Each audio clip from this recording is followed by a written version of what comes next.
Ladies and gentlemen, boys and girls, I think everything did transfer smoothly. Give me a second here as I adjust some things. Make sure we can hear Pong in this motherfucker. Pong, can the people hear? Hey, 1, 2, 3, test. The people can hear. Good morning. How y'all feeling today, man? Look, unfortunately, there is not going to be a Gaming Circle podcast. So for everybody that is over here from there, I do want to say I greatly appreciate you guys. You guys ain't got to be. What happened to Gaming Circle? They are taking a break this weekend. Do some scheduling and stuff like that. Man, I thought I saw K. Asante put out a tweet. I thought I retweeted a Gaming Circle. Maybe that was his saying. No, he did. Yeah, that was him saying that. Yeah, they're not going to be on this week. Yeah. What happens when and for him to retweeting people? And he was telling people to check us out because you know, the Saturday brethren. And again, look, we're working on some things behind the scenes, guys, that we're really going to get set up for you all that I think you'll really love. I have a certain style and aesthetic that I'm looking for. So K. Asante, Everborn, if you're listening, that's what I'm working on. And then we just got to be ready for it. Yeah, Everborn. Oh, that's right. Everborn ain't listening because he's in Disney World. I mean, which is understandable. Getting on a plane. I didn't even think about that. Which is understandable. He needs to enjoy himself at Disney World. I need to go back to Disney World, actually.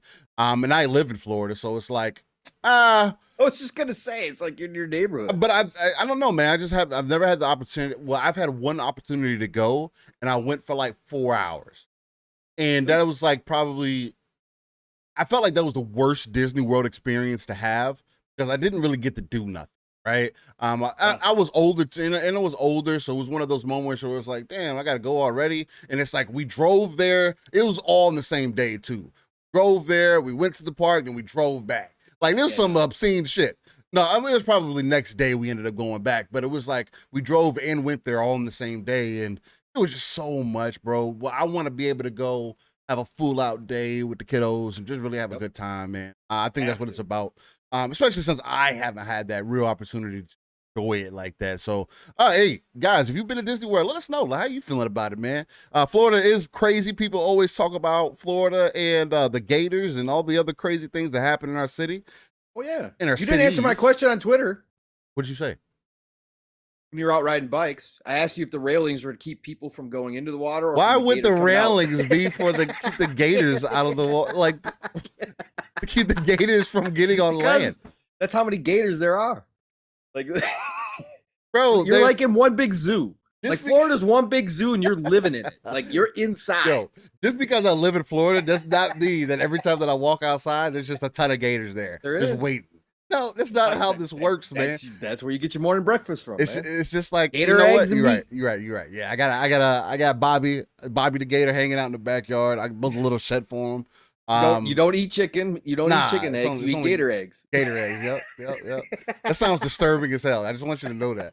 That's probably the most disturbing thing I've heard in like quite some time. Oh man, gator eggs. Gator eggs. They ain't nothing better. I've had fried gator. That was good. See, fried gator's good. I'm not wrong.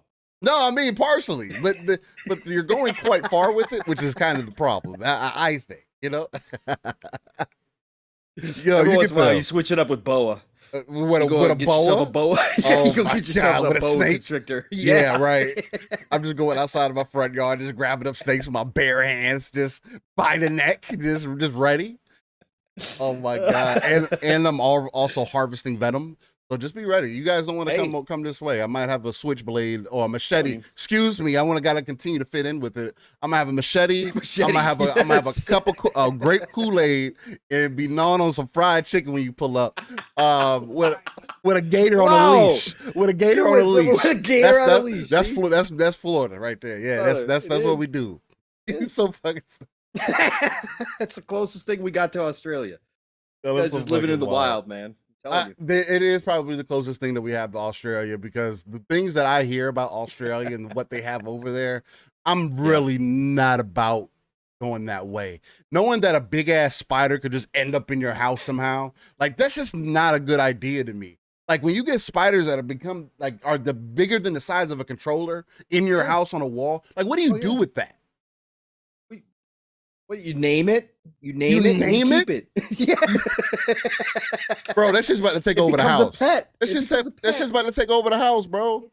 Bro, it's just like having a little lap dog. No, that's not a lap dog. That should make babies. Spiders be making babies, don't even need to have sex. That's just crazy. It's like having a purse puppy. Wife can carry it around. Oh my god. This is getting crazy this fucking Saturday morning. Goodness gracious. Mikado says Florida's starting to sound like the bayou. I mean, a little bit Louisiana crawfish. We just missing the crawfish, right? Yeah. We got shrimp. We don't eat crawfish. We just eat a lot of shrimp. And I'm not quite a crawfish dude. It's called snake milking, not harvesting venom. Whatever, Jasper. I never said I was a fucking professional. Actually, guy shows up. There it is. Actually, Steel. It's milking. It's just like it's coming from like Jasper has done it once upon a time. Like, look, man, I've milked a snake before. Look, you need to correct it, right? Jasper is one of the oldest 20-year-olds you've ever met. That dude's done everything. Yeah. It seems like it. Oh shit, that's fucking crazy. Bellator says I take gators over emus every time of the week. I can understand that. I heard emus are pretty mean. The same thing with like koalas. I heard koalas were pretty fucking evil too, bro. Koalas? Yes. Well, they can get mad. They're a bear. No, I heard they're like mad. I heard they're like super, like they're hyper aggressive. Bro, you've seen them. They cuddle, bro. They by themselves. Rescuing them. They cuddle. I don't know. I've heard some weird things about scared of no koalas. I don't know. Pandas. Now, pandas are very aggressive. It wasn't?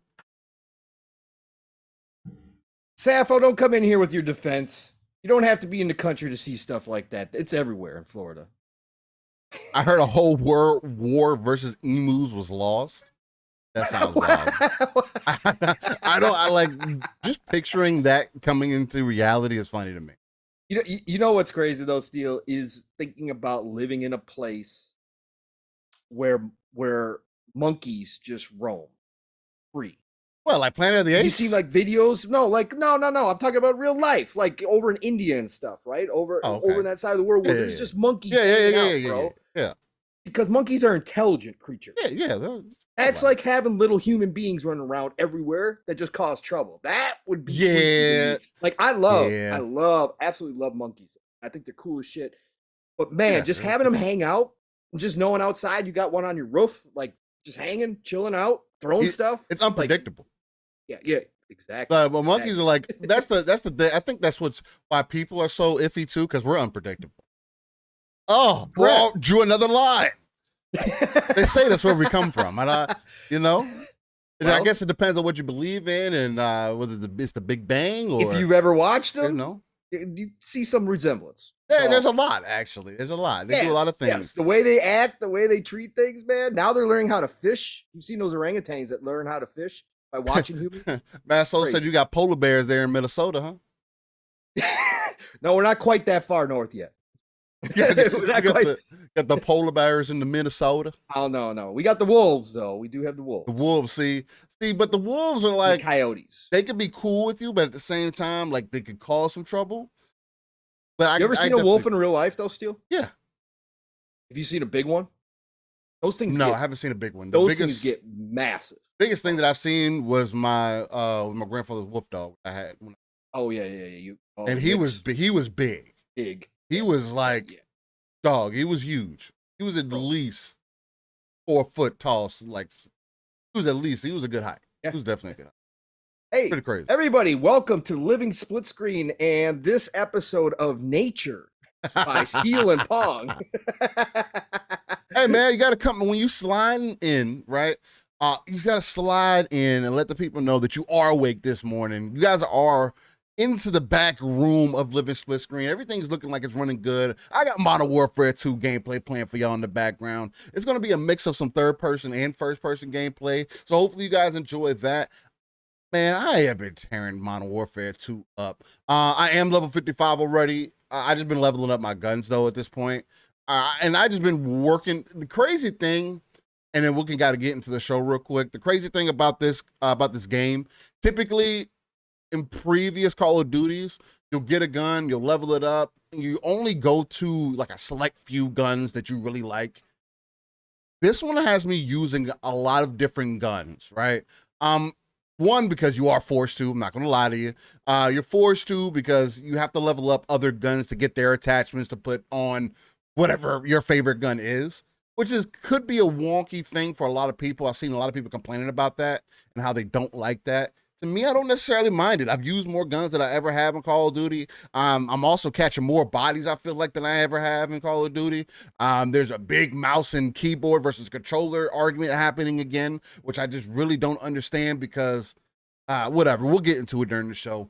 Mouse and keyboard is always going to have the advantage, no matter how much you can say controller, how much extra aiming support the controller gets. You're using you have your whole arm to use when you're using mouse and keyboard. And there's so many different setups and so many different things. Like, anyway, it's a different discussion to have that I think is interesting. But this is episode 79. We're almost into the 80s. Hey, some people say that's one of the best years, right? The 80s. That real funky back then. But yeah, man, 80s we're gonna get and 90s were the best. It is. No, I can agree. The 90s was pretty great. 90s was pretty great. But let's get into it. Pong does have to get up out of here a little early, so it's not going to be quite a 4-hour show. But we got to get him to the sauce, give some things a little bit of chill time, make sure you can get fed, and make sure some of the other beasts triple header today, folks. Relax. Triple header. Exactly. So Pong's gonna be all over the place. There's some people call him Steve Harvey or Pong Harvey, I should say. PTK. Shout out to PTK, but I just call him the brother from another. But let's get into it, ladies and gentlemen. Let's get this intro popping. Let's go.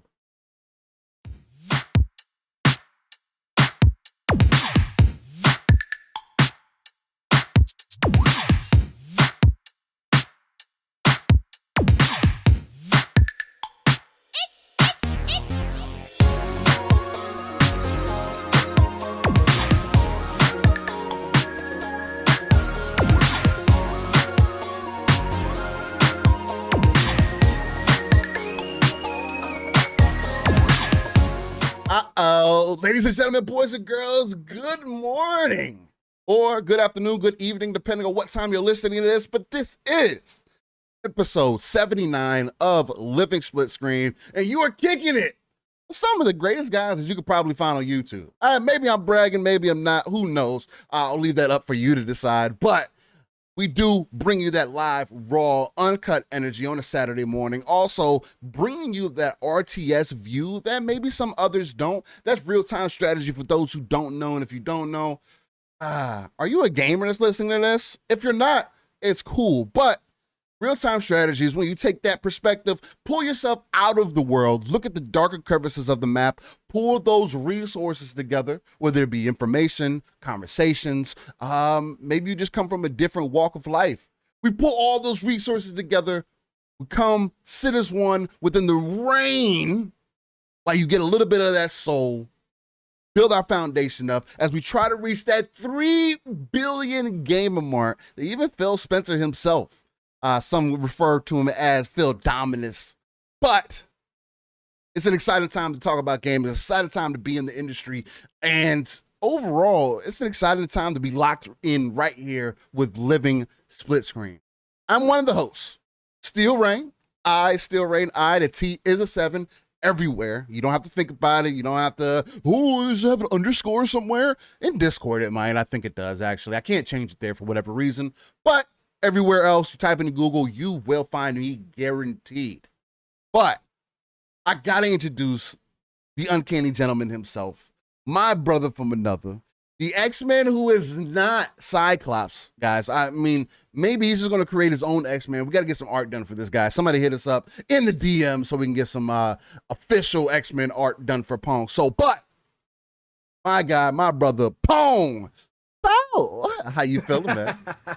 Well, breaking news. I don't have a triple header today. So Go Live is canceled today. I was going to be over there. Game on daily. So, but I probably will be doing it next week. Asa just hit me up and let me know. So we are good to go, Steel.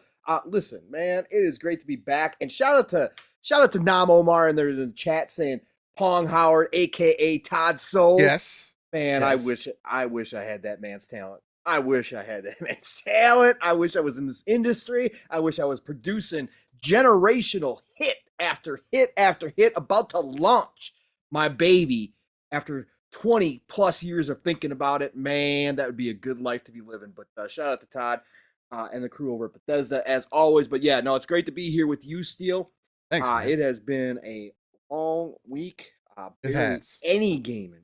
Barely any, like it's been like I've been getting home so late. I've been so drained that like I have not even felt like I need to do anything but eat, chill for a minute, and then start to hit the hay. So I can understand that feeling, man. We got a little bit of Modern Warfare in. We did get to do. I did get to do that a little bit. Otherwise, let's see what else did I play. Snap, Marvel Snap is the best game going for bathrooms, for when you're laying down, getting ready for bed. It's good for everything. Like it really is. It really is. It's like the quickest, easiest thing to get into, and I'm having such a great time. I mean, I'm not getting sweaty like Jasper. I think Jasper's level 7 already, or actually went on a losing streak. He was back down in the 60s. So I'm at like level 23, somewhere in that neighborhood right now. My deck is at like an 89 power right now. So I'm getting up there. Having a great time with Marvel Snap. Again, not the biggest mobile player. I have played mobile in the past, but if any of you have thought about jumping into Marvel Snap, this is the one. Jump into Marvel Snap. This is the one. You don't have to spend money. It's like the most fair, probably mobile game I played in a long time as far as monetization goes. Yeah, you can buy the battle pass. Pretty much all you're getting is alternative cards. You can earn every other card through just playing regular. You don't have to purchase. But they do give you the ability, if you want to, you can. But for the most part, it's cosmetic. Like I said, it's alternate cards to cards that you can already earn. So having a great time with Marvel Snap. Let's see. I did fool around with a little bit of Gunfire Reborn, which was that small roguelite first-person People have been talking about it. Yeah. Listen, it came out on Game Pass. So if you got Game Pass, it's sitting there. I know a million other things have come out on Game Pass as well. But if you are looking for something cool, and it's co-op, multiplayer, first-person, roguelite, adventure with these cool little animal dudes. Loot. It's a good game. I can't say much else about it. I'd probably put maybe hour into it or so, but it's a cool little game. Really, actually well done. Haven't found too many problems yet. Haven't played any co-op. Obviously, I've just been a single player. But very cool. Loot, weapons, all the different abilities that you can have. All really sweet. For a lot of people so had fun with that as well. Trying to think what else. What else did I play this? Play anything else?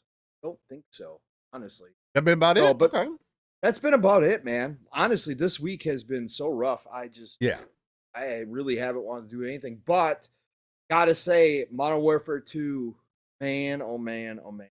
I know there's a lot of discourse. There's always going to be. Game is trash. Yeah, man, you got the people saying it's not a complete game, that it's missing too much. I'm like, no, listen, it is 2020. Listen, I agree, for better or for worse, this is where we're at. When you get a game this big, it's not going to come out in its best light. Like, that's just where we're at nowadays. And you can say, well, Mission, drop it. Listen, you're not going to stop one of the biggest franchises in history from coming out. Activision is not going to delay the game and make sure that every single feature that everybody expects is in there. Again, can you say that's kind of a sad state of affairs? Yeah, you can. You can kind of complain about that. That's where we're at. That developers fix the game on the fly while it's released. Yeah. But what I will say is, again, this has got more content than I can remember out of any Call of Duty. Is it missing certain things? Yeah, it is. But they've already got a roadmap in place. Yeah. This isn't a Battlefield situation. This isn't a Halo situation where we don't have a roadmap. Like, Activision's already out here. They've been working on it nonstop. It still has problems on PC. I saw Slow-Mo. Shout out to Slow-Mo. Yeah, Steam was having some issues. Still have a lot of crashes. NVIDIA cards are having problems with the game, blah, blah, blah. But they've fixed a ton already as far as stability issues. They already laid out a roadmap for 2023. They're talking about ranked matches coming back in 2023. It's a whole big plan that they got coming. They're going to bring back leaderboards. All the stuff that people have been complaining about are going to be there. But I got to say, the game itself and all the different modes in it is the most I've ever seen in a Call of Duty before. And they're all really done well. Again, I can't complain about any of the maps. I'm having a good time. I know a lot of diehard Call of Duty fans, depending on how you like to play, don't necessarily like this one. But at the end of the day, for me, as somebody who's been around Call of Duty since day one, never been that sweaty player, but a dude who has liked Call of Duties before, this is the best damn Call of Duty that they've put out in a long time. And I think this is going to break records, as we've said many times, Steel. I think when it's all said and done, we've got this game for 2 years. They've got the roadmap laid out. They're going to add campaign content even next year. There's just a lot going for it right now. And I think that overall that, as much complaining, it's different complaining than Vanguard last year. Vanguard was shit. Okay. But there's just no two ways about it. People could say, oh, the campaign was good. Oh, if you played multiplayer long enough, you'd see that it was pretty damn good. Listen, Vanguard was crap. Okay. It really was. There was a reason why people dropped off of Vanguard. Okay. And you could see the dip. And did it still sell well? Absolutely did. It's Call of Duty. Right. But you could see the dip. You're not going to see that dip with Modern Warfare 2 unless they really screw it up. You're not going to see that dip. This is going to be a steady increase as they continue to work on this game. But hopping in this week again, even with a week off, and let me tell you something too, that skill-based matchmaking that everybody's complaining about, that the hardcore complain about, because they got to play against players of their own, skill level.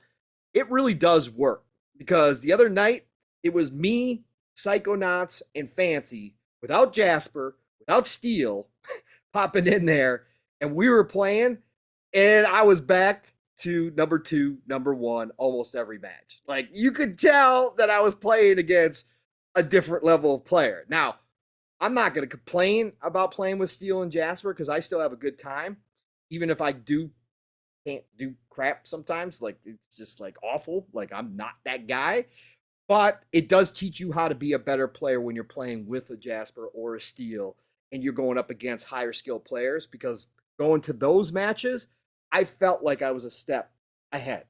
Yeah. So I could tell, even with time off this week, even with not playing Call of Duty, when I jumped in there, I could tell I was on a different level because I'd been playing with you guys against higher skilled people. So the skill-based matchmaking does work, whether you like it or not. It does. But like Steel said, there is some more chatter about keyboard and mouse versus controller out there, aim assist. This is probably the lowest aim assist Call of Duty that I've played in a long time now. Some people are throwing up videos trying to say, oh, it's godlike. It's, oh my God, they're giving you basically a free ability here. I don't feel that way. Like, honestly, like there are moments where I wish I had more aim assist because I was like, damn, I know I was on that guy. There's no way he got me first. But maybe that's just my weak ass skill level.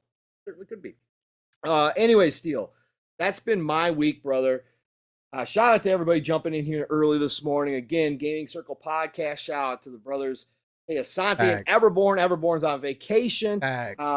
So shout out to everybody jumping in here early. Obviously, we cover your entire Saturday between the two podcasts. Even Asante jumps in here after the show because Steele and I are still rocking and roll. So thank you all for being here early this morning. Great to see everybody rocking out in here and hang out with us. It's going to be a good Saturday. If you didn't catch the behind the scenes, Steele and I were cutting it up pretty good. So we were definitely getting to it already. I think it's going to be an interesting show for sure. But Steel, I got to ask though. Yeah.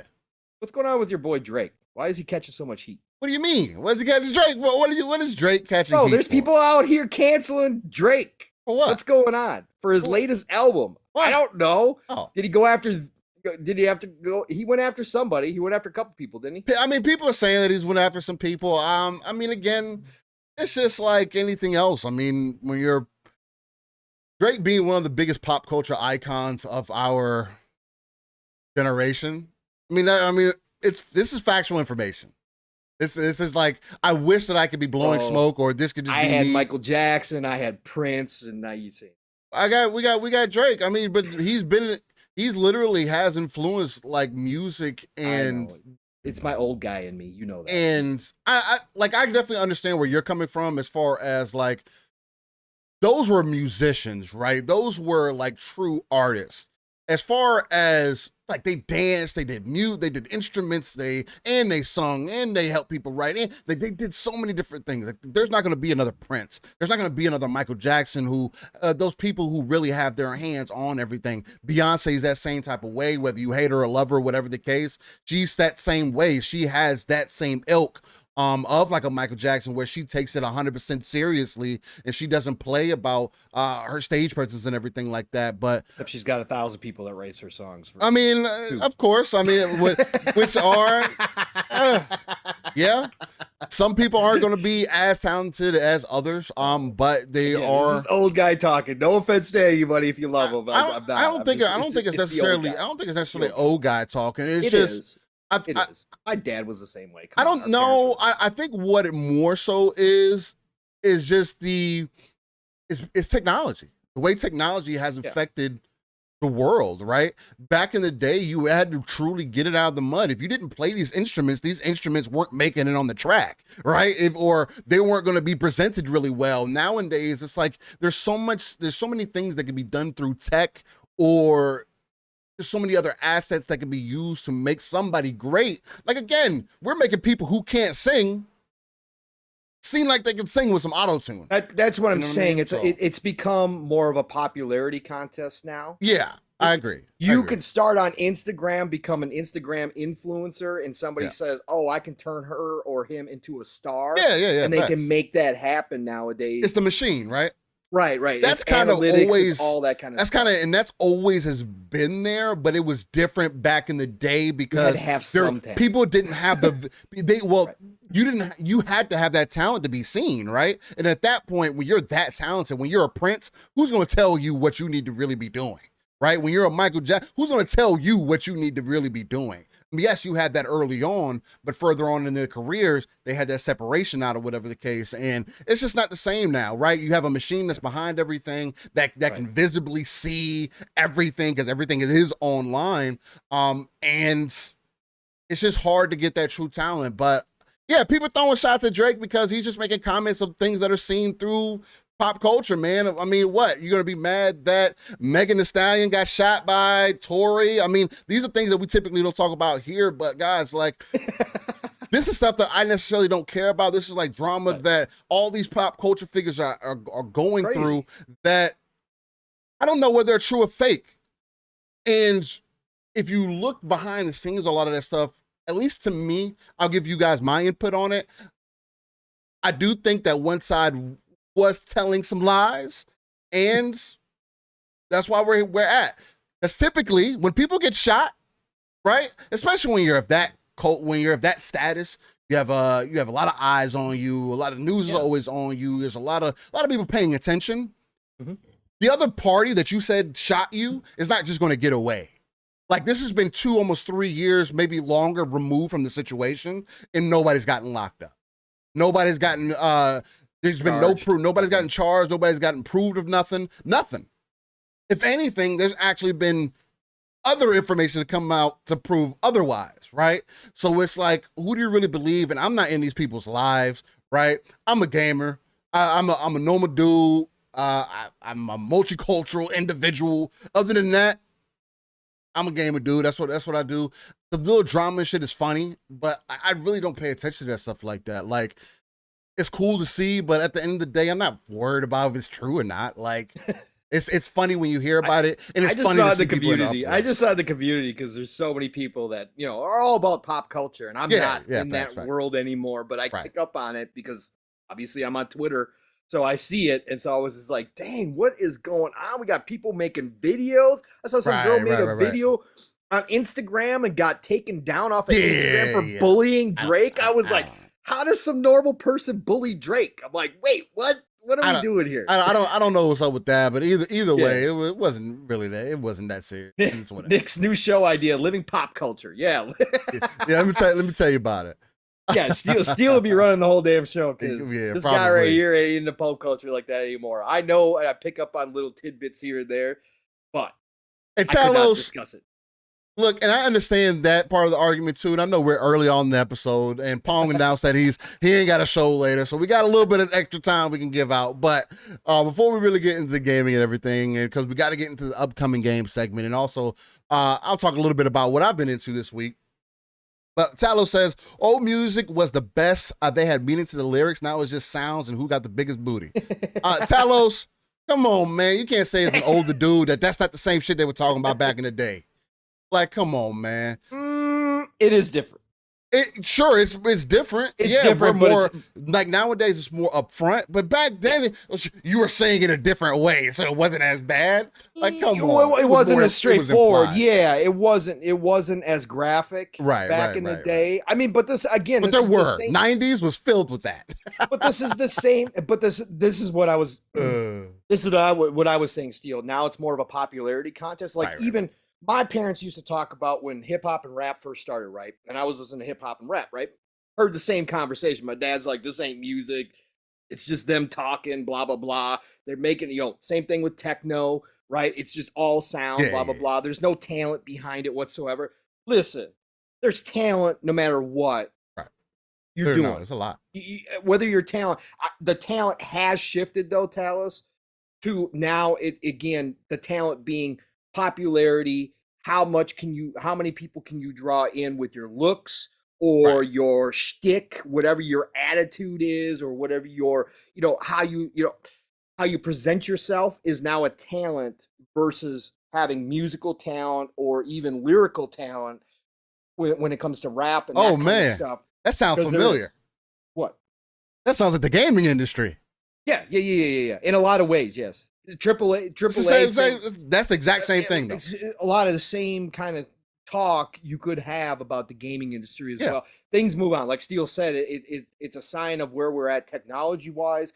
It's a sign of where we're at social media-wise and what's happened with the internet and what's changed with the internet. Because, I mean, again, you hear old school rappers now coming out saying that the new guys don't have any talent, right? That they're propped up. Some of them, some of them, and not everybody. There's no blanket statements. There's a lot of people with talent out there. But again, it's just how we go through the generations. We've always had these conversations.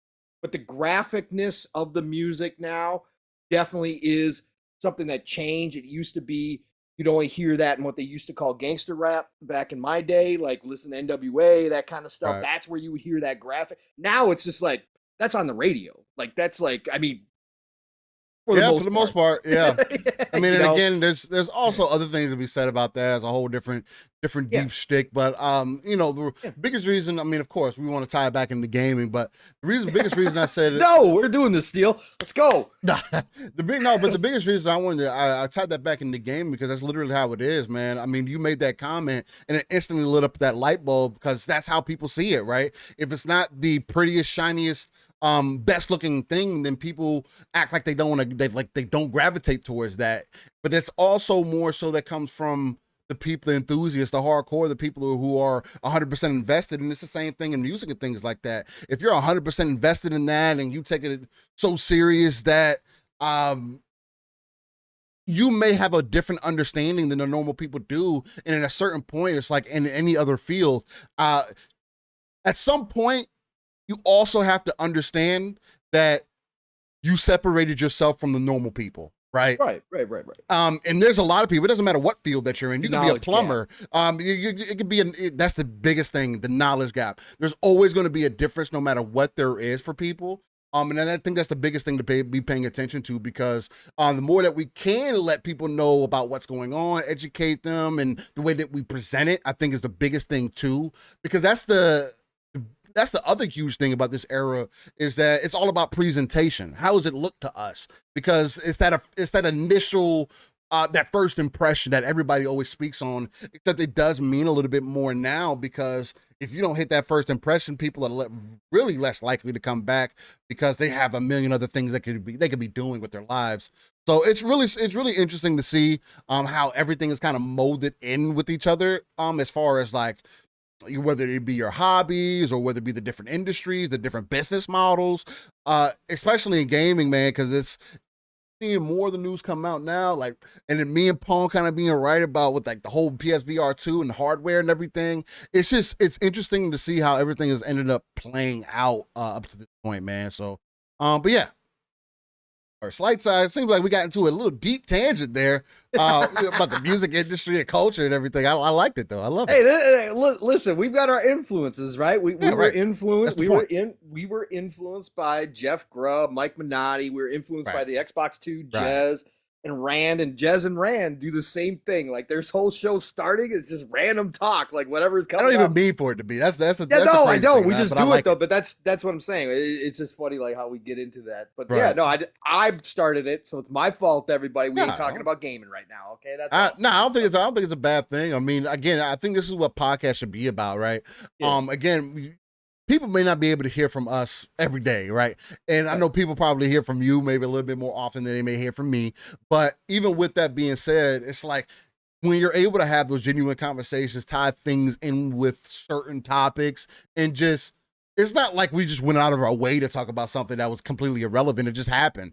And there was nothing wrong with that. I was just, not everybody's, I don't know who we're pulling in for as who's watching and everything, and I don't necessarily of course. care, right? Anybody new out there, this is not the norm. Right. And we do talk gaming, okay? We just got into it. Steel and I catch up on Saturday mornings well. That's a fact. And so, different things do pop up from time to time. So Blue Moon says, I'll be influenced by Heineken in a little while. All right.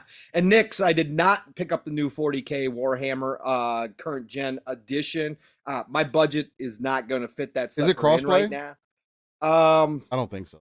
I don't know. I'd have to look it up. I feel like I was right on that one too, Pong. Yeah. I don't remember if they introduced it with this version or not. I don't know, but no, it's not going to fit my budget. And there's so much to play right now, Nix. Like honestly, like Modern Warfare 2. I've got Persona 5 to dive into. Yeah, that's a lot of time there. I've only gotten that one day in on Persona. Yeah, so, so much more to go. I'm gonna be holding off on that one until I get to which I don't know if we'll ever get to a place where there's a break anymore. By the way, 2023 is looking right now. But at some point when it goes on sale, I'll probably be picking that up and jump back into it. But I have not had a chance. All right, guys. The wife came in here looking kind of hot. Well, she looks hot all the time. But anyway, wait. She didn't pop on camera though. No, she didn't pop on camera. No, I had to look over real quick. Oh. But But for me, what I've been into this week, man, I've been consistent with Gotham Knights. Again, I made a bold claim this week on Boom Show on the Xbox Factor. And I think I said this last week on our show that Gotham Knights is probably the best superhero game that's out currently. That is until Spider-Man 2 releases. And it's just more so, again, you can take that opinion as bias or whatever the case. For me, I do think it's more so objective just because I base it off of the variety of characters. The fact that, yes, the story is essentially the same, but the feeling you get from the different characters' perspectives is different enough to kind of make up for that, right? Or it doesn't come off standoffish. The other thing too, because I'm in New Game Plus now, this is one thing that I don't understand why other games don't do this, or why more single player games don't do this, because Gotham Knights hasn't come out and said, oh, although it does have a co-op component, they have also said, always come out and like stood on their 10 toes for the single player aspect of the game. That's the main focus of the game. Sure, you can bring a buddy along, but this is the loop, right? There's and I saw the conversation about people talking about end game and everything like that. And it's like, this game doesn't necessarily have an end game either, though. This isn't I know I've brought up Destiny and Division and things and games of that nature, but coming to more of an understanding of it. And again, I'm just speaking on this because I do want people to understand what this game is, because a lot of people are speaking to it very inaccurately or trying to pitch it as something that it's not. But the game has a beginning and an end, right? The thing that's different about this, that separates itself out from other games of its ilk, is that you play the game the one time, right? You might have played that first playthrough with one character. So you're going to get a whole experience with that first play set, the whole play style, you getting used to it, really feeling good. You don't have to play the game again, but we do know that there is more content coming, and they do have a heroic assault mode that is coming at the end of this month, which is, this is November 5th. It's coming out November 29th or something like that. The gear level only goes to 30 on your first playthrough. To get to gear level 40, you have to get to your next playthrough, or you have to go into the next playthrough to get there. I'm now at level 39, so I'm getting there. But my point is, there's not hey, you go here to get this certain gear and they're guaranteed. No, everything is random. So you can go out on a night-to-night basis. You're doing all your missions or whatever the case. Sure, the specific type of style gear is specific to the certain people that you may be fighting, sure. But what you can get, who knows? Because there's gear that has like 3 mod slots, there's gear that has 4 mod slots, there's gear that has 2 mod slots. And as you get further into the gear, you don't want to necessarily pay attention just to the power. You want to pay attention to the mod slots, because the more mods you add on, the more versatility you have. Like, there's a deeper system that's in place there, but there is an ending to it. It's not like it's a never-ending system like the Division is, where it wants you to run this loop over and over and over and over and over again, and hopefully you'll get that legendary that you're looking for to complete that build, or that specific piece of gear that you're looking for to complete your build, hopefully. And then it's a nonstop, that gear loop chase, right? No, with Gotham Knights, it's like there's no one way, and you may not get that one gear, that certain gear piece that you looked up on YouTube. You may have to settle for what you have, but it's not like it's garbage. It's not like it's ass. It's just what you have gotten that far. And you can continue to go out on a night-to-night basis and get more gear if you would like to, but you don't have to. The game is literally telling you, hey, you don't have to keep going. You can put me down, right? You can get to level 40 and put me down. Heroic Assault comes out. Now we'll see if there's more longevity to it at that point. But right now, I'm about 60 hours in. I've gotten 60 hours in Gotham Knights is what I have put into Arkham Knights, Arkham City, Arkham Asylum, all together. In one game, I've beaten 3 games within one game. That's the perspective that I want to give you guys. That's Gotham Knights. Not saying it's the best game, not saying it's the most well optimized game, but it is a game that I think that you guys should try if you get a chance to try it. That's worth $70. it's worth 60, 50, 40 if you can get it at that price. But at the end of the day, beauty is in the eye of the beholder. Hopefully it's worth it to you. Other than that, I've been having a good time with Gotham Knights, so that's just going to continue to be in the rotation until I can get to level 40 and get my gear the way that I like it. Because I like the way the electricity works in here and everything. They have a lot of good things working in here, man. But Call of Duty has been the other side of my thing. Guys, I got live gameplay of it here. It's kind of broken up a little bit because I haven't been able to get nailed down some of the performance issues that have been on PC. They haven't been as bad as people have been having the issues on Steam with Call of Duty, which is really strange because usually Steam doesn't have those issues. But playing it through Battle.net, I'm still having some issues to where, like when I first get into my first game, the first 5 minutes of my playtime, I gotta wait for the game to catch up. I don't know what it is. I don't know what it's about. The game's on an SSD, but I gotta wait for the textures to catch up. First 5 minutes of my first multiplayer game. The game is choppy as hell. It's trying to decide what frame rate it wants to play at. And it's literally a slideshow. Like I know people like, oh, it's a slideshow, 30F. No, it's literally chop, chop, chop, chop, chop. I'm trying to move through it. Stuff is loading in late. I'm getting killed. It's loading in 15 seconds later. I'm like, okay, here we go. It's about to crash. And then it smooths out. And I don't ever have an issue ever. There are issues that are happening on PC that are very relevant, but like Pong mentioned earlier, Activision is working on those things. They're getting it knocked out. Give me a real quick second here. Steel stepping away. Oh, gotta give the girls some sweet kisses. Giving the family some love. Look at this, live on the air, folks. You got pop culture talk. You got family time. What else you want from Living Splitscreen? Hey, there you go. We gotta mix it in with a little bit of everything. But Call of Duty is, to me at least, I know there's a lot of people, again, this is kind of like Halo, right? From a lot of how I'm looking at the community right now, they're very divided. Some people are really loving what Call of Duty is doing. But there's another side of the populace that is like, we don't like this at all. And this is kind of crazy because to me, this is the best that Call of Duty has been. I mean, if you want to use 2019 as a reference, sure. I thought that was kind of weak, though. I didn't like 2019 like that. I couldn't get into the multiplayer. I wasn't feeling it.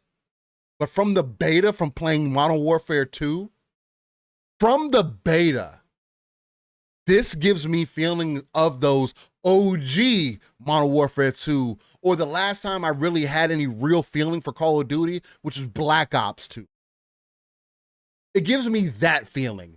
That excitement to hop into a match. And it's like, even though I'm at level 55 now, because there's not a prestige yet, and I don't know how they're going to end up implementing that system, but there's still a grind there because I'm leveling up my guns, right?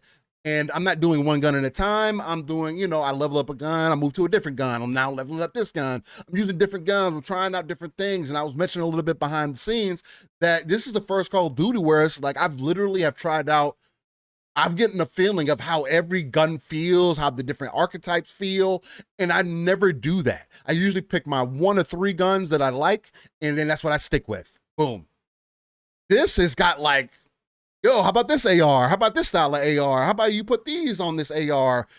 Now, of course, I always got the silencer on there, and some of the attachments and things may be the same, but the way that the guns feel are different from each other. And like Nick says, he, as a Call of Duty fan, he's very happy with the game.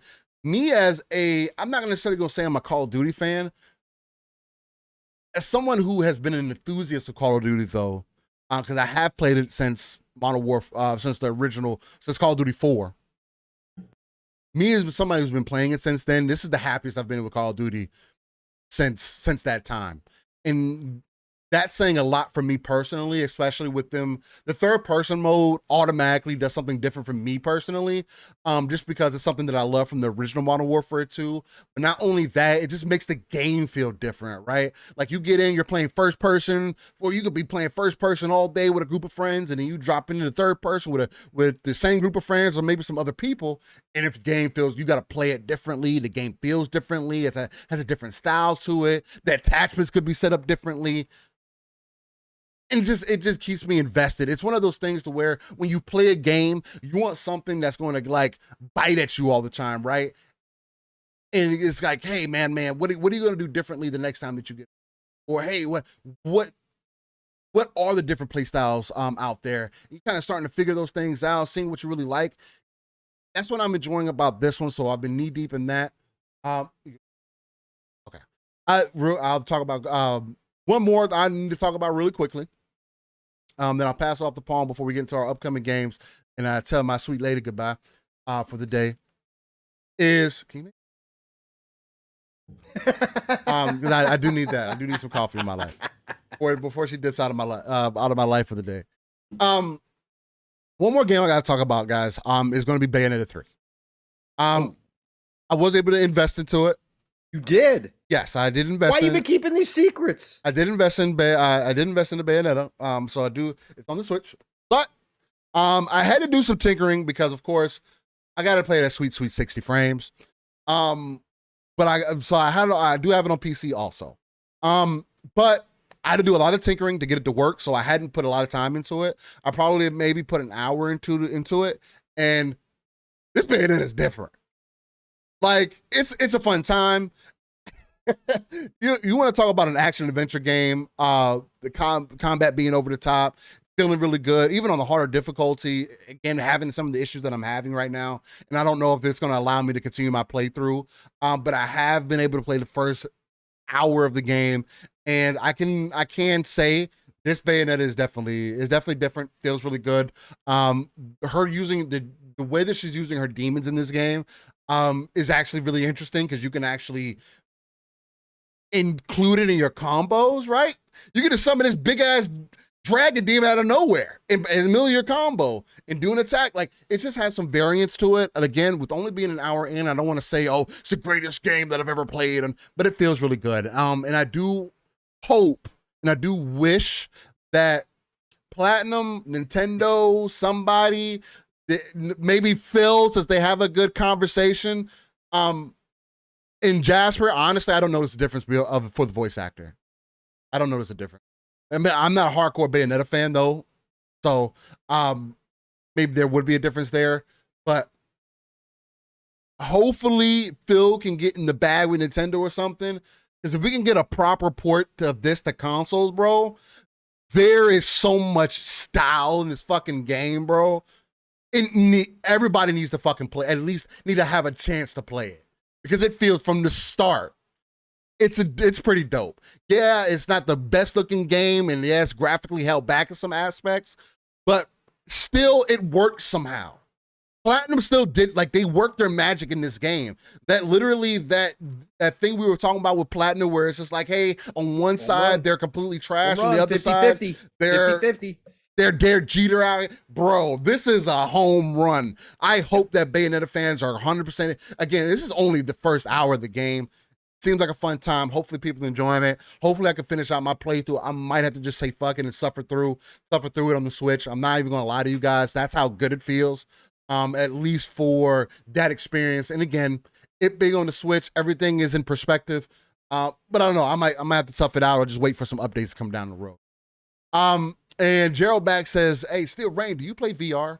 No, man. Unfortunately, Gerald, I do not play VR. I have no interest in VR currently, especially when PlayStation is trying to offer $550, $600 price point for you to get invested in their VR ecosystem. But even for a standalone, whether it be Oculus, Meta, whatever the case may be, I'm not ready for that. And me and Pong will end up talking about that. But I think me and Pong are on the same lines. I want to be more on the lines of the Overlord, Sword Art Online, that ilk, where I could be plugged in. As long as I'm not stuck in that world, I can plug myself out. That'd be the main thing. So if we get to that aspect of it, dope. But right now, it's just not at that level. But hopefully it can be at some point. Yeah, as soon as we get brain dancing like it's Cyberpunk. Yeah, there we go. Dope. Pretty much. All right. Saffold said not the Babylon Fall guys. Yeah, exactly. It seems like the Babylon Fall guys got the D team, and Bayonetta got the 18. So yes, Platinum Games is the ultimate home run here. Again, you got a 50-50 shot at a great game or something that ain't good. That I just don't means know what it is. I don't know why the consistency. Their next game is going to be bad, and then the game after that that's going to be the one. Yeah, probably be pretty good. Because again, it doesn't make any sense. Unless the talent is there. The talent is there. Again, whatever you think of Kamiya and the rest of the crew over there, the talent is there. There's no doubt about it. Again, they've had too many big hits to not say that it's not capable. I just don't get why the consistency isn't there. I don't get where it's from one. And you know what? Honestly, some of it's on them. They want to try things different, and I'm always for devs doing things different. But my God, if you're masters at a certain style, and obviously with Nier Automata, with Bayonetta, you've got a style. On point. You are masters at doing that type. Stick to it. Just do it. Just do it. You can fiddle with the mechanics. You can make a multiplayer game that's like that then. Right. If that's what you're good at, do that. Yes. You want to try games as a service? Great. Make a big open world Bayonetta. Damn, you'd be fine, okay? Make a multiplayer Bayonetta. Something, I don't know, something. If that's what it takes, if that's what you're good at, that's like, that's another thing that me and Paul talk about. Like, yo, devs, I want you to make your game, but goddamn, just make something that you're going to be good at. Because spending 5-6 years for a game to get shut down, like Babylon's Fall, for an example. Right. You think about the amount of time they spent on the game, and then they got shut down not even a year later. Bro. Right. That's why you're in financial trouble, man. That's why you're in financial trouble. That's why you're out here begging. Right? Is because you guys do that too much. Again, I'm always for a Playground Games who are masters at racing, open world, trying something new. They got handed the reins to one of Microsoft's biggest franchises in Fable. I'm all for them trying that. But we're going to talk about this later too. Yeah. They're not big enough. They don't have the big, listen, they don't have such an ego that they can't say, we need help. And we're going to talk about that because they're getting some big help on Fable as well that we came to find out this week on top of it as well. Steel, a lot of good talk there, brother. Yeah. I did not know you were playing Bayonetta. A little bit. I'm just very upset. I didn't have any screenshots of Bayonetta. I've seen some of the cut scenes. Yeah. My God. Hi. Waifu. She's my waifu. Is she looking good still? And I look at that and I'm like, what could have Platinum done on a Series X or PS5? That game would have been M-rated. Yeah. I mean, it wouldn't have had to been because they still have that option, right? Yeah, they do. And the way that they do it is very Sailor Moon-esque. So you know how Sailor Moon, where like it just highlights the whole body, it doesn't show anything. Of course. That's essentially what it is. Like, but if you turn it off, it's definitely very much more obvious. I'm not for her main clothes change. I'm not. I don't know if I like that style. It's weird. It's cool. Like it's cool because of the way that because since you're behind the character, and the way you're doing she's doing her movements and all. Like she's really doing it. Like I love the way she did. She be getting to it, and because how the symbols and everything pop up on her back, it works with the outfit. I do hope that there's other outfit choices I could choose. I just like her leather cat suit. Yeah, that's gonna be top of the line. I didn't like her. I didn't like the high ponytail though. I didn't like the high ponytail. Oh, I like the high ponytail. I didn't like the high ponytail. I like the high ponytail. I like the hair down, but she's like a luxurious baddie. You know what I'm saying? Shout out to Luca too, by the way. Luca, if you're lurking or if you hear this, shout out to her for throwing out the question. Would you let Bayonetta step on you? Oh wow. She threw that out on Twitter and she wasn't ready for the responses. Let me tell you. I don't know why she asked that then. You gotta go say goodbye. Yeah, but we're gonna get into these upcoming games, ladies and gentlemen. So I'm just tab away if you want to start getting set up for that. If you're good to go. Yeah, I'm already rock and roll. Yeah, I'm all ready. So we definitely are gonna get into this upcoming week of games, which there are some good ones, for sure. So, I mean, yeah. We do have it. We do have a couple big games. So do we have a couple big games this week? We got a couple big games. We got a couple big ones. Is there maybe a reason why the title of the episode might have something to do with these titles that you're speaking to? Maybe. Well, I'm ready to rock and roll. You let me know when you're ready. I'll be ready here in 3. Well, on Get lit. Let's go. Let's go. Oh my god. Ow! An hour in, Steel. We're just getting to this weekend. Hey man, game. it happens. It happens. Upcoming game. We're having All a right, fun time. so we are obviously on the week of November the 7th, starting on Monday. A little to the left. Coming to PC and Mac on November 8th. A little to the left. How you hanging, bro? A little to the left. A little to the left. So that is coming to PC and Mac. Let me see. This is a game by Max Inferno, published by themselves. It is a puzzle game. It looks like it has some kind of cat aspect to it because there's cat paw prints and a broken plate. Okay. I have no idea. It looks like it was already. Oh no, it's coming to Switch, iOS, and Android later, but it's showing up on PC and Mac this week. So, puzzle game fans, you got one showing up there, and then we've got Oddworld Soulstorm is coming to Switch on November 8th. It came to Xbox. It might be a decent earlier. game on Switch. Yeah, it would be a good game for right. Switch. I really played a lot of Oddworld back in the. I did. I really did like Oddworld. That was my jam. I ain't gonna lie. It's unfortunate that the Soulstorm did not hit. They went console exclusive to PlayStation to start out. That was dumb, in my opinion. This would have been the perfect Game Pass game. You can say that about a lot of games, but Oddworld really would have been to introduce some new people to Oddworld. I think what kills me, Pong, and I don't mean to interrupt you, man, but this always grinds my gears and frustrates me, bro. Like, what gets me is like, you get these guys or in these studios or these publishers that like they don't understand what their like the relevance of their IP or something, or maybe they're just so disconnected that they feel like they can, or maybe it's just the deal that they have in place. But it's like, and Microsoft does it too, but Sony, why would you just let the title go out to die, right? Right. That's the part that didn't. I mean, I understand. You took the bag, okay? It still came out later that year, but yeah, maybe it was helpful to them. Maybe again, it cut down on the risk because they knew that Oddworld might not hit. Like, I'm interested in going back to Oddworld again at some point, but it's going to be on a heavy deep discount. Man. I just feel like certain IPs just haven't evolved really well.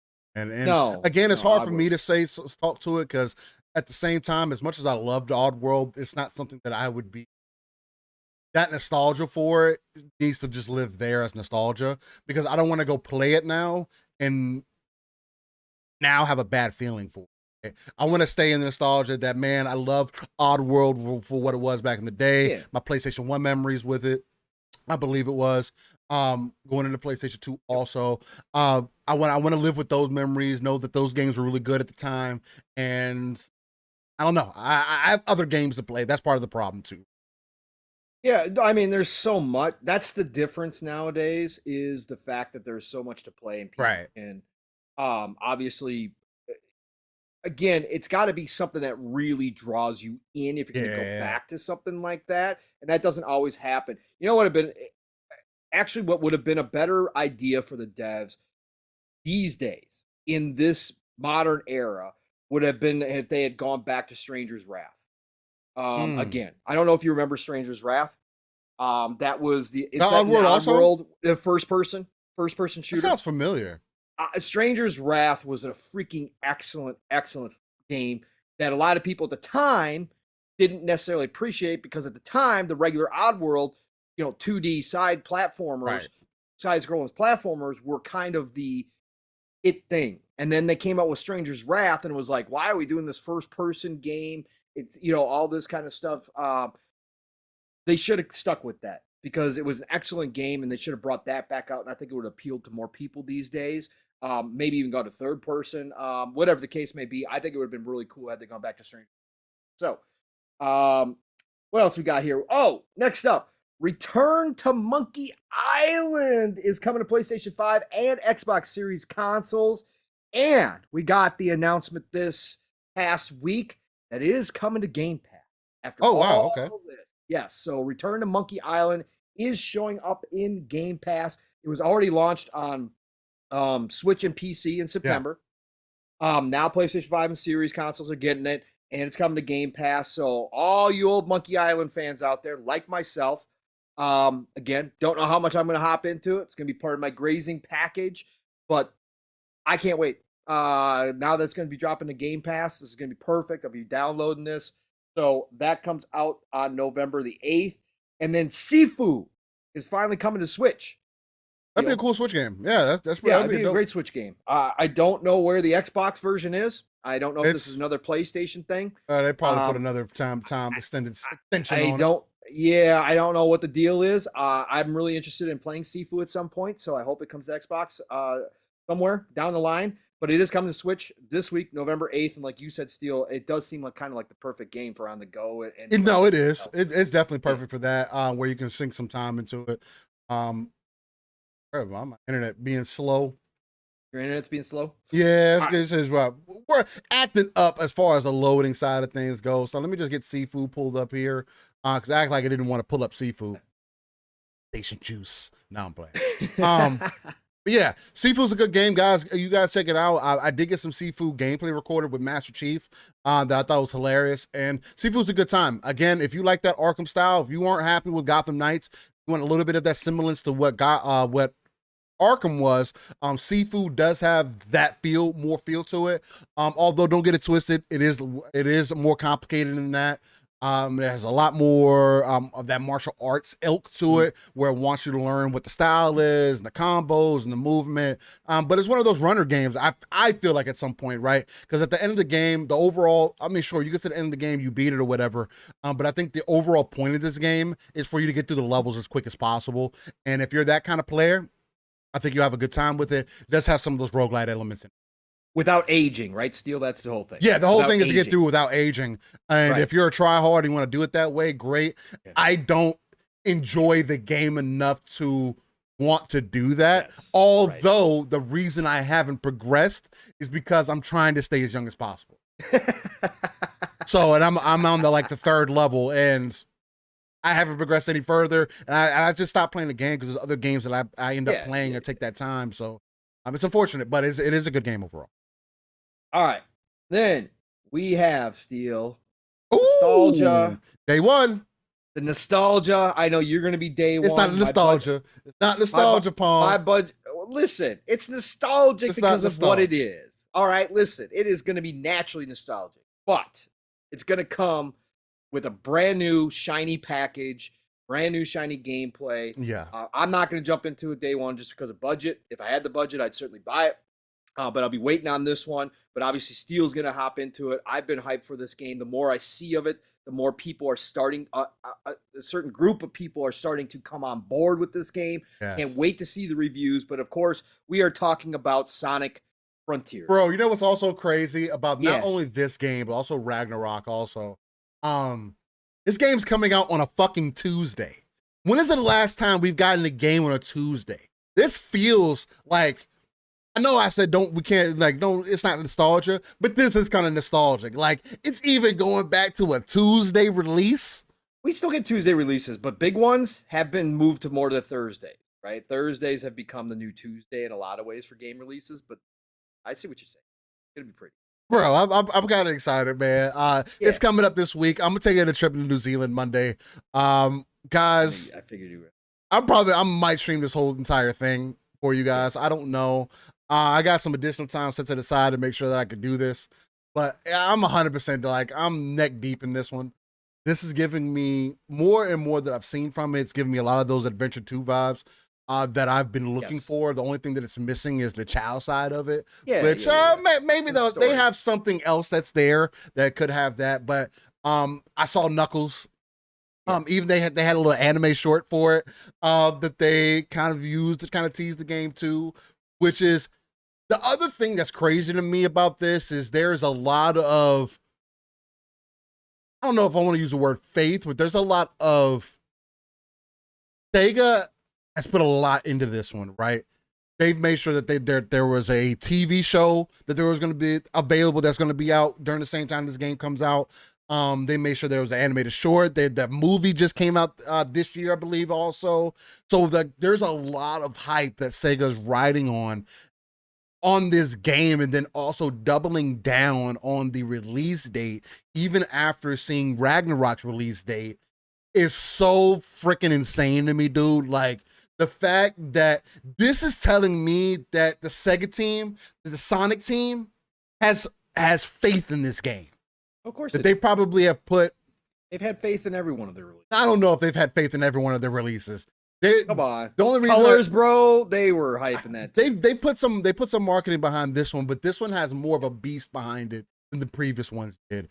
And at least to me, I'm excited. From what I've seen from it. I'm really excited. It's putting in a lot of more versatility into Sonic than we've seen in a while. Giving Sonic skill trees? Are you kidding me? That's cool as hell. Yeah, right? combat, right? Combat combos, different attacks, leveling up the speed, bosses pattern. Yeah, ramping up the speed, the open world aspect of this game. Again, I'm gonna jump into this eventually, as soon as budget allows, because I do want to play this game. Black Friday's right around the corner, man. Can't wait to see Steele's thoughts, hear Steele's thoughts on this. But Steele, I got to ask you a question because we're going to jump to God of War Ragnarok next. Yeah.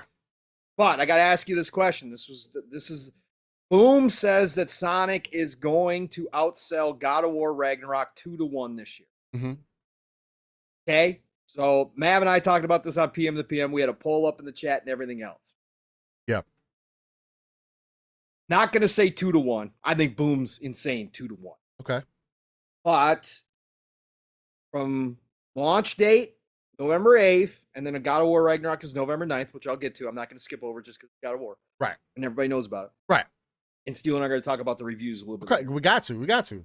But from November 8th till December 31st, does Sonic outsell God of War? Yes. Yes. Okay. By at least 2-1. And it should. Oh, you're upping it? Yeah, at least 2-1. Bro. I wouldn't be surprised if it ended up being 3-1. Listen, no. Oh yeah, hold on. I gotta give you some perspective here. Yeah, give me some. Go ahead. Mm-hmm. God of War Ragnarok should sell with past indicators and with the hype behind this one, it should sell between 3 to 5 million in the first month. The first one did. Oh, well, this is on PS4. Yeah. This is on PS4. Yeah. 3 to 5 million in the first month, which puts you at the beginning of December, and you still got other sales. So let's say it finishes at 5.5 million. You're going to say 3-1. You're talking about 16.5 million copies of Sonic, bro. Guaranteed. You know why? You know the only, and this could be smoke. You guys can call cap on this, whatever the case might be. You're not. You and Boom need to be locked up. No, but this is why. Straight jacket style. This is why I say. This is why I'm going to say this. One. Okay. God of War is for a certain audience. It is not for It is not for the audience that Sonic is appealing to. Agreed. Period. Point Sonic blank. has advantages here. Sonic has huge advantages. Period. Point blank. Period. The only reason I'm upping the stakes that high is because it should. Sonic is available everywhere. That is my perspective on it. There's no reason why this game should not outsell God of War.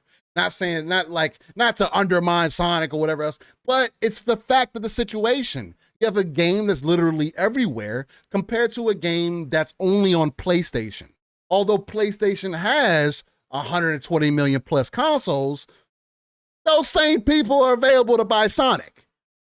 Sonic also appeals to a much larger crowd. Sonic has built up off of its hype because of the first movie. The second movie was popping also. Kids love it. It's also going to be released on the Switch, where people are hungry for games on the Switch. People buy games on the Switch guaranteed, right? This could be another game. I know people always go big for Mario on the Switch and everything, but this is one of the better looking games on Switch. I don't know if you guys have been paying attention, and I know this isn't a huge hill to stand on, because now it's like every game on the Switch is impressive, but this game looks pretty fucking beautiful on a Switch console. It can be one of those that really stands out. Bro. It's also available on Xbox One. It's literally available to anybody that wants the game. I think what's more this is going to speak to is the hype for Sonic, has it really come back, or is it still a little stagnant? I think that's what this is going to prove or not. If Sonic does not sell 2, 3, 4-1 over God of War Ragnarok, that shows me that Sonic still has some ways to go as far as making its stake within the within pop culture, right? Because then that would tell me, if it's close, that would tell me that Kratos is just as relevant as Sonic is. And to me, I don't think that that's the case. If Sonic is more popular than Kratos is, which by numbers, by research you could do right now, he's supposed to be, then this game, theoretically, I'm going to make the educated guess in my hypothesis as not only as a consumer, and I'm going to use, I'll be honest and also say that I will be a bit biased here. This is a Sonic fan speaking. And say that it will. Completely. But I also gave you hard facts though also. But let me give you more. Lifetime Sonic games. Lifetime. Every Sonic game. Lifetime have sold 152 million. You're talking about them doing 1/10 of that in the first 2 months of an unproven Sonic game. Come on. Bro. Just off the hype of Sonic. Let's go. And you're discounting the fact that PlayStation is going to be bundling the hell out of God of War. The God of War sold 5 million within its first month? Yes. If God of War Ragnarok sells another 5 million within its first month, and again, I don't think it should be in the. I'm not saying that Sonic won't beat. Let me clarify here for the chat and everybody else listening. Yeah. In the future, I'm not saying Sonic's not going to beat God of War. I'm on the train that Sonic will beat God of War sales wise. Right. It should. From November till December 31st. I'm saying Sonic will because it's on Switch. Like Steel said, it's on everything. Literally. It's got the movies behind it. It's for everyone. It's an E-rated game. Parents are going to be buying this for Christmas for their kids. It's a $60 game. Some of it does depend, Steel, on how the reviews come out. Because that word of mouth will spread. I think it's going to be all right. I think these reviews are going to hit. Yeah, I think it's going to be a 90. Like Mav and I said, as long as it's in the sevens. I think it's going to be a 90. As long as it's 77s, as long as it's not a 60 Sonic game, this will outsell. Listen, I'm not saying it can't be. I'm a Sonic. My favorite Sonic games are adventure. So I've been waiting for another open world Sonic, and this is not going to be adventure. There's not a whole lot of the so far from what we've seen. There's not that story aspect like an RPG, traditional RPG where you're going and talking to people and all that kind of stuff. I'm sure there's going to be plenty there, but open world Sonic, I'm all for it, and I'm loving what I'm seeing. Skill trees, love that effect, love the special attacks, all that kind of stuff. That's all cool to me. I'm just saying that 2-1, 3-1. You're in uncharted territory. Yeah, for Sonic. For Sonic, that'd be the fastest selling Sonic of all time. But what's crazy, but it doesn't sound crazy to me because Elden Ring just sold 15 fucking million copies in 2 months. Right. Or 3 months, I think. I understand that game in the generation right now, like already. No, people say God of War could come out. This God of War could come out on the 9th, and a game that's been rocking the entire year, almost going 11 months in. Well, no, more so 9 months plus in, can be ruled out for game of the year by a game that's going to be out for less than a month. But I don't get anyway. I don't want to get off a tangent. But anyway, yes, I do think that Sonic will outsell God of War, but again, it should. It should. It should. If it's good, it should. If it doesn't, that tells me there's a bigger problem. I'm also thinking that this game's going to end up getting a 9 or a 90, just because that's going to be. I'm putting big dogs on this one. If it does that, then you're 2-1, and Boom's 2-1, and I think Everborn's on the 2-1 as well. All you could be correct if it gets a 90 and all of a sudden there's massive hype behind it and everybody's playing it, streaming it. Kids are seeing it, streamers play it. Bro, it could be on. All I got to tell you, it takes one streamer to play this game for kids to see it and it to blow up. Imagine if this game was on Game Pass. Right. I think that'd be a whole completely different. But then it wouldn't be sales. So then it would just be engagement. Yeah, it'd be at total point, players. Yeah, right? but on that side of it, it would. Sure. Yeah, no. If it was there, sure. But Sega's obviously betting big on this that they don't need that out the gate. And Tim, sure. I'm going crazy for, and I can live I'll be okay if Sonic doesn't hit that hard, doesn't hit that high. Again, Sonic The unfortunate thing about Sonic is Sonic has always had the negative connotation toward it. Always. Right. And Shane, I do understand that there is a huge bias in media, but also people don't buy games on PlayStation. There are people that talk about their games and don't buy their games. They don't buy games. They're not enough. Well, like we've always talked about, Steel, Spider-Man. No, you're correct. Like, the best example is Spider-Man is considered by many, one of two of the greatest games of all time, last generation on PlayStation, right? 100%. Everybody and their mother and brothers have supposedly played Spider-Man. But if you look at the numbers, it's 30 million. Bro, that's not 120 million? No. That means 1 out of every 4 bought. That's a 25% attach rate, which is freaking amazing. Cool. That's Nintendo attach rate everybody. Stuff right there. That's not everybody. And that's the thing that people forget. Oh, Spider-Man, greatest game. Yeah, you might be right popularity-wise, but still, it was only 1 in 4 people bought that game. And imagine if if Spider-Man would have had the hype of PC behind it on its original release, how much further that probably would have gone for the numbers and that trajectory. Spider-Man could have probably easily sold 50, 60 more 50 million copies because of that, because you see the kind of the transition now. It's kind of faded off now because people have played Spider-Man. And to be honest with people on Steam, I know people say, oh, well, you can give them games whenever they want. They're going to buy them. They're going to just flock to it. There's only certain games that people do that with. And it's less likely for people that are on Steam to play single player games and continue to play those games and enjoy those experiences, especially, when we have mods and everything else, because that's more so what they're using it for. You're not going to get that big of an attachment rate versus if you did it day one. There are so many more people looking for that, for whether it be the creativity or whatever, the gameplay, whatever the case may be. There's so many more things that could be happening with that. There is. There's just a lot of talk in the community about sales. Sales, it always comes up, and Sony, the hardcore, the clowns, the circus likes to claim that Sony people buy games. Like, I'm not. No, that's the problem now. Nobody buys games. We just got numbers. The Last of Us Part 2 is supposedly somewhere around the $2.83 million. Bro, that's fucking garbage. The Last of Us, for how big that game supposedly was. You can feel however you want to feel about it. Like, you could say, oh, that's great for a place. No, it's not. Like, this whole old mantra shit, like, all right, guys, I might get off my rocker at some point today, but there's just been a lot of bullshit that's been going on, not only within the communities, this is like certain spaces of people having conversation. Like, that's not how that shit works, man. Like, the fuck. All right, let's get through the upcoming games. Let's get into God of War Ragnarok, and we could talk a little bit about the reviews too here real quick. Oh, you mean the reviews that don't get shown on from certain sites? Well, yeah, but that was like one. Whatever.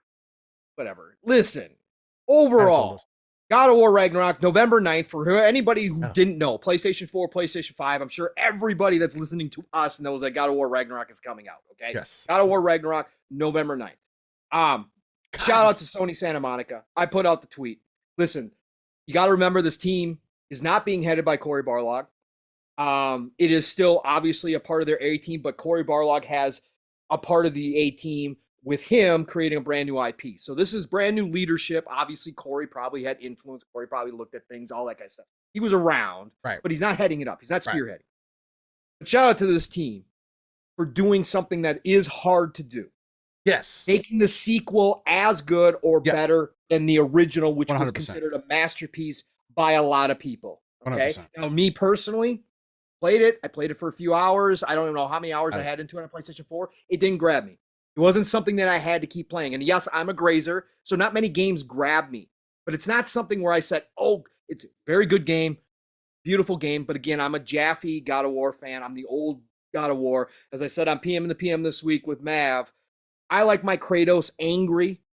I like my Kratos having sex. I like my Kratos in that mode. I like my Kratos to have actual combat. Yeah, That's I don't like sad dad Kratos. I don't. And I understand why they did it, and I give them props for changing direction and creating a game that people consider as a masterpiece. I don't have any question. Again, I'm not one of those people that says I didn't get into it, so it's trash. No. I understand if the consensus is, and the majority of gamers who did play it do feel that it is a masterpiece, then it is. Right. Okay, period. Point blank. Just because it wasn't for me doesn't mean that the game's trash or that they're terrible. No.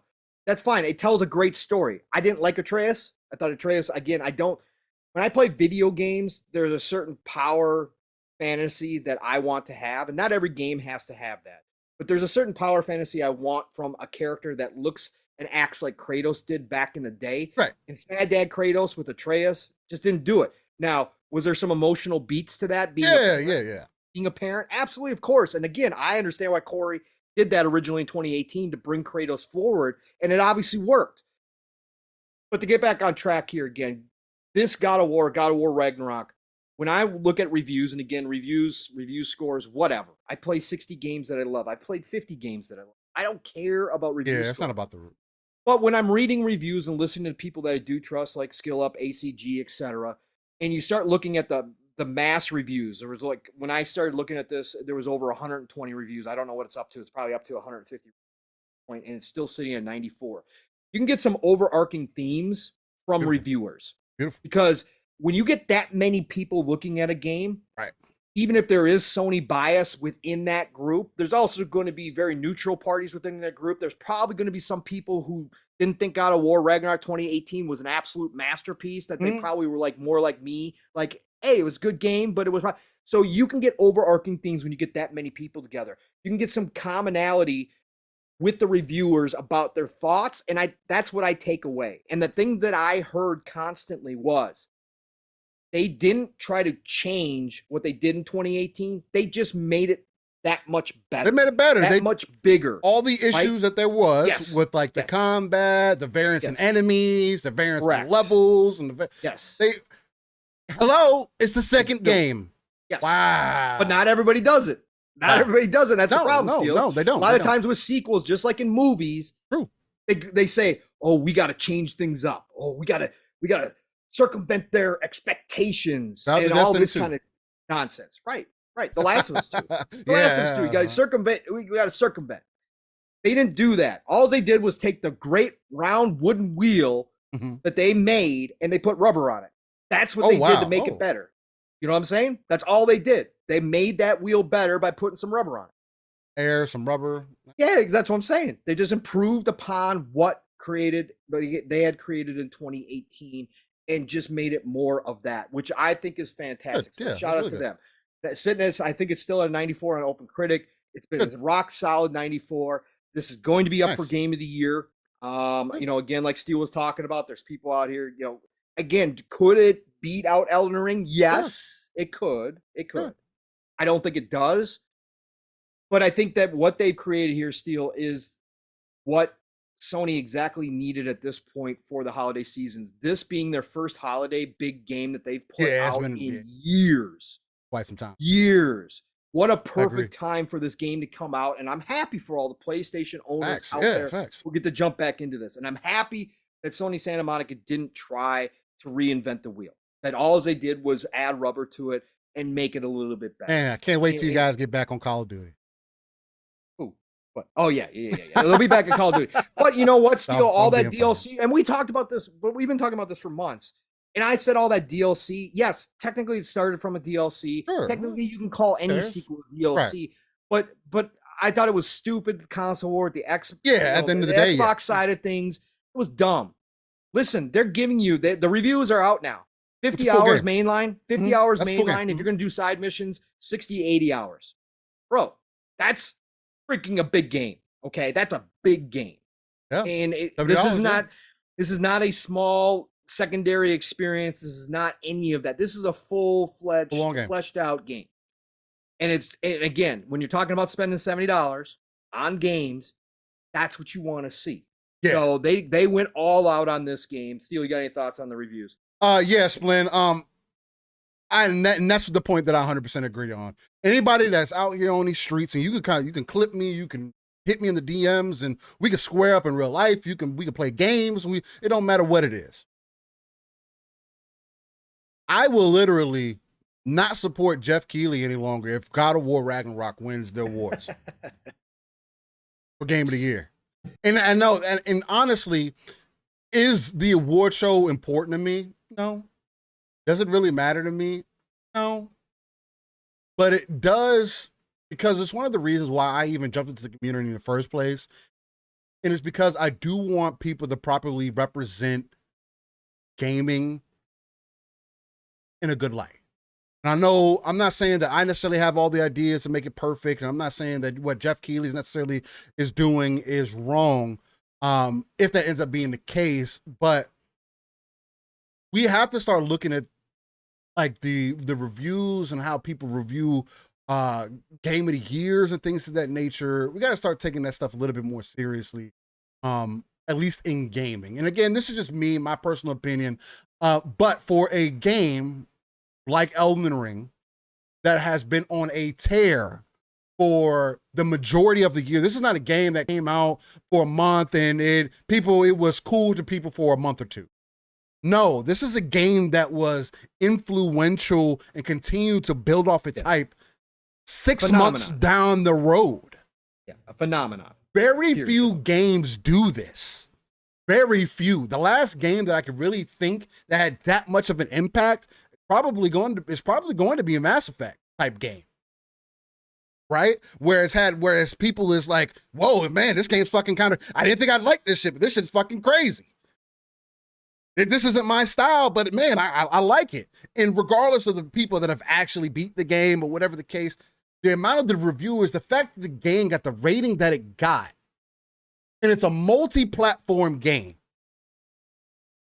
That means on all platforms, this game is at this level. I don't think it's fair to take a game that's on one platform and say it's at the same level of a game that's on all platforms. I don't necessarily think that that's fair, but I want to add on to that, especially a game that's only going to have been out for a month by this time this event happens. By give or take, right? Great game is a great game.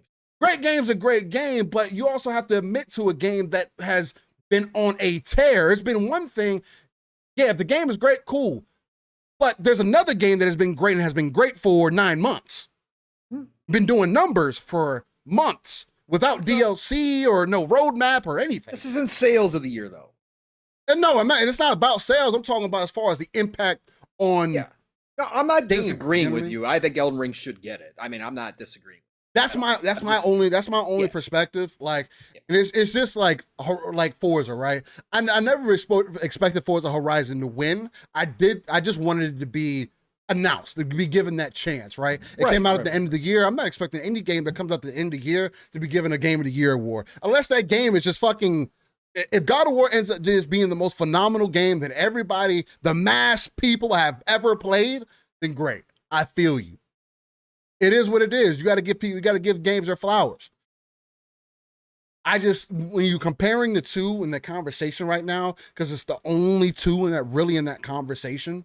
Because again, and this is really just off the expectation in the reviews of what we've seen from God of War Ragnarok versus a game that has come out, proven itself, and also. Yeah, and FromSoft, they should be petty at the Game Awards. They should announce DLC right there. And watch that number bounce right back up. That's just kind of my perspective on it. I just think that mindset on it is kind of messed up, right?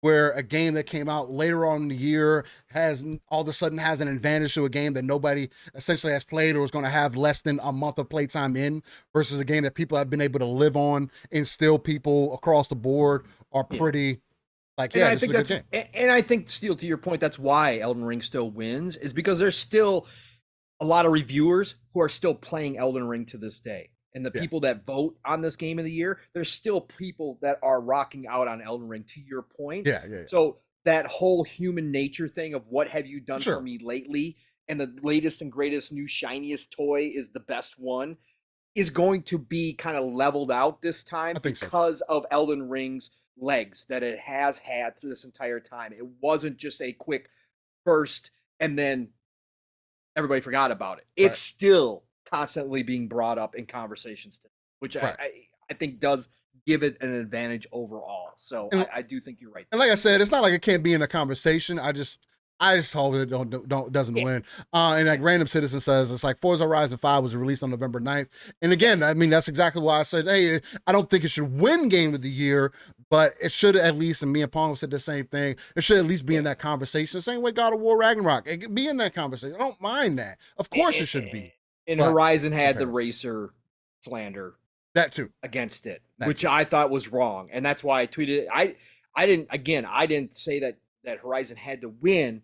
I just thought it should be nominated. And that's why I tweeted at Keeley last year and said, wouldn't it be great for Horizon to break that glass ceiling of racers at least being nominated? Yeah. That a game should not be kept out just because of its genre. Just like Call of Duty. That's the whole point, right? If people think Call of Duty should be in there, it should be in there, right? It shouldn't be, oh, it's just another shooter. Oh, it's just a multiplayer game. Yeah, it's just a multiplayer. If the fucking people love it, then they love it. Yeah. Now, would Call of Duty win every year?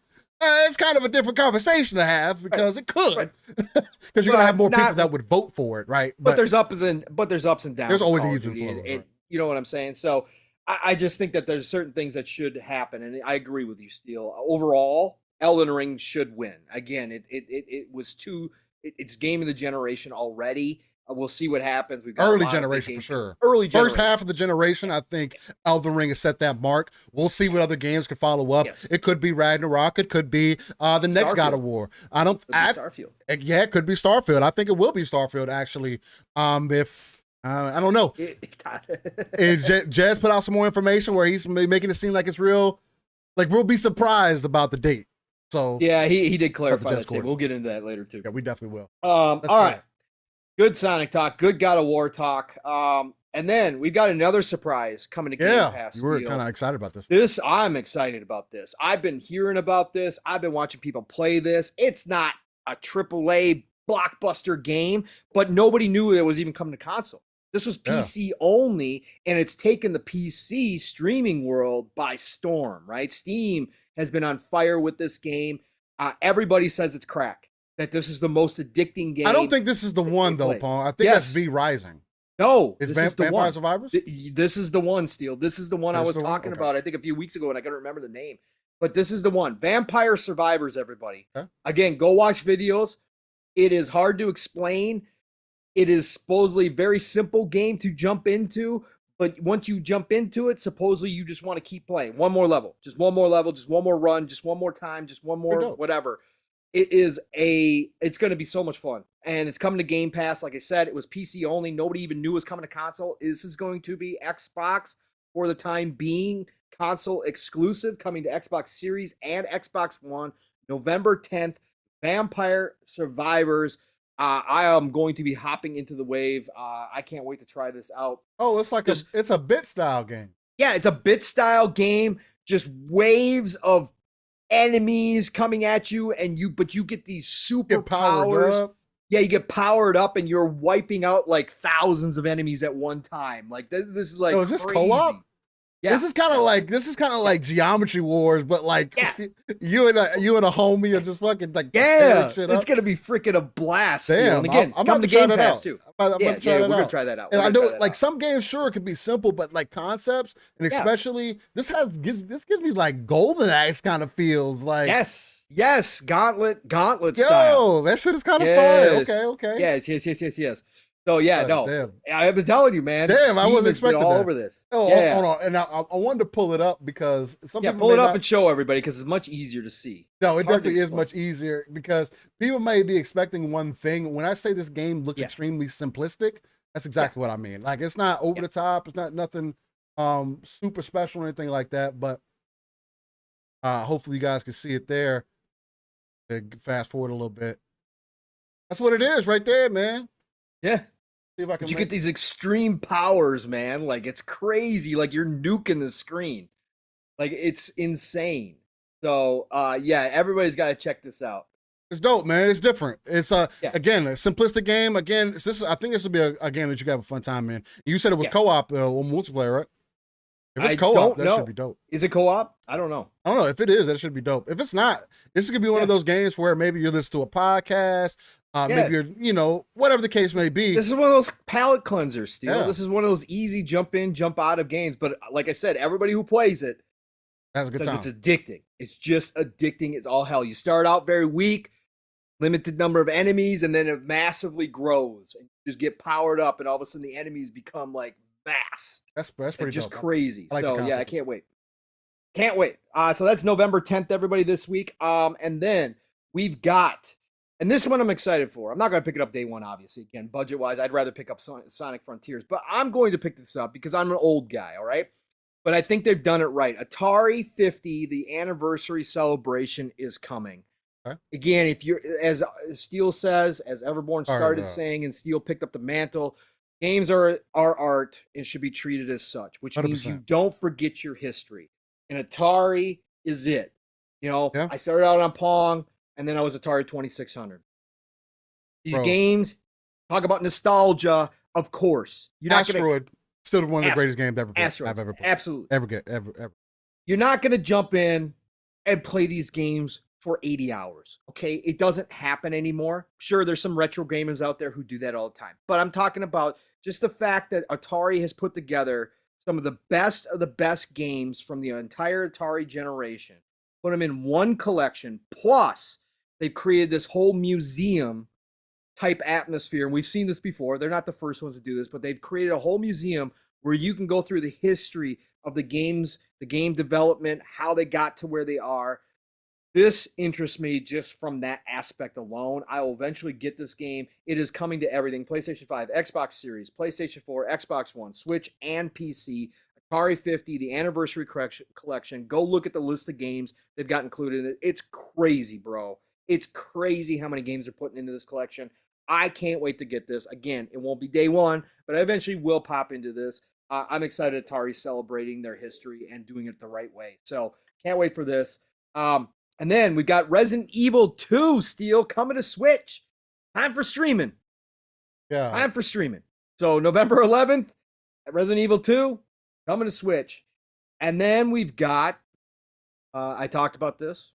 This is another one of Square Enix's mistakes. Yeah, this is one that you were hyped for. This is very bad, man. This is very bad. Very, very, very bad decision on Square's part. I'm glad it's coming out. At least for you. At least for me.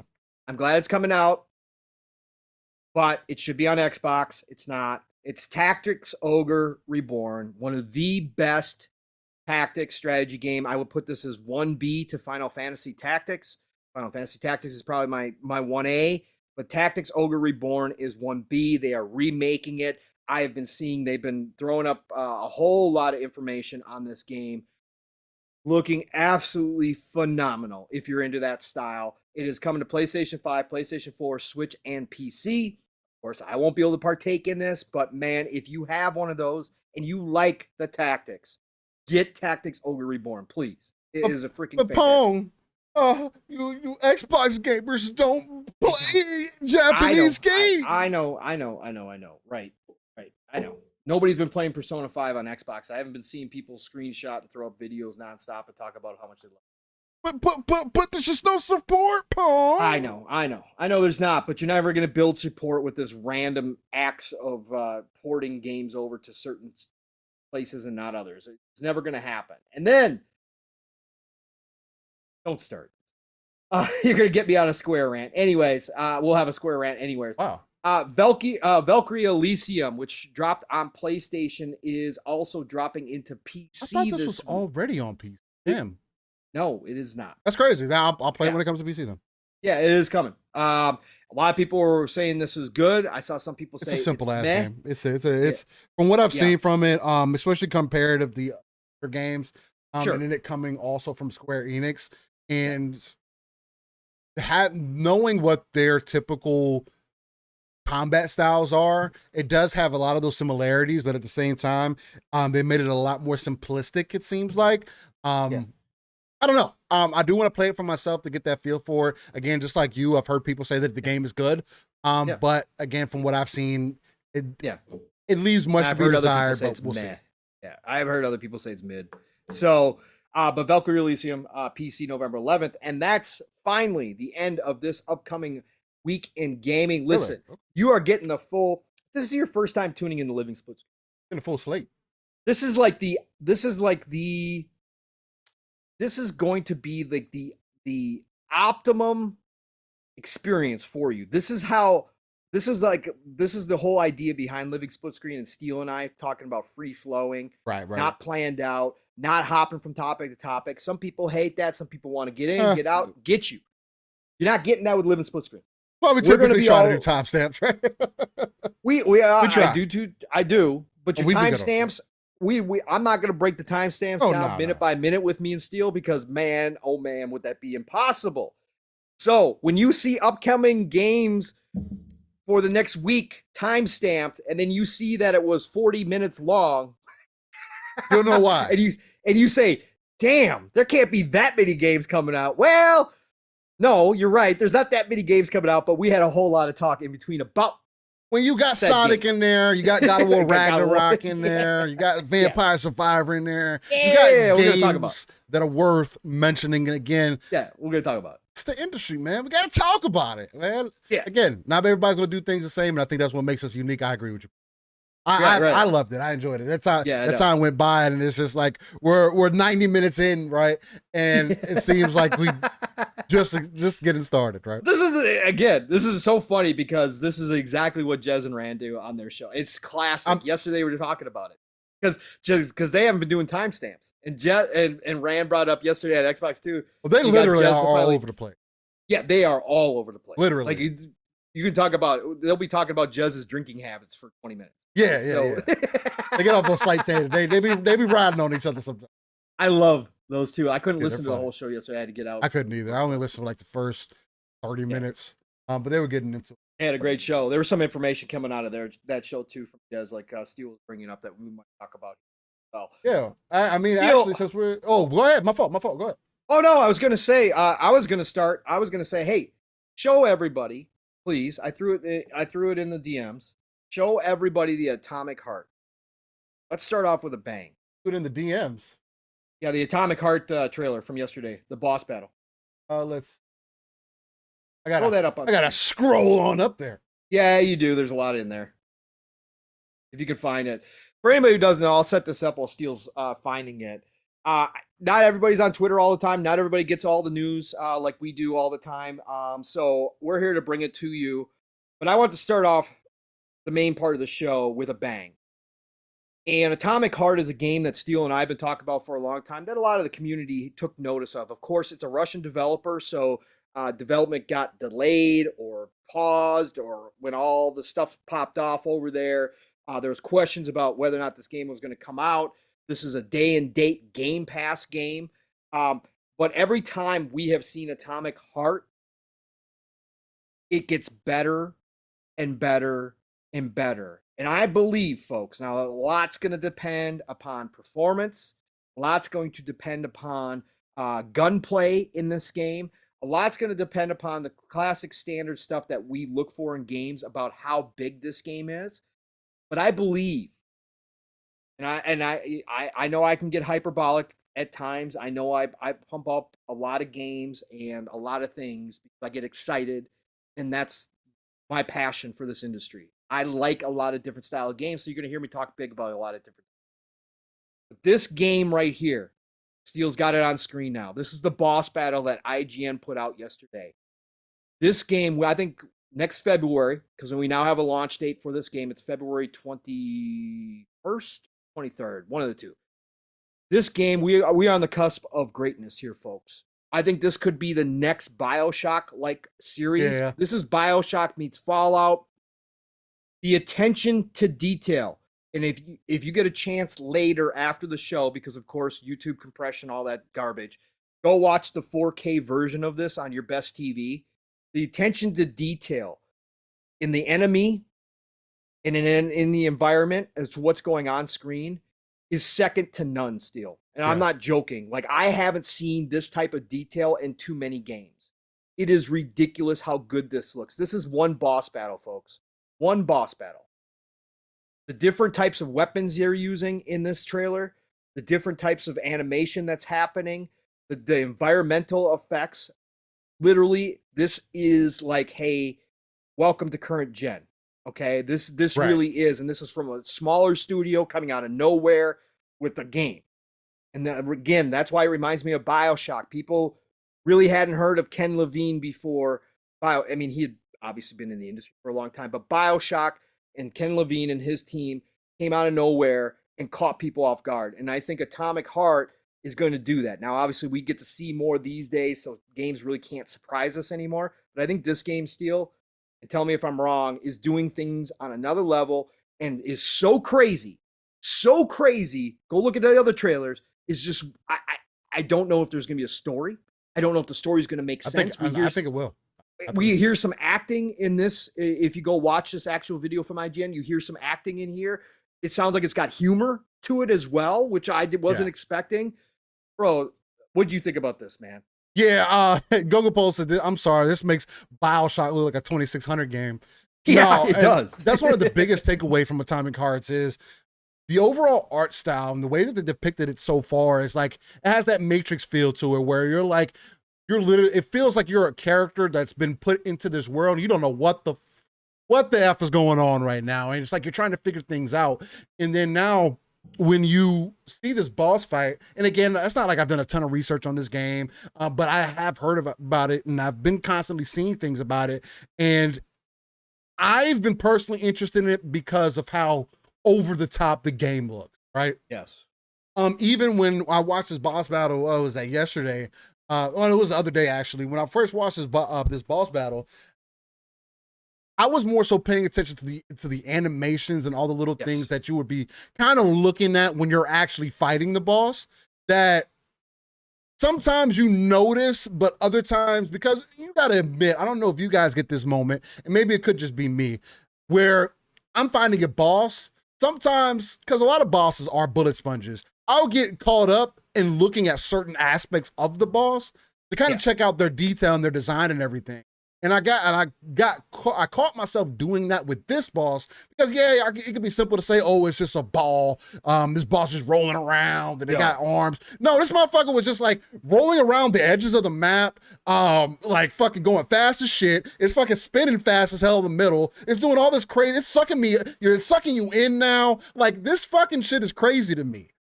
Right. Like, this is what I want out of a single player experience when you give me a game like this, right? When you ask, hey, Steel, what's a moment-to-moment experience to you? This is a good example of that, right? Now, whether the game continues with this is going to be a good question. Just like Pong said, if the only thing this game is missing now that we don't know of is whether it has a good story or not, or whether the story is going to make sense at all. But if it does, then it's right there with BioShock. And as somebody who hasn't fully completed BioShock, I think the only BioShock that I've played was Infinite, and I couldn't get into Infinite like that. I don't know what it was about the game, but I got about 3 hours into it, and I don't know, I put it down. Maybe it was another game that pulled me more that direction. But this definitely has more of an appeal, mostly because there has been more of that mech feel into it, especially from that last trailer that we've seen where the one robot put its whatever did the other robot and then the spikes started coming. I was like, bro, what the fuck is going on? BioShock never pitched itself to me like that. And maybe that was part of the problem. And I just didn't get deep enough into it like other people have. Where with this game, I'm seeing all these things up front. And if these are things that you're teasing me with, because again, this is teasers, then what the fuck is in the game? Right. Like, I'm kind of scared now because there has been things in this game too, where they really play on not necessarily the horror element, I would say, but more so the playing with that anxiety, the high tension that you feel in some games that's what I get from when I see this gameplay and just seeing how well it's put together. And like Pong said, this is compressed. You're not getting true quality here. Right. And even when you go back to watch it on YouTube later, you're probably still not going to get that good quality. Right. This is going to be one of those games where you're going to get it on release. And I think it's going to at least prove what next gen games could start to look like. And I know a lot of people say, oh, well, we've already seen that. Yeah, in bits and pieces, not like this per se, right? Where it's in action, in motion. The only other thing that it's missing currently is it being in my hands, so I can get a real feel for it. Yeah, February can't come soon enough.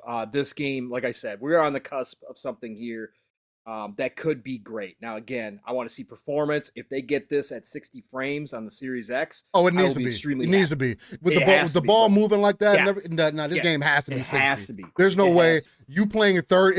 You're going to know. This is one of those games where, and this is part of the reason why I always stand on that hill for 60. Like, I understand 30 and quality and you having to make sacrifices there, but at the end of the day, you want to know what next generation about. It's about frames. Phil even came out and said the same thing. It's about frame rate. It's the biggest thing that missed the separation for this generation. And this is going to be a good example, especially if they have a mode at least to show you the difference between 30 to 60. Go do this boss at 30 frames and go do this boss at 60 and tell me there's not a difference in the way that it feels and the way that it overall plays and looks to you. It just looks so crazy, Steel. I'm just watching on my phone, and it just looks so insane. Yeah, the amount of things that are happening at one time, like you said, so you can dismiss it. Oh, it's just a ball boss. Bro, the things that are popping out of him and all the different animations that are involved in that and how it reacts when it hits the ground and stuff is crazy, bro. It's just insane, man.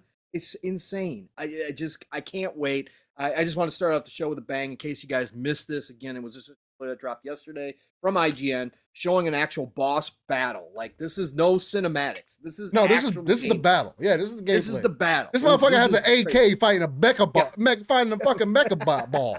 Like, what do I got an AK for? Right. That's what interests me. Why do I have a normal ass gun fighting this high tech shit? What is going on in this goddamn game? Then he threw out other guns too. He threw out some kind of energy ball that blew up, like it was holding it in place, and then it blew up. Like, man, I can't wait, Steel. I can't wait. Yeah. We're going back again. Golden age of gaming, folks. These are the types of games that we got on the 360 and the PS3. Developers taking chances, coming out with new crazy ideas, original ideas. Yes, I love my remakes. I love my remasters. I love my yearly releases like Call of Duty's, Battlefield. I love all of that. But we like originality. And last generation, yes, there was some, but not to this level. Yeah. We're already seeing things that we never thought we'd see, or we never even thought we wanted to see in a video game. And again, go back and watch the rest of the trailers of Atomic Heart. You're going to see visuals.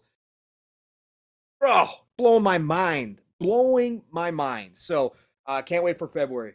Yeah. For this one. It's dope.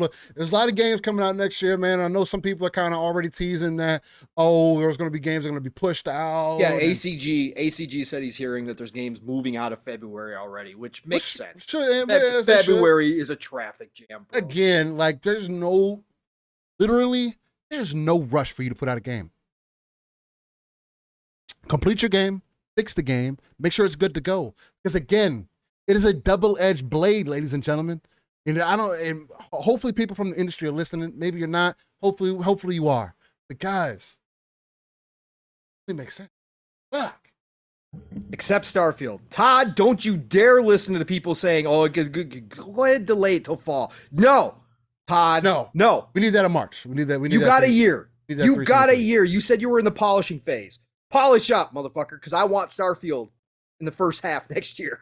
No, but like the touching on what I was getting into, it's just, especially nowadays, you have to make sure that you're bringing out games that are complete, more so complete on release, and it's because just people don't have long attention spans. And if you don't hit on release, you put out a game that's half baked and don't have the time. You're gonna get the smoke, man. You don't get the grace. You don't get the grace period anymore, right? You don't get the grace period to go. I mean, yes, certain games do. Certain games can relive again, but it's getting further. It's getting less and less that if you bring out a broken game or a game that's half complete, that you're going to get that second opportunity to grab an audience again. Yeah, the audience is realizing what you're doing. Right, and they've got 100 other games they can go play. So again, it's not like the old days where it was like, well, no, I'm not getting another game for 3-4 months, right? I need this game. Fix it. That's not what's happening anymore. So no, stop. No, delay it, Todd. God, yeah, no. We don't need Todd to delay Starfield. I need to see what that wonderful magic that Pong always speaks to of is looking Matt like. Booty did say that it's not going to be 2024. So that's the good news. So he was doing an interview and they were trying to get a date out of him for Starfield. And he said it won't be April 24th, 24 or 24. So he basically said it's not going to be 2024. Well, it damn well better not the first half. Listen, the world's not going to last that long. I need a 323. It's not going to last that long. We don't have an opportunity. If I don't get to play Starfield because we go to World War III, I'm going to be pissed off. I am going to be one mad mofo. Okay? So I need that out ASAP.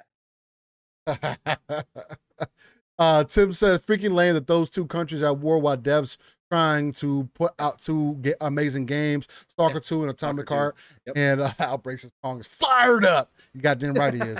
But yeah, it is mad lame that the countries are at war, but it is those humans, man, that are working on these games and still going through this. They're super people, man. The fact that they're still and that this could be an escape for them, right? And I hope that all the time and dedication to the devs that they've put work into for Stalker 2 and Atomic Heart definitely reap everything that they've sowed with the games, right? They get all the benefits. Hopefully their games hit mass appeal and they make all the money that they need to not only support their families, but also support anybody that they may have lost. And my heart continues to go out to the situation that's going out that way, and I bet everybody across the world, because that's fucking crazy to think about. I couldn't imagine again, and it's so iffy to talk about because it's so crazy that people could knock on our back door at be on our doorstep in any day if they really wanted to. That's the kind of world we live in nowadays, ladies and gentlemen. And our country likes to be the aggressor and likes to be of that teasing majority sometimes. So, just be thankful for where we're at. Support those who are in need if you can, and keep an open heart. Everybody's got to make their own mind up about what they support and what they don't support. That's why I never could get behind I'm not going to support Atomic Heart because listen, those devs had nothing to do with the decision. Okay? Yeah, nothing. And like Steel said, they're just trying to feed families. They're trying to do what they love. They're trying to create a game to give to all of us. Me personally, again, you got to decide on your own. You have every right to make your own decision. Yeah. I ain't going to tell you what to do with your life. You already know that. But for me, I could never get behind that. I never, ever. I want these people to get out the games no matter what's happening in their world or their country. But people in power in their country are making decisions. That's not their fault. Yeah, that's my opinion. That's like, this is the best example that I can use, and maybe it's not the greatest example, but that's just like saying because of what Hitler did back in the day that all Germans are the same and they're all bad people. Yeah. Like, that doesn't work. You can't hold what some fucked up person did way back in the day, and that's fucked up and caused mass genocide to a whole group of people that didn't necessarily have anything to do with that. Don't believe in that. Make sure that there's a point that, that's part of the reason they're not even involved in this shit no more. They can't even do anything military-based anymore worldwide. And they also, just like in Japan, although that's our fault, but that's a whole different conversation. That's a whole different conversation. That's fucked up also, that we shouldn't have done that. But hey, to each their own. Anyway, it's a deep conversation to have. This is the History Channel now. Now we're the History Channel. But it's just like, you can't crucify a whole group of people for what some fucked up people did. I don't necessarily believe in that. Again, everybody has to make their own choices, decide what's right for you, and then kind of go off of there. 100% agree with Paul. All right, brother, what do you want to get into next? I think from there, we were talking about Jez a little bit earlier. If you guys aren't familiar with Jez, he's from the Xbox 2. He is now the managing editor, just promoted too. Congratulations. I didn't hear that, but he is the managing editor apparently now for Windows Central. Again, they're a solid representative of Microsoft, I would say. They've been doing it for quite some time and very, reputable. source of information if you guys ever want to check that out. Check out Windows Central for sure. I'm not paid to say that. That's just what I believe in. So you can take that for what it is. But Jez yesterday, and this is coming from Eidos Sloth, he sloths everybody, man. He's all over the place. If you got some information to put out, especially if you have some ties into the industry somehow, or if you know where to get some information, he's going to make sure to be on that ass on Twitter. And we'll see if Twitter continues to exist the way that it does. And then Lord Master Jasper says, not the History Channel, you are not talking about aliens. No, Jasper. Oh, we can do that too, though. We can't. I can go there. We can't talk about aliens. I'm telling you, man. The only reason they ain't said shit to y'all yet is because y'all will cause mass panic. I'm telling you, that's the only reason. They're prepping us. We're just an experiment. That's all we are. We were planted here. That could be quite possible. I'm not gonna lie. That could be possible. Again, there's a lot of crazy things happening out there. Hey, guys. I'm the spiritual guy telling you that I've seen ghosts before, so you can take that for what you want. Lizard people are real. I don't know about lizard people. That's taking it quite far.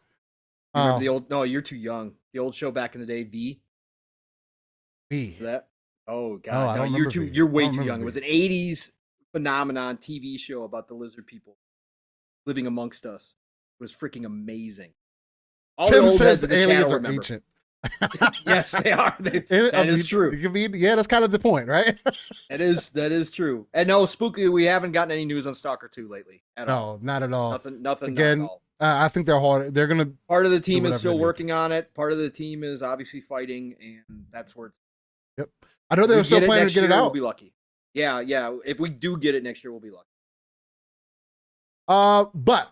Jez on the Xbox 2, because Jez and Rand were talking about mid-gen refreshes, because this has come up in conversation again because of the Xbox Series S mainly. We talked about this a little bit last weekend, but there's this big thing about, and some people talked about it last night in places that I'm not going to name, but some people talked about it last night also again about the Series S holding back the generation, and possibly because of that, there's a high possibility of there being a mid-gen refresh.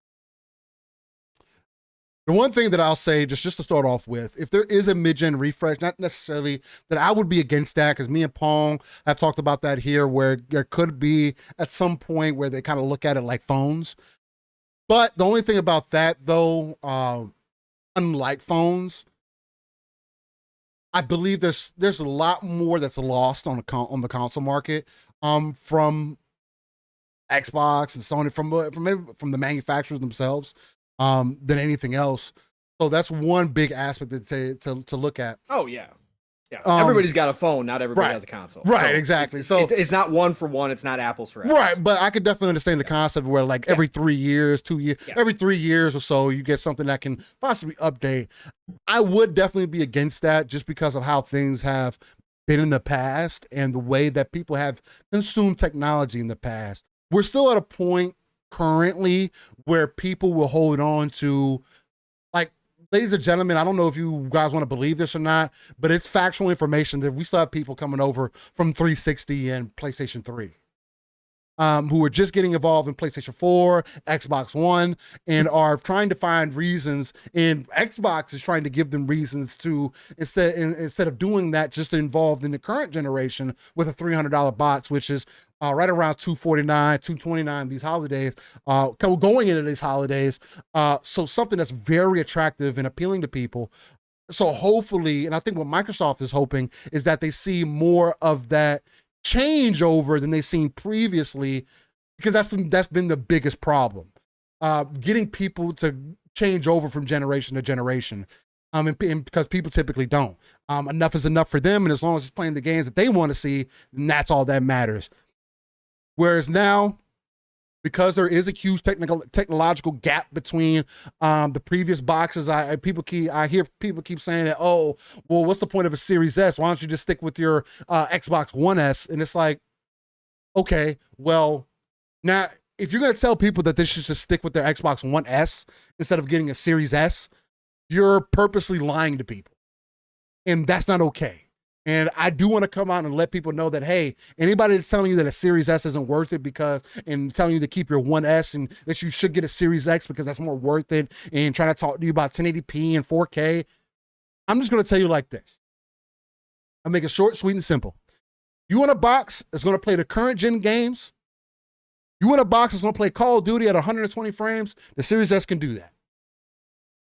As we move into the future, you're going to see more games that the Series S is going to be able to play. This is not going to be a generation where we're going to get mid-gen refreshes because we need mid-gen refreshes. This is going to be a generation where we get mid-gen refreshes so they can get the enthusiasts to buy more consoles. That's why we'll get a mid-gen refresh. That's the only reason why we'll get a mid-gen refresh. Other than that, there is 120% no reason for us to get a mid-gen refresh on these consoles. Especially 3 years, and I keep saying this, we're almost 3 years into this console generation, and the hardware still is not being used. The minimum spec is PC right now. Because your console, the Series S has an SSD. The Xbox One S does not have an SSD built in. And I know you could say, oh, I can just get a USB 3.0 SSD. It's not the same. They're still putting games on an external hard drive and storing thousands of games somewhere. That's fine for older games, but that still lets you know that we're not at a point where games are being developed for current hardware the way that it was pitched. So one of two things is the situation. Either we've been lied to this entire time and we as the consumer have been finessed and are going to be continuously spending more money, have also been spending $10 more for games that are never going to use the next gen hardware features. They just charge us $10 just because, and people who want to use macroeconomics as the reason for that are going to get away with it. Or the second option, and I low-key lost where I wanted to go with that, but the second, just that quick, I thought about something else, and just that quick, I went somewhere else. Or the second option is that you guys just don't care. Like that's the only thing that I can think of at this point. To me, I don't see a mid-gen refresh happening. It could be possible that they're always doing R&D. Right? You'd be crazy to think that they're not having other boxes in the work that could possibly have better hardware in them. Of course they are. This could be what Jez could be seeing, could be a handheld device that's possibly out there that they've codenamed as something else and could be taken as another SKU. That could be very, very well a possibility. I just don't think, Jigga Jace is getting old still. Yeah. That's what happens when you're hosting a show. You're trying to make sure everything is like where it's supposed to be. Thank you, Jigga. No, he's getting old. Don't let him. That's not what it is. You're in your 30s now. Yeah, I'm in my 30s and now I'm like I can't fucking talk. Fucking doing 30 different things and looking at us dropping frames every now and then, but also our fucking bit rate jumping up to astronomical numbers in like the 30,000s and stuff, getting great connection, but dropping frames. Still looking pretty good. As long as it looks good, that's fine. That distracted me and completely threw me off my track. I'm sorry, ladies and gentlemen. But again, for those reasons, I don't see it being necessary. I do think if it does happen, we're being duped. And I don't know, man. It would just be very unfortunate to see a mid-gen refresh at this point, especially with the technology at where it's at right now. Now, if we get some breakthrough to come through, if some breakthrough happens, then that's different. But I think at that point we would be talking about a different console generation also. I don't know. Still. Yeah, we're talking about a mid-gen refresh, Gogo. That's what we Yeah. We're talking about because Jez brought it up that he had seen some stuff behind the scenes, some code names that didn't make sense in the place where they were. Bill just was on what is it? Not Big Brains. I got something Brains. I can't remember. What is it? God dang it! I have it right here, but I don't have the name. Same Brain.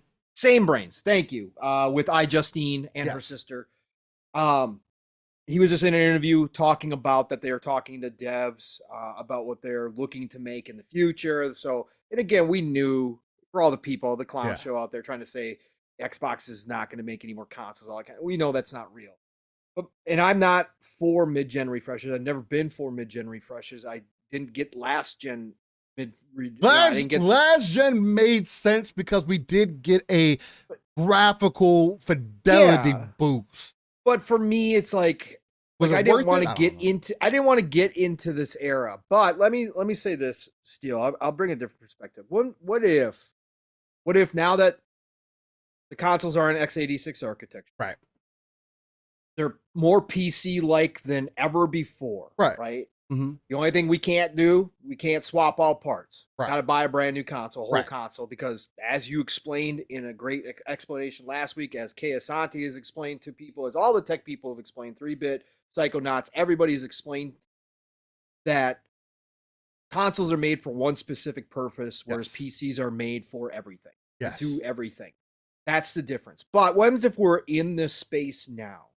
And I'm not saying this is going to happen. What if we're in this space that Phil is looking down the road, as we know they are. Microsoft is looking at the 5, 10, 15, 20, even 30-year plans. Right. They're looking and seeing where this whole industry is going. What if we move away completely from generation?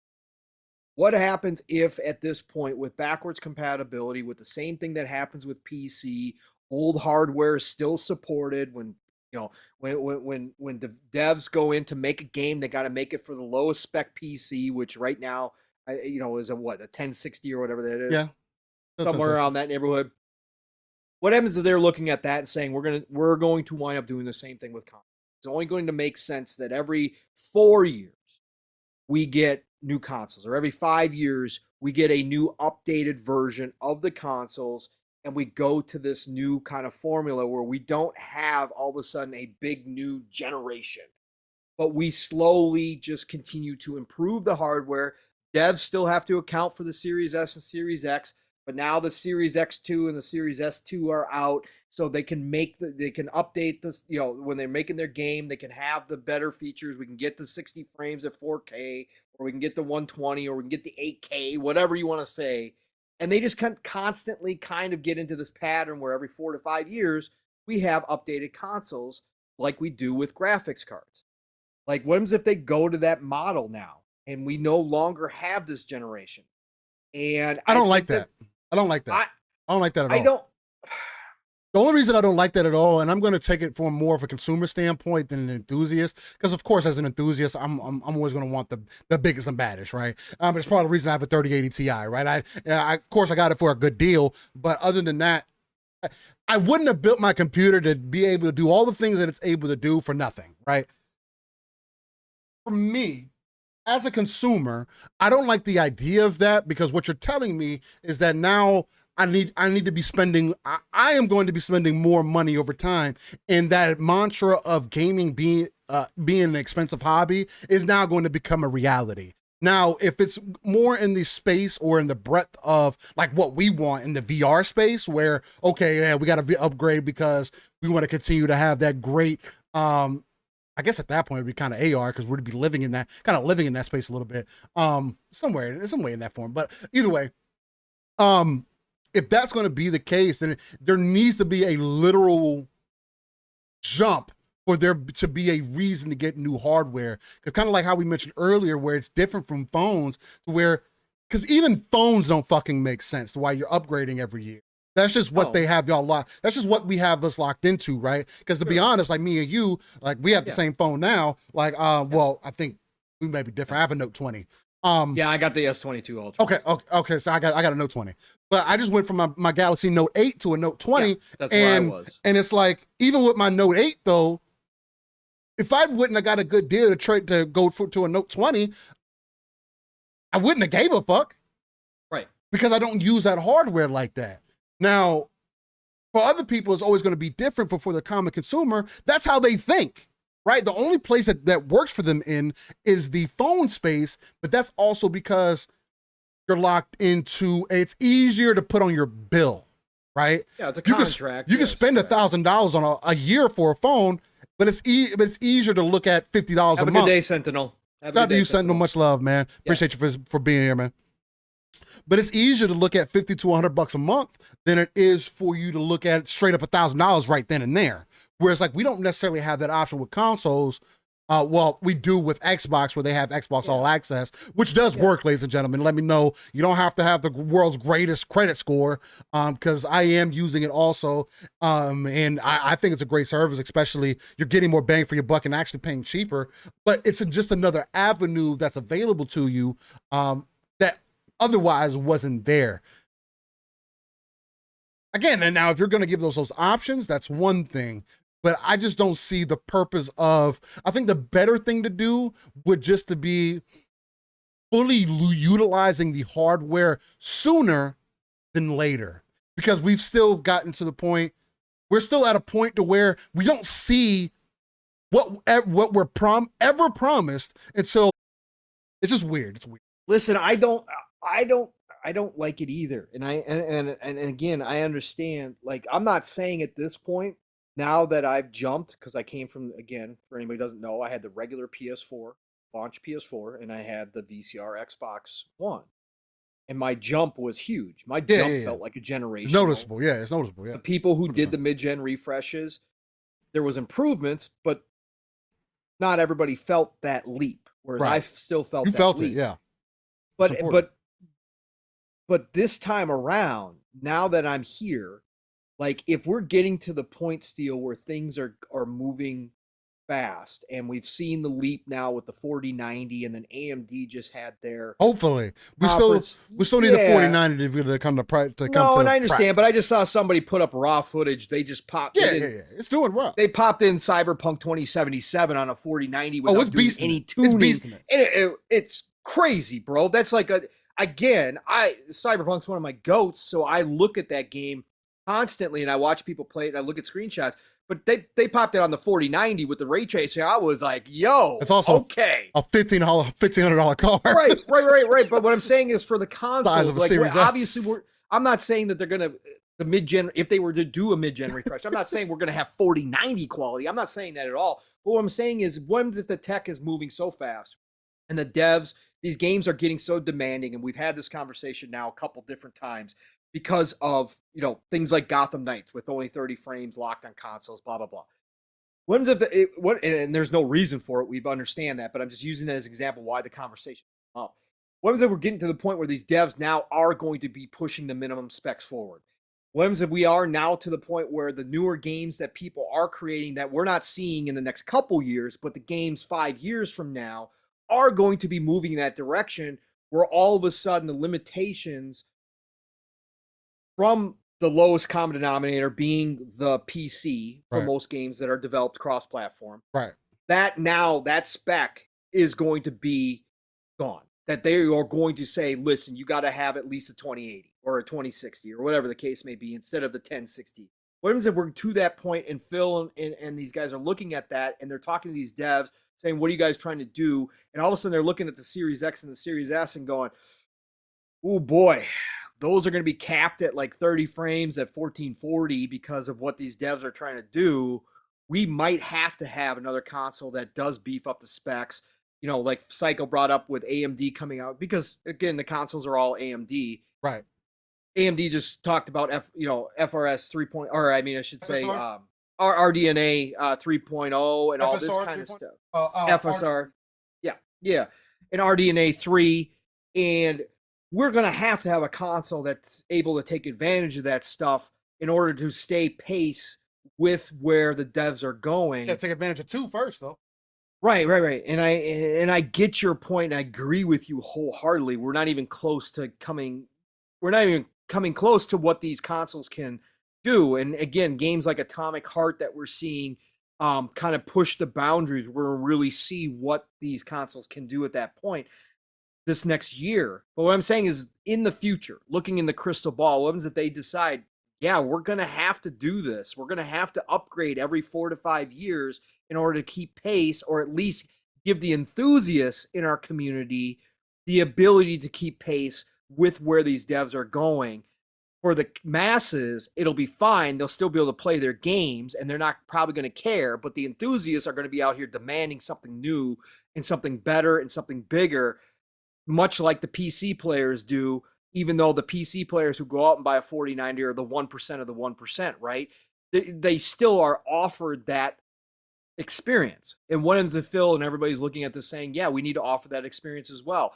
That's all I'm saying. Again, I'm not arguing for it because overall I'm against it. I don't want to have to be looking forward to upgrading every 4 to 5 years. That's not what I want for my console, but it still would be a choice. And I think that they might go to that now, where I'm just saying the possibilities there. If this turns out to be something that Jez is right about, that these code names could be indicating they are already looking at that, because then I would imagine we're going to see them by 2025. I mean, I imagine we will start hearing about them end of next year, 2024. We're going to start hearing about this. So I just think the possibilities there, that now that everybody's kind of on the same hardware architecture wise, that it is more in line with PC, that the ports are easier for the devs, that we might see consoles move to that kind of model.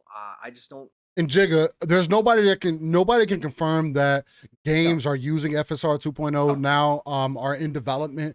And to be honest, because of how that works, well, Deathloop is using it, and Scorn. Scorn, but we can't confirm what games are using it now, or in development. I mean, Pong just said a couple of them, like he said, Deathloop and Scorn, or some of them. But we don't know who's going to use it, or why they're going to use it, or when they're going to use it, because everybody's different.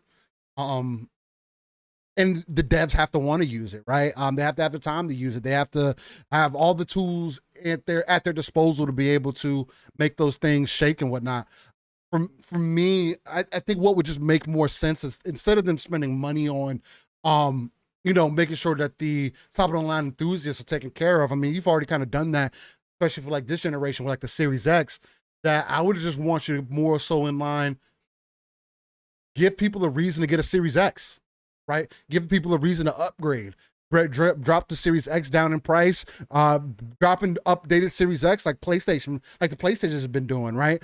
I think that would be a part of it too, Steel. I agree with you. I mean, that would be a part of it, like a refresh of the Series X and Series S. Right. You make the Series S small, cut down the size of the Series X, drop the price down $50, whatever the case may be, $100, but then introduce that mid-gen refresh that is the big boy. I just could see it happening. I don't agree with it.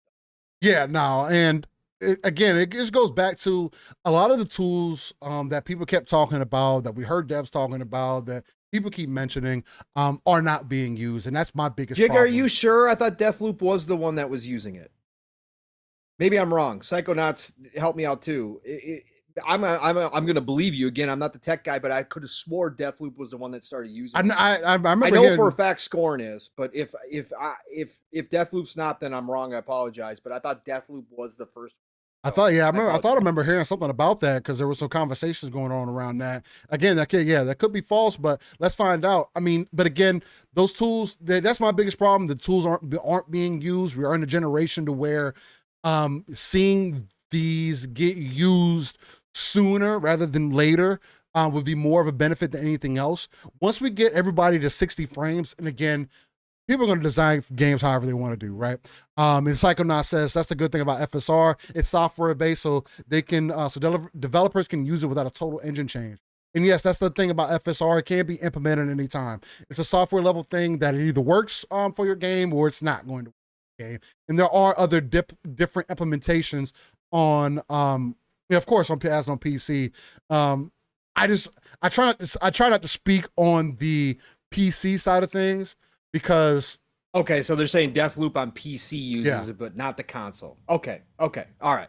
Cool. I try not to speak on the PC side of things, because I can get some of those blended, especially me being more of a content creator now. It's like I'm kind of between both systems, so I'll be between my Xbox, between my PC, so I never know sometimes. But yeah, I don't think it's something that needs to necessarily happen.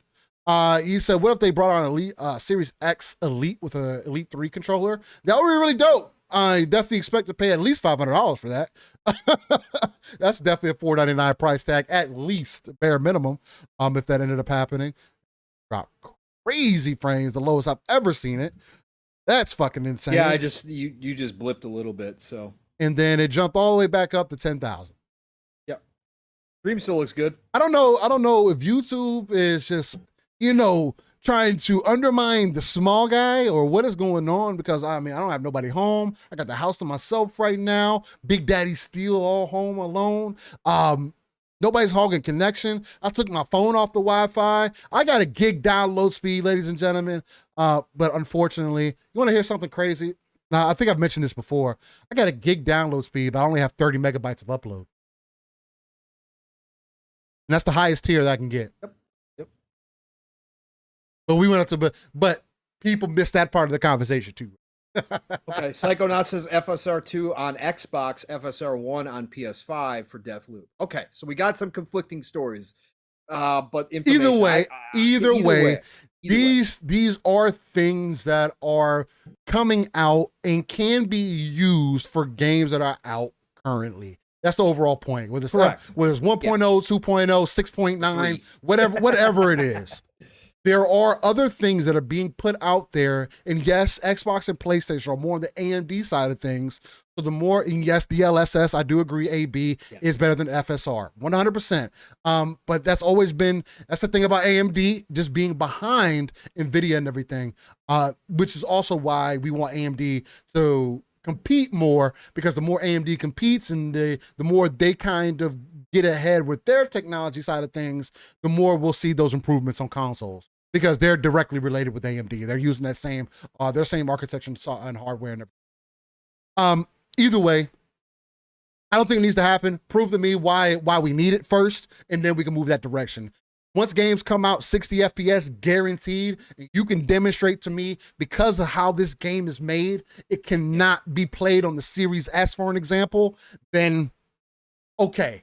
When you give me a game that has to be played on the internal SSD or on the at least minimum spec a M.2 SSD in the PC, we'll be having a conversation then. But right now, what we're still using a standard hard drive as a baseline. No, I don't want to talk about mid-gen. And it just doesn't make any sense. It's a digging in your pockets more than anything, right? At least to me. Yeah. I agree. And speaking of digging in pockets, I think you guys know where we're gonna go. The PlayStation 2 VR. VR, are you kidding me? Are you kidding me? This price. Lord Master Jasper says, set your bitrate to 15,000 so you have more headroom for other devices to use upload speed. All right, say less, Jasper. I'm gonna do that. For some reason, I did that before and it didn't make too much of a difference at that time, but I'll definitely do that this time. I don't think I've ever set it as high as 15. I think it's the highest I've ever. But I'll definitely do that. I'll try to do that now if it'll let me. Hopefully you don't have to restart to have. No, I don't think I will. It looked like it took it automatically, so that's good. Okay. Let's see. Hopefully, thank you, Jasper, for mentioning that. I didn't even think about doing that because I was watching other videos and people were like, "No, just set it at 4 or 5K. That's what you wanted to set at." Blame Steel for being on McDonald's Wi-Fi. It's right next door, man. He said, "Steel, get off that Wi-Fi, bro. My computer is hardwired." You know the issue when you call your ISP, right?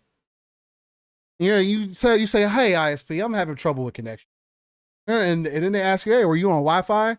You say, "No, I'm hardwired." And then you go through all these troubleshooting steps and get to this point, and you make sure that you let them know that you're hardwired again. They're like, "Hey, are you sure you're not on Wi-Fi?" Jeez. It just kind of makes you want to throw your head on a wall. But anyway, PlayStation VR 2. Or as Pong said, VR, are you kidding me? Now, I want to start off this by saying, offering. Looks like it on my end. I don't know if it's me or if it's the stream, but all of a sudden, weren't before. Yeah, I changed it to 15K, and it's like it can't hit 15K now, so now it's having problems. No, I don't use the switch to stream. Let me change. Yeah, because now it's just consistently dropping frames. Let me go ahead and change this. You don't listen to Actually Guy. Yeah, actually, guy, man.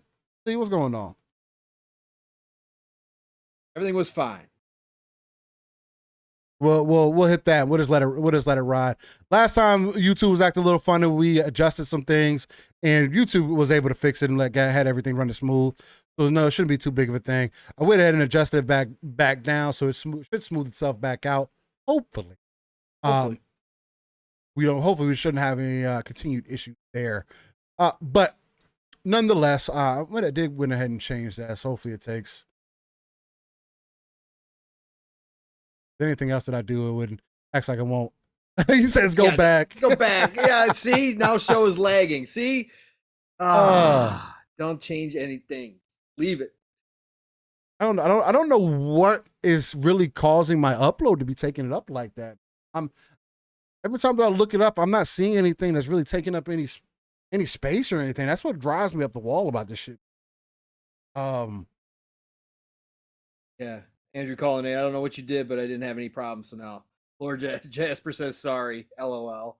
Yeah, okay, Jasper. Coming in, ruining our show. What is overlay?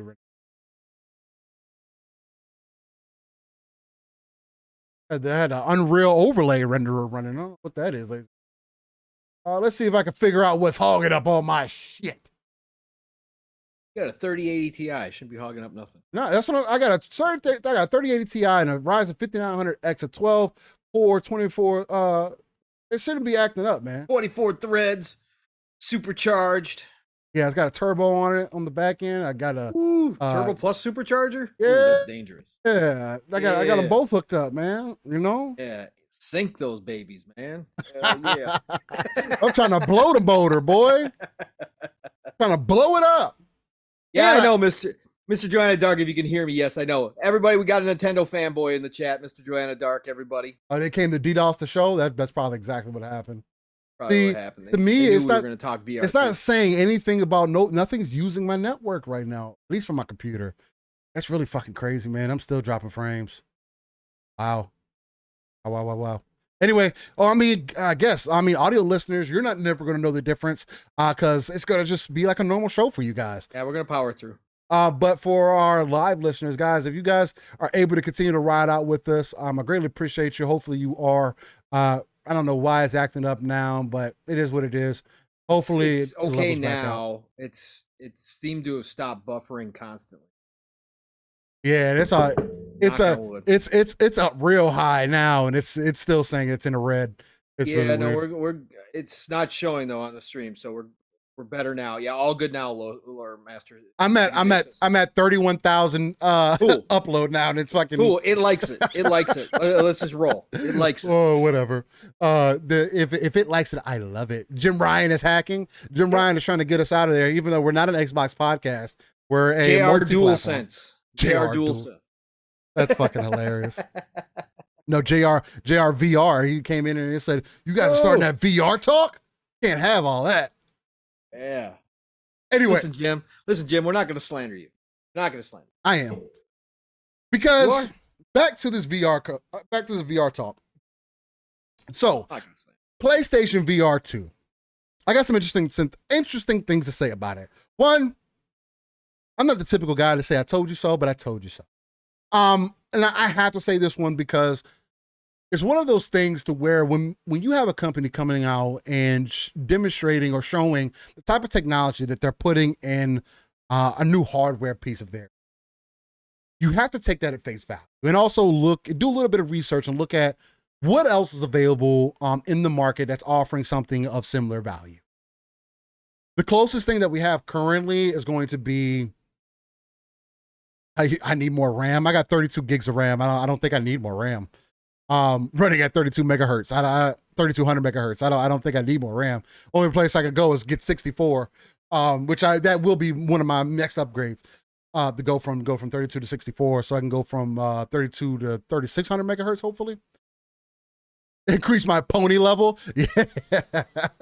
Jahid, you said log into your router and you can see what it's causing the bandwidth. Yeah, I'm gonna do that in a minute when I pass this off to Pong. I just didn't want to stop the show, try to do all those things at one time while I'm trying to get everything rocking and rolling. But with PSVR 2, and everything seems to be running fine now. Hopefully everything continues to run fine. But I will check on that. But there shouldn't be. Nobody's home again. It could be my neighbor, maybe stealing my internet. Maybe she knows my password. But so this is coming from PlayStation.blog or blog.playstation.com. And this article was written by Isabel Tomatis. Shout out to you, Isabel. Over the past several months, we've been introduced to PlayStation VR 2 and provided glimpses into the next generation of virtual reality gaming, which will allow you to escape into new worlds while feeling a groundbreaking sense of immersion. Today, I'm very pleased to announce that PlayStation VR 2 is officially launching on February 22nd of 2023. PlayStation VR 2 Sense Controller charging station designed specifically for the PlayStation VR 2 Sense Controller will also launch the same day. Let me see if I can get this article up for you guys on your end. Just in case you want to. There we go. Probably gonna be a little bit difficult to read there, but as we're rolling down here, they did give out some retail pricing on it, and again, $549 or 599 euros, 529 euros, I think is on that one, and then 74,000 yen, I believe that's what that is. Recommended retail price, and it includes PSVR 2 headset, the Sense controllers, and stereo headphones, and Living Splitscreen is pay to stream. I wish. Watching Living Splitscreen at 30 FPS. This is 2022. See, it's affecting everybody. This is why I need 60. 60 needs to be standard so I can get 60. No. But with this, I do agree that PlayStation VR 2 is a little bit on the higher side of things. Now, I also have to be quite honest with you guys. When you look at the scope of it, though, and yeah, I do need RDNA for my internet. But when you look at the scope of things and you look at the market right now, in the VR market, this headset isn't priced that bad. Now, what makes it a stickler and kind of a talking point for a lot of people is the fact that you can get a MetaQuest 2, for an example, for less than this, maybe around the same, depending, because I know they raised their price on it. They went up $100, I think. But thing about MetaQuest 2, thing about the MetaQuest and other VR devices is that the ones that are standalone typically aren't the greatest, right? They don't have the best quality. They don't look the greatest. Can give you an experience overall. They just don't look the greatest, right? And the type of quality that people are looking for and also asking for it to be completely wireless, I do need you guys to understand. And at the end of the day, you don't have to understand. You can do whatever you want. If you want something that's going to give you that performance without wires attached, you're going to be spending a lot more money than $549. Because you're literally asking for them to put a PlayStation 5 in a VR headset, and we're not in a technological point to do that. We're not.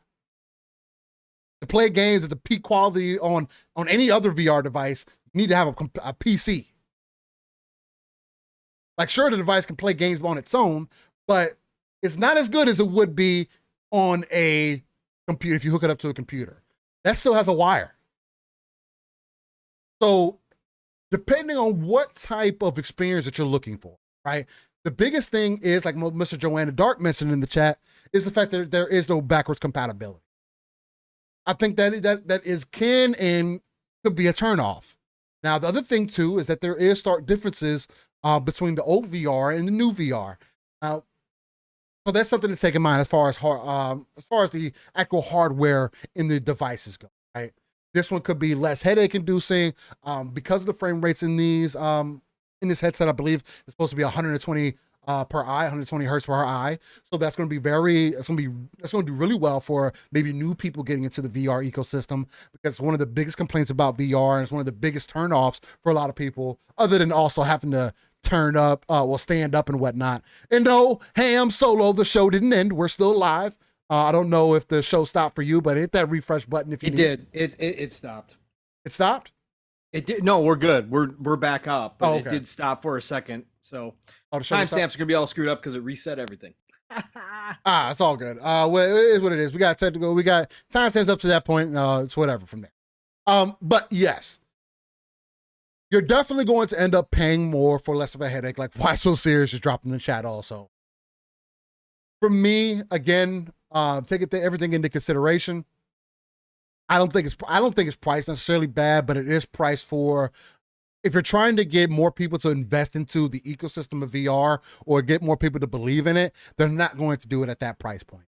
I'm telling people to spend almost $1,200 or over $1,200, including tax. And that's just in America, in the United States, for a device of that nature is a big asking price. This is literally, again, a device that's meant for enthusiasts. A device that's probably, again, over the next 5 years, may only sell 2 million units. And I think you guys brought up this conversation on PM and the PM of this could be their last VR unit, possibly. This could be, hey, they're just putting this out to put it out there, and if they don't get the attention that they need, then they'll drop it. That's part of the reason I think why Xbox also hasn't invested into it. Because there literally has not been, it is more worth for you to dig deeper in the PC bag than to dig into a bag that is still questionable, very questionable. The VR space is more questionable than games coming to a subscription service. Like, there is so much more that needs to be proven in the VR space than having games come day and date to Game Pass. Like, that just kind of that's just like common sense of putting 2 and 2 together. Whereas me buying a device to put on my head and walk around, and now I got to buy all these other games. It's not backwards compatible. I got to buy this whole other unit for. It's not quite in the graphic.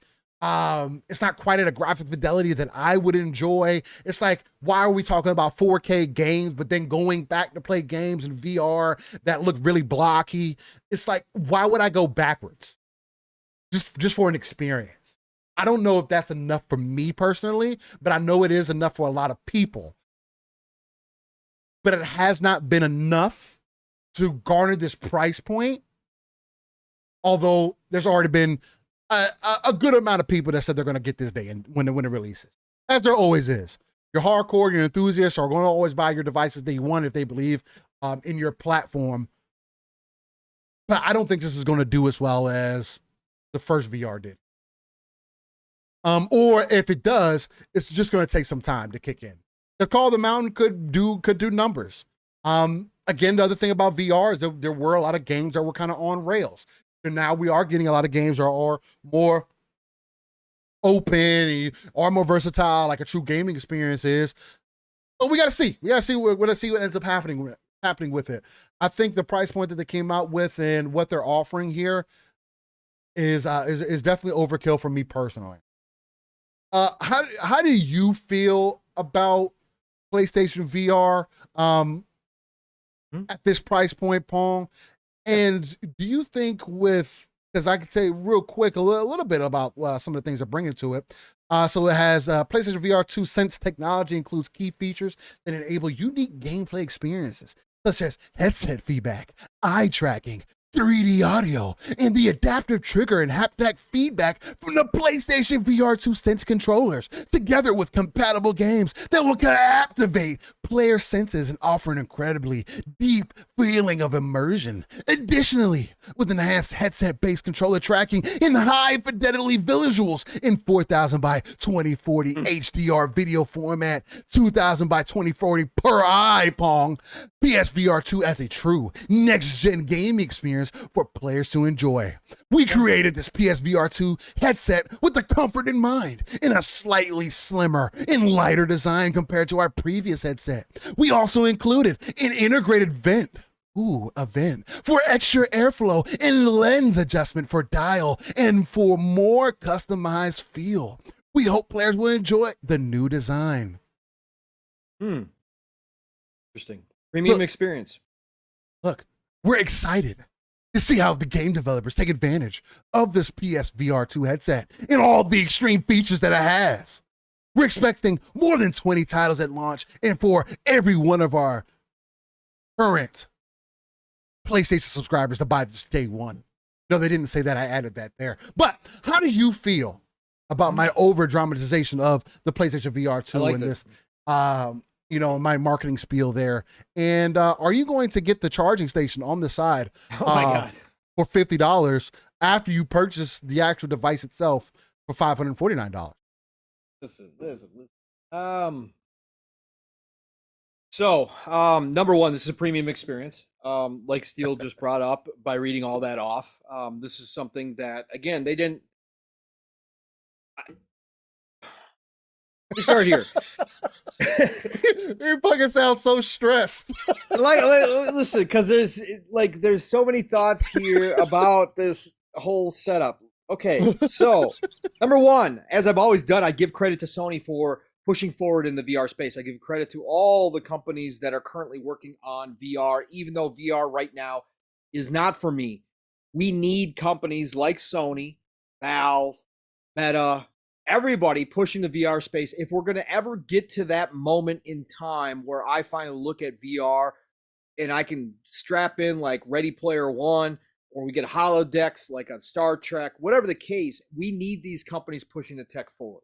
I give them all credit for being in this space, even though it's very niche, even though it's very expensive for a quality setup. And like Steele brought up, there's still too many people that are affected negatively by the VR experience that gets motion sickness. There's so many things that have to work out. This is new tech. This is new. This is a new space. Yeah. So I give credit to all these companies, including Sony. I like the fact that Sony didn't skimp out on it, but from a business standpoint, if you're not going to skimp on the hardware and you're not willing to sell it at a loss, which again, the position that Sony's in right now, they're obviously not selling at anything at a loss. They just raised their prices on consoles worldwide to avoid losses outside of the US, right? They added $10. They were one of a handful of companies that started out at $70 games this generation. So I always knew that this price point, like Steele said, hate to say it, but I told you so. There's a lot of people in this community trying to convince, and it wasn't the clown show. It wasn't necessarily the circus either. There was a lot of tech people in this community, that said that they were trying to convince everybody that it was going to come in at $399. But I've always been on I was on the $499 train, but I always said between $500 and $600, I thought they were going to fall because I knew Jim was not going to take a loss on this. He just wasn't. There was no way he was going to make that decision. They're still probably taking a loss on it. I mean, yeah, they're probably still, they possibly could be, but I'm just saying that they weren't going to take a big loss to all of a sudden give this much more of a mass appeal. They weren't willing to do this. People who already aren't buying it in a mass. Right. So I wasn't shocked. I wasn't in the group that was shocked by this price point at all. It makes sense for the tech that's in it. Now, what doesn't make sense is that it's locked to PS5. You can't use it on PC. People like Kay Asante and PCMRs are going to figure out a way, I'm sure, to make it work on PC, but it's not natively available for PC. I thought that would have been a better route to go if you're going to bring out a premium device. At least make it PC compatible. So, you open up a little bit more of a market on that side of things. But they didn't do that. The next thing is content. You're getting retread games that's already been out on VR everywhere else outside of the Horizon first party title. That's the only game that's going to have any draw to people who don't already own a PS5 to try to bring more people into experience your VR is going to be your first party exclusive content. Barring having that, there's really no reason for people who already are in the VR space to come invest into the PlayStation ecosystem. Is Horizon gonna be that draw? Probably not. I can't say never because you never know what's gonna grab people, but it's an on rails type of an experience. It's not gonna blow people's minds to the point where, you know, somebody that's already got the Quest or whatever the case may be like, oh, I got to go get myself a PS5 and the PSVR 2 to experience this game. So here's the problem that Jim finds himself in, Steel, is he inherited this when he took over. He inherited the VR section. They obviously were already deep into R&D development on the VR. They had an idea, a vision of how this generation, PS5 and the Xbox Series consoles, were going to go. And their vision obviously was that they were going to continue dominating like they did last generation. They didn't realize they were going to be in a war. They didn't realize they were going to be in a battle. They didn't realize that when Satya came out and said we're all in on gaming, that it meant we're all in on gaming. Right. In fact, we're $70 billion Activision Blizzard deal type all in on gaming. I don't think Jim saw that per se coming. I don't think that they necessarily knew that this was going to be a knockdown, throw-out heavyweight competition this generation like it's turned into. So they had already moved forward with VR2. They invested a ton of money. Again, a new tech like this, even a second iteration, is going to cost you a ton in resources and time to make. So Jim inherited this thing. So now Jim's got the decision to make. And I think that this is the interesting question, Steel, and you alluded to it. I brought it up on PM to PM. The price point is the price point. Again, the tech dictates that, hey, that's the value you're getting in this tech. So it is. People freaking out about the price point saying, oh, you're never going to sell this.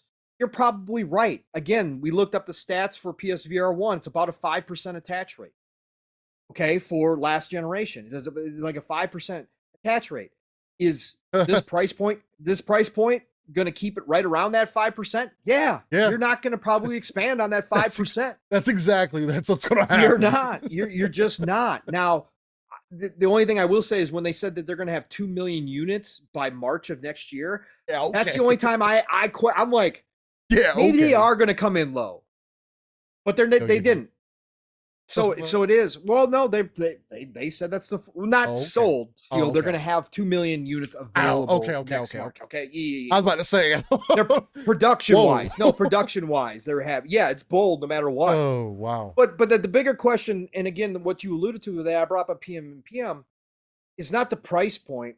It's not the debate of whether or not you now have created something that nobody's going to buy. I think the bigger question to ask is this another PSP moment for Sony? Is this another Vita moment for Sony? Is this another PlayStation TV moment for Sony? Is this another cell processor moment for Sony?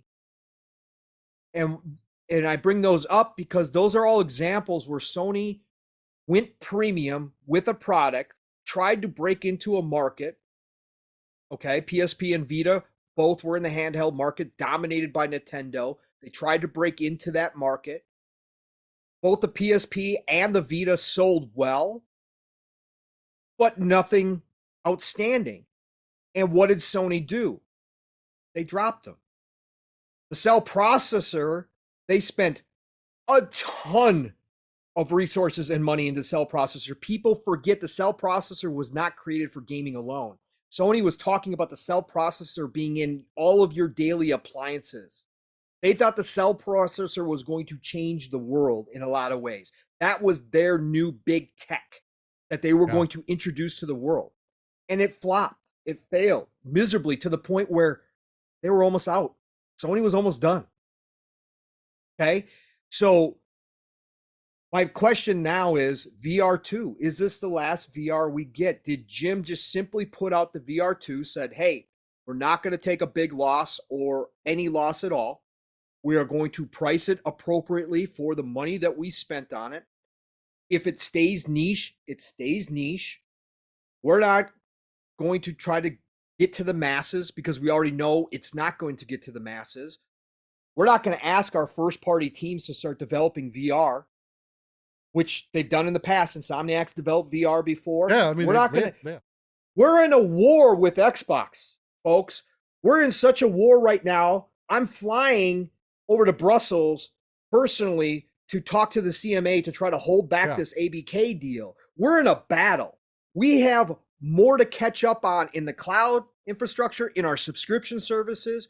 We have more content that we have to put out first party wise to keep up with what Xbox is doing over there. We have bigger fish to fry than to try to break into this VR space. And I think that that internal discussion may have happened. And I think Jim said, look, we're going to put this thing out. We're invested already. We're to the point of production. Let's produce. We're going to produce a big boatload up front. But if it doesn't have a miracle, if something doesn't come along that says everybody's got to have a PSVR 2, and we don't see that attach rate at a really high point, we're done. VR 2, it's going to the graveyard. Or, not VR 2 itself, but our VR division is going to the graveyard. We're not going to make another one after this. We've got bigger things that we need to focus on. We need to move resources, R&D, over to these other things where we actually need to compete with Paul, where Xbox is going. People told me they're going to be dual developing these games now, where they're going to have a side. There's going to be an option for you to play in VR on some of these games. I would be on a game-by-game basis. I could see that happening, maybe. Especially to start out, it's possible they've already got some games in development. We know Resident Evil on Capcom side is not their game for it, that kind of stuff. Is it possible that they use some of the first-party studios to co-develop? Yes, because again, with PSP, with Vita, they tried, and they did have some of their first-party teams work on stuff that kind of tried to give them that exclusive content. So could they do that? Maybe because they already had those things in the works. Because again, they didn't just think up the VR 2 last year. Okay, this has been in development for a very long time. So is it possible some of their first-party teams already have VR software in the works or alternate versions of their games in the works? Yeah. Are they going to finish those up, wrap them up? Chances are probably, Jim's not going to throw those out, okay? He'll probably have them wrap them up, and maybe we see some exclusive content. But if any of those don't hit, and all of a sudden there's an explosion of desire from the mass market to get into VR on the on the PlayStation side of things, again, the more interesting question to me is this the end of Sony's involvement in VR? And I think yes. I think it truly could be that this is the moment, the last moment that we have where Sony is pushing the VR space. And I think that they need to look elsewhere. They need to invest heavily in their other divisions that are behind. They need to go get more studios. They need to continue to hire within their already current first-party studios so that they can start working on multiple projects at once. There's all of this going on because Xbox has come to play this gen. If this was going to be what they thought it was going to be, dominated last gen like they did PS4 era, then Sony could continue to invest in VR and do whatever they want to do. But now, I don't think that's possible, folks. And I truly believe that this could be the moment where 3-4 years from now, we see the software dwindle on VR2. We see them not producing. What's on the shelf is on the shelf. They're going to sell through their production of the VR2 headsets, and then by the end of this generation, we don't hear about VR anymore from Sony. And I think that's really a big possibility. We'll still have third-party games that are developed elsewhere that may still put their games on the VR system, much like we saw third-party support for Vita continue for years and years beyond Sony's commitment to it. And I think we could still have that situation if there's a big enough install base. But overall, I just think that the main, PlayStation proper, there's no way Sony Corp can look at this and say this is a solid investment. Right. And with where they're at stock price wise where they're at with the money wise, I really think that this could be the last shining moment for PlayStation VR. And I think that that's where we're at. Yeah, I mean, at this point, hopefully that's not the case. I mean, especially with how a lot of other people are feeling about it, which is strange to me also. Because a lot of people are saying that, oh man, it's going to blow up bigger than it's ever had before now. And VR2 is going to be the biggest thing since sliced bread. And it's going to give Oculus a run for its money. And it very well could be all those things. I think it's still hasn't proven it. I think it's still, because I don't think Half-Life Alyx has come in there yet. Which would be. Rumor is they're going to announce that next year. Okay. So. I mean, but you're waiting until next. That's a smoke. And that's already been played. It's already been played. And it's older now. Like, but that's when it is a must-have it will VR. pull people. It will pull. Yeah. For the people who only play on PlayStation, it's going to be a big win for them if they get Half-Life Alyx. But is it going to draw somebody else to come over to the ecosystem and buy a PlayStation 5 and a VR2 set up for $1,100, $1,200, or in Canada, nearly $2,000? That's not the game that's going to make people spend $600 to get a. I just don't see it happening. Not like I that said, game. I just don't see Jim saying, yeah, let's get Naughty Dog to make a VR experience. Let's go spend 50 million on a first party AAA VR experience from Naughty Dog. I don't see that happening. And Naughty Dog needs to put out games. You're like, they're at a 6-year cycle right now, and they're on a 4-year cycle just on a multiplayer aspect on on their only game that they have. Right? Insomniac has like fucking 5 games that they be working on, and Naughty Dog has 1. And remasters that they're working on. And and they're growing their team. Yeah, they're growing their team. They're going to be multiple. They're doing factions and they're doing something else. But if you're taking 4 years to put out factions, it's like you obviously aren't doing it. So when are you going to do it? And at that point, is it worth it, or is there going to be something better than VR that comes along that is something that's more worth it, right? Because there could be other options. Those. So there are a lot of people. There are some people who are expecting for VR to take its chance now because it is on PlayStation. PlayStation does have that popularity at the moment, but I don't know. I do agree with you. This could be the last hurrah for VR, at least because I know there's people who have invested into the meta, and I know there's a market for it and everything. Yeah. But I believe even to this day, it still works more as a party thing than more than anything else. A thing that you go like, I don't know if you've seen these experiences, Pong, where people have like, they're fighting zombie hordes. Well, they'll go to somewhere and they get set up. They're fighting zombie hordes with their like significant other or a homie or whatever the case, and doing something like that. I think that's super dope. But just having it to where it's something that you buy and you invest into, and it's like you're already spending almost $500 to $600 for a console, and you have to buy games for that. And now you want your consumers to buy another device that needs this console, but also has its own separate games that you can't play without that headset. You're asking for a lot. And I'm not saying that it can't happen, but up to this point, nothing is leading in your favor. I think other companies will continue forward with VR. I think it's a space that there's plenty of opportunity for growth, and it could be the future. Like I said, even though VR isn't for me, I'm not dumb enough to say it's dead or it's never going to happen. No, eventually, again, somebody's going to have a breakthrough. Somebody's going to create the must-have experience or something like that, or the tech is going to get cheap enough where you can walk into the store, pick up a high-quality set that you know is not going to give you motion sickness for $200-300, and then all of a sudden you will have more mass appeal and more people start trying it and playing with it. And all of a sudden you're growing. So I think that space is going to continue to exist. I think people like Valve, like Meta, all these different companies are going to continue. But Sony, I just don't think is in the position right now in 2022 and going forward to heavily invest in VR anymore. I think that they've got a lot of infrastructure to build for the digital future of video games. Now they're expanding to mobile. Now they're expanding to PC. They've got a lot to work on. And I think VR is really low on that list. I could be completely wrong. Yeah, it could be wrong. I really think that VR, where it used to be, where they thought, hey, we got this, we're dominating, we can invest in this could be our thing. I think now that drops way down on the list, and I think that they just move on from it. Yeah, and 100%, AB, PSVR 2 is just plug and play.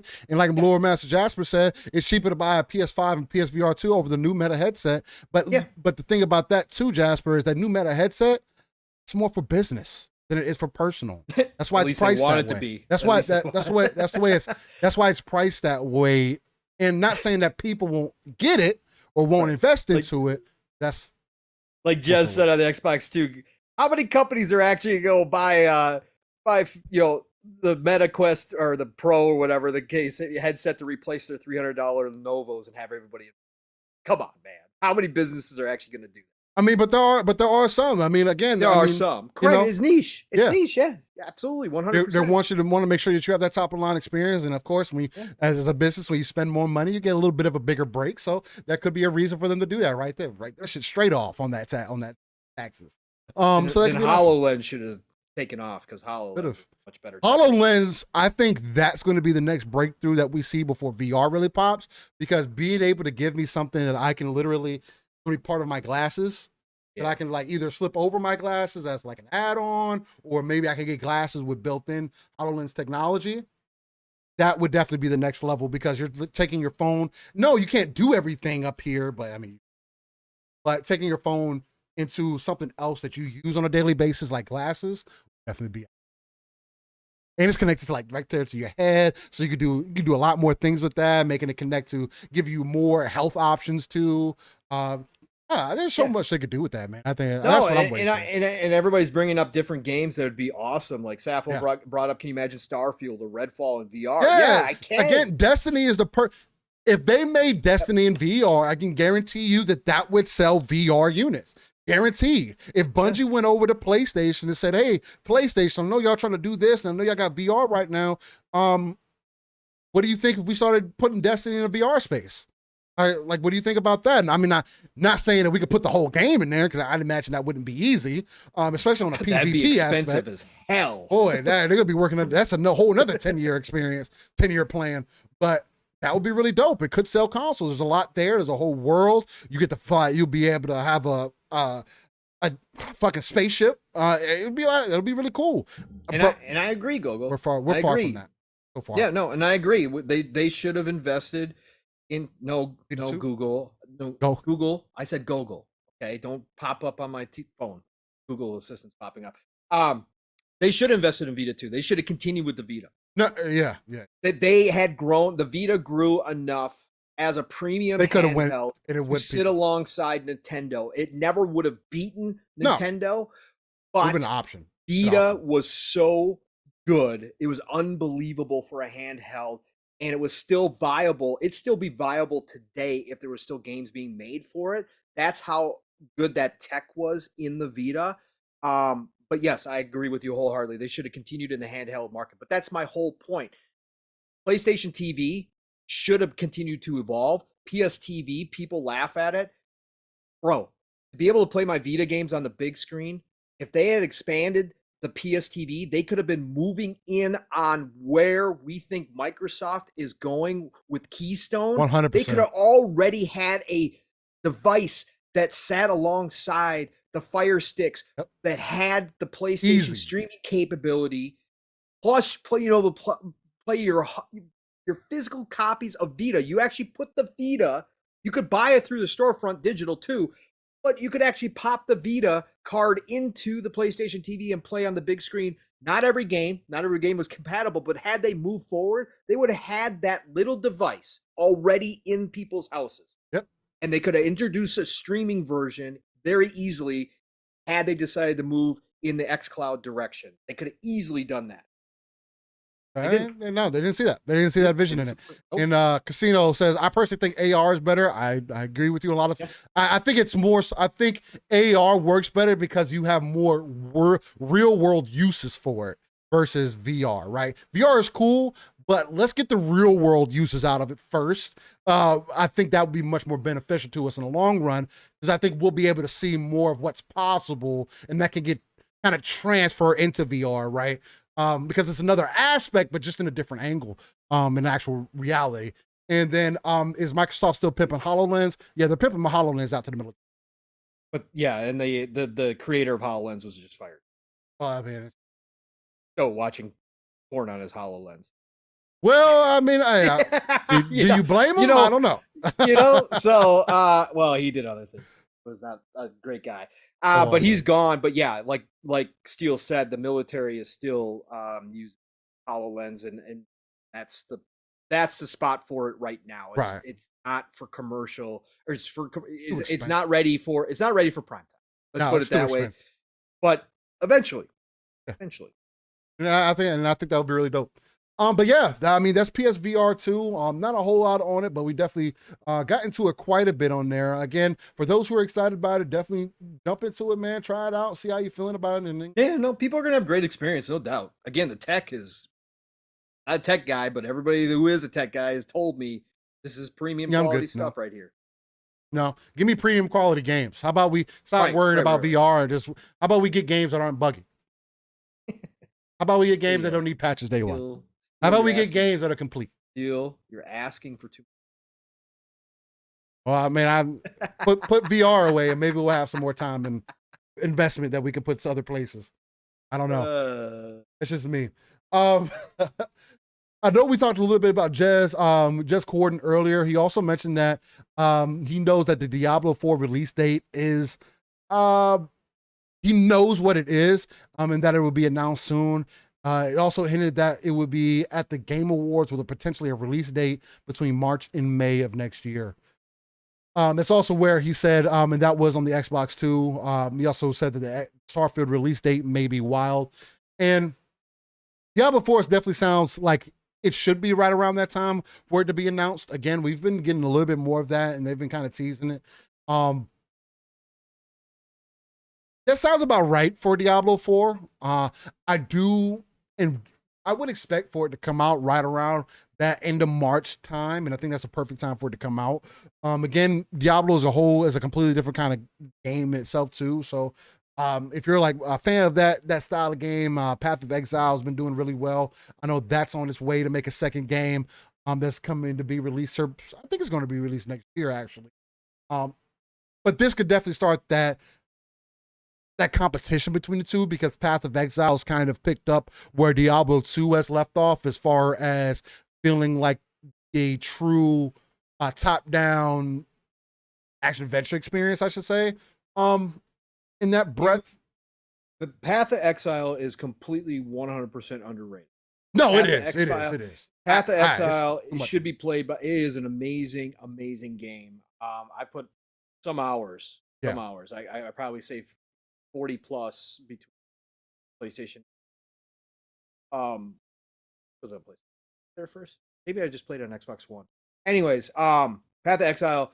What's funny though, Steel, is that Diablo is obviously the grandfather. Yeah, that's the granddaddy of action RPG, top-down action RPG, by far. Yeah, Diablo 2 considered one of the greatest games of all time by many people. But what's funny is Path of Exile is influencing Diablo 4. Yeah, if you look at Diablo 4's skill tree, it's much bigger than it ever was. And it still is dwarfed by Path of Exile. Yeah, Path of Exile is fucking ridiculous. I have never seen anything like it. It is crazy. If you get into the meta of those types of games, if you really want to customize your character, like in how your character performs in battle, like there is nothing like Path of Exile's skill tree. But that's what's crazy is Path of Exile, again, came out of nowhere. It kind of took up the mantle, like you said, when people were disappointed with Diablo 3, especially on the PC side. Yeah, even though Diablo 3 moved away from its dark tone to a little bit more cartoonish style, that kind of stuff. People didn't like it. And so people moved on and found Path of Exile. And that's how Path of Exile started to gain traction, because they found a lot of the old Diablo in Path of Exile, but on a grander scheme when it came to like the skill trees and stuff. Now you see Diablo 4 going back to the dark. They should. The more horror-esque type of gameplay, really gritty, really bloody. I love that. And all of a sudden now you see them expanding their skill tree even more, right? Yeah. And trying to give those people that found Path of Exile a reason to come back to Diablo 4, which is going to happen. Diablo is still gigantic. Oh, bro, the hype. People don't realize, again, people just don't realize how big Diablo is. And I think as far as a release date goes, it'll be interesting to see if it is end of March.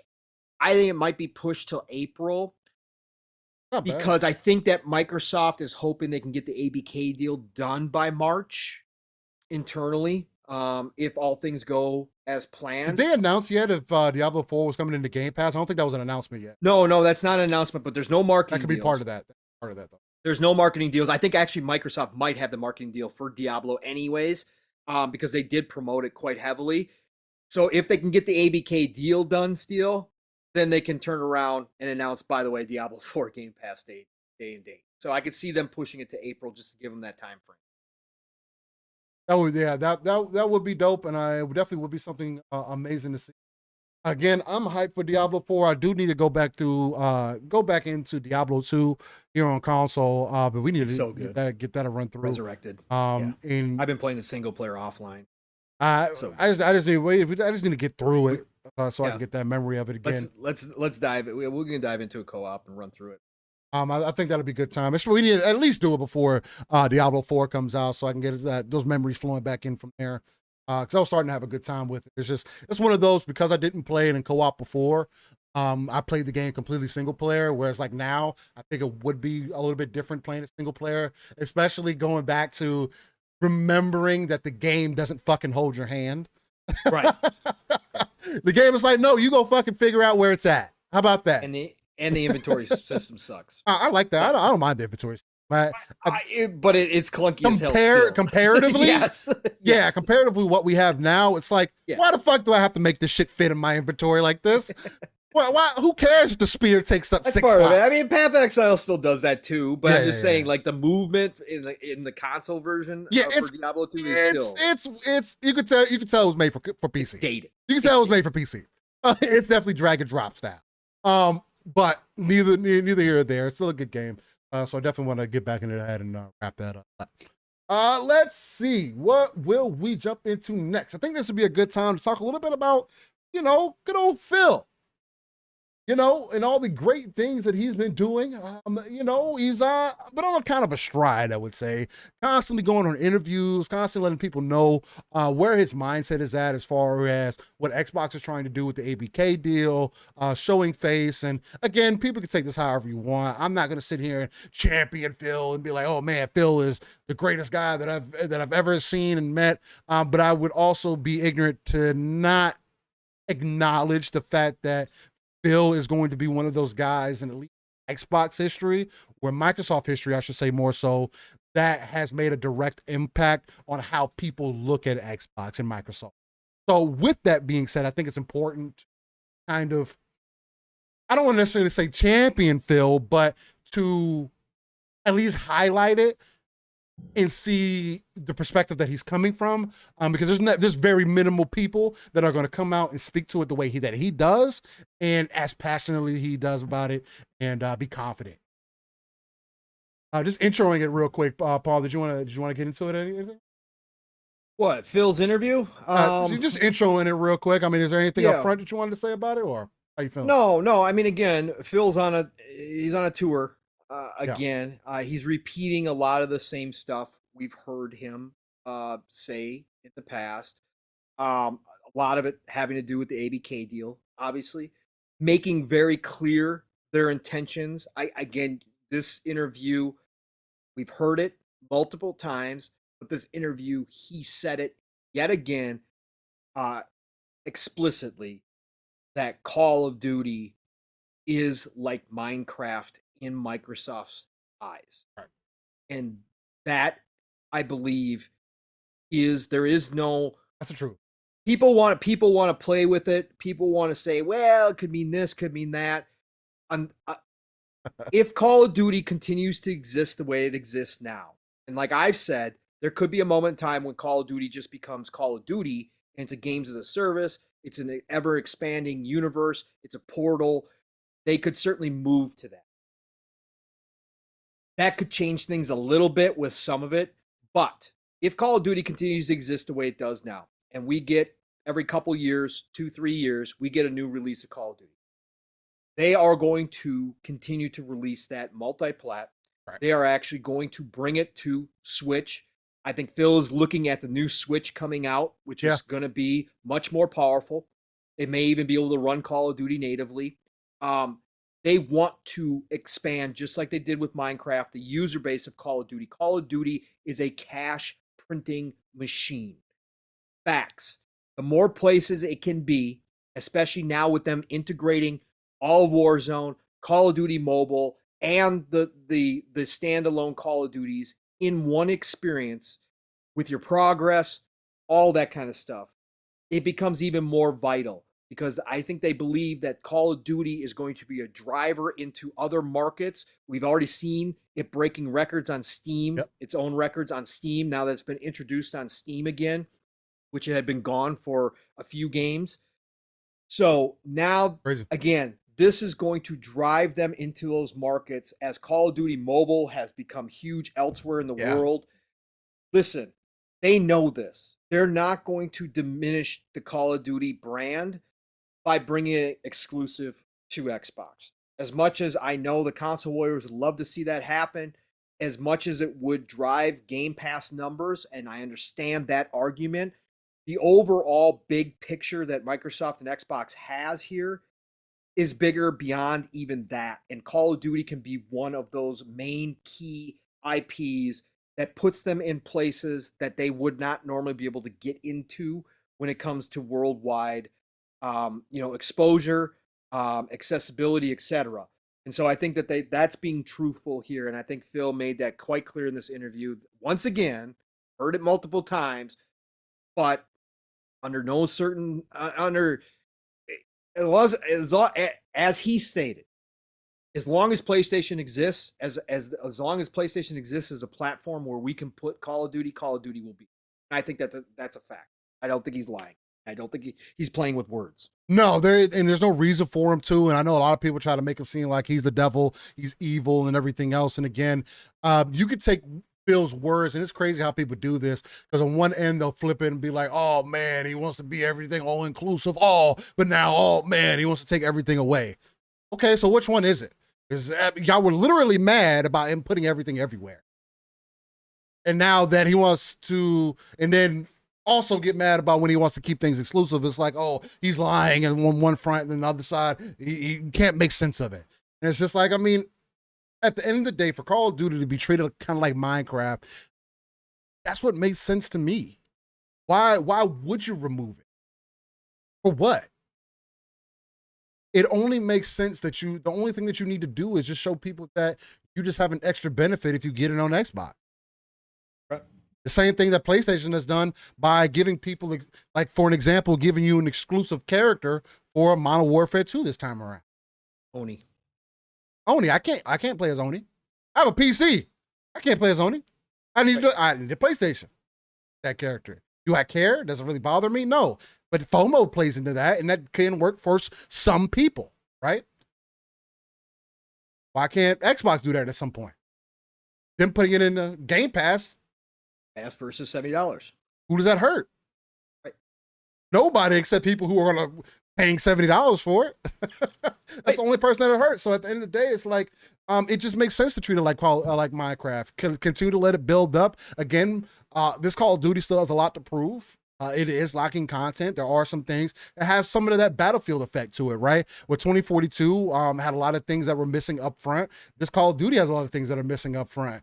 But it also has a lot of content up front. It's like it's somewhere in between Halo and Battlefield, where it's just like, I can't say it doesn't have nothing, because at the same time, I've probably put almost 40 hours into Call of Duty at this point. And it just released last week. Playing nothing but just straight multiplayer. I mean, I beat the campaign also, which was a good time, which is, again, overall, you want to look at the campaign and the multiplayer for this Call of Duty, you have a full experience here. And it is a good experience. I like it. I've enjoyed it. I think it's the best that it's been ever.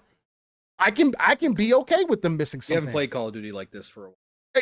But that's the other thing too, right? Maybe it's because I'm not a sweaty and I don't play Call of Duty every year, and I don't approach it the way that I have approached it this year, that I feel the way that I feel about it. So maybe I'm a little jaded on that. But at the same point, I like to think that typically games that I like, I don't play games that I'm not having fun with. That's why I didn't play the multiplayer for 2019 Modern Warfare. I was not having fun with it. It wasn't a good time. But there's something addictive about this one. Unlock grind, how they have it set up. The game is, I'm playing the game in third person. The fucking game is good. It looks good. I'm playing on low textures and everything, even with having a decent, a pretty high power PC, because of course I want more frames, and that's what you do when you play multiplayer games. But even at that, the game still looks decent. It's a good looking game. It's a multiplayer game. Feels good, looks good. Why keep that from other people? This is not the game to do that to. Now, Diablo is a different question. But y'all aren't concerned about that. You're not looking at how big the pool is for those players that are interested in those games. And I think that's a fault. Right? Because it's like, hey, Phil is more than happy to keep coming out here to talk to y'all about Call of Duty and all the places that's going to go. If he gets Call of Duty on the Switch and Call of Duty becomes even more than what it was, what are you going to say to Phil? When it wasn't worth it? No, he again made a way and again proved a point. The same thing with Minecraft. He's going to do the same thing with Call of Duty. You can't say that he's not a great mind at this point if this comes to fruition, right?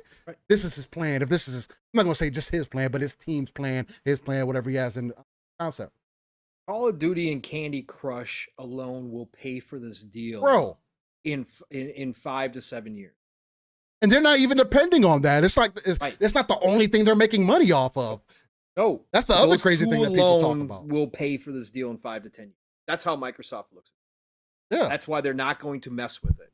And again, if they can expand it further, that gets paid off even sooner. Yeah. If you want to look at it from an investment standpoint, yeah, absolutely. But they're taking home a whole treasure trove of other titles. And in fact, Blizzard is going to make them a boatload of money when they get to come back, make World of Warcraft 2 finally, bring back StarCraft, Diablo 4 hits big again. Bro, they're going to be making a fortune off of PC as well. And then that's the whole thing on top of the console stuff. Yeah. That's the whole thing. And then you get into the mobile. King is obviously going to bring their expertise. And Phil talked about this in this interview too, right? He talked about it.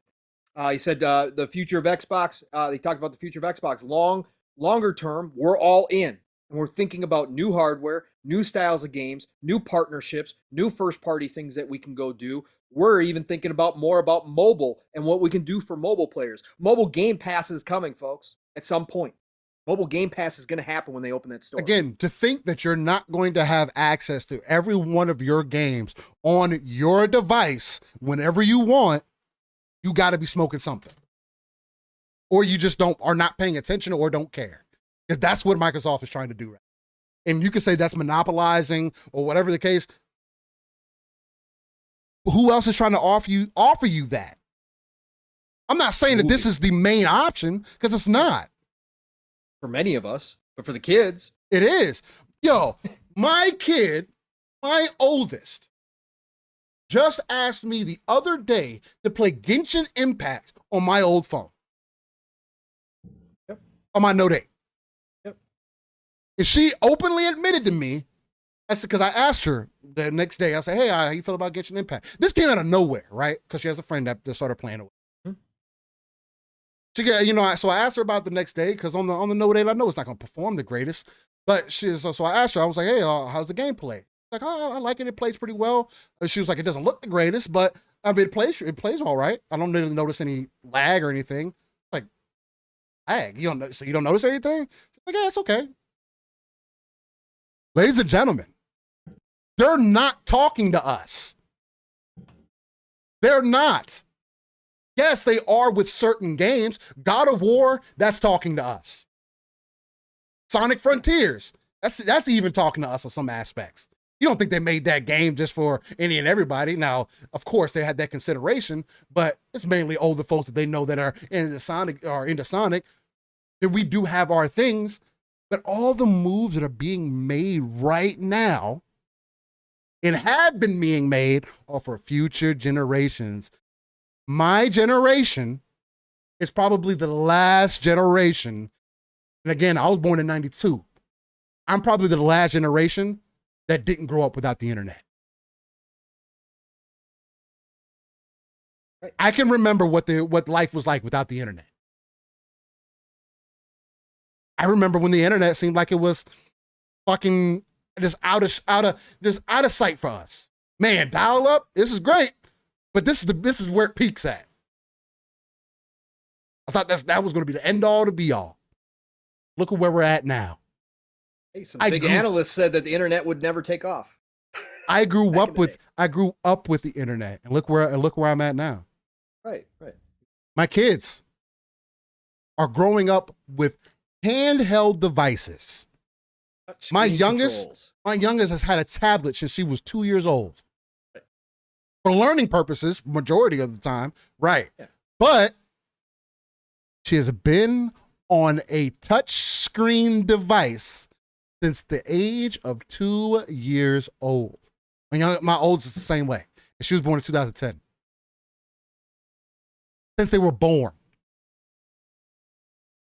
I know what it is. I know what it is like to have a rotary phone, to have a landline phone. I know what it's like to be told, hey, you need to go outside and then be back home by the street lights come on.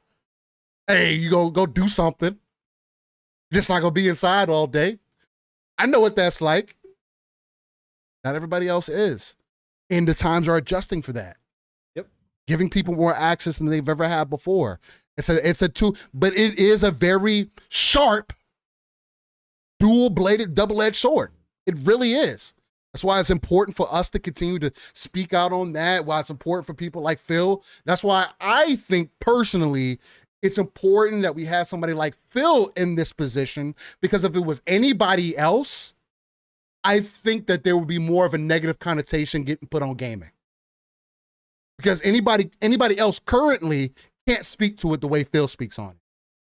When Phil speaks on it, you can tell that he is still a gamer, but you can also, nobody can talk to him like he's just, oh, you're just a gamer, you're nobody important. This is the man who is the head of Xbox. Microsoft. What? Gaming. Head of Microsoft, excuse me, you're right. Head of Microsoft, he's no longer just Xbox. This is head of Microsoft Gaming. So he's just not some gamer dude who runs Xbox. No, he's part of Microsoft, like that's key team of Microsoft. So for somebody to be in this position of power, to have the know-how that they have, that's why people like me and Pong or other people get excited when he gets out and gets on the interviews and talks the way that he does, whether he's cap or not, and you don't believe him or whatever. He's held more true to the things that he's said than anybody else in our industry currently. Prove me wrong, please. He has demonstrated that they are more so on the pulse of what the consumer is looking for or what the community is trying to move into than anybody else in the industry right now.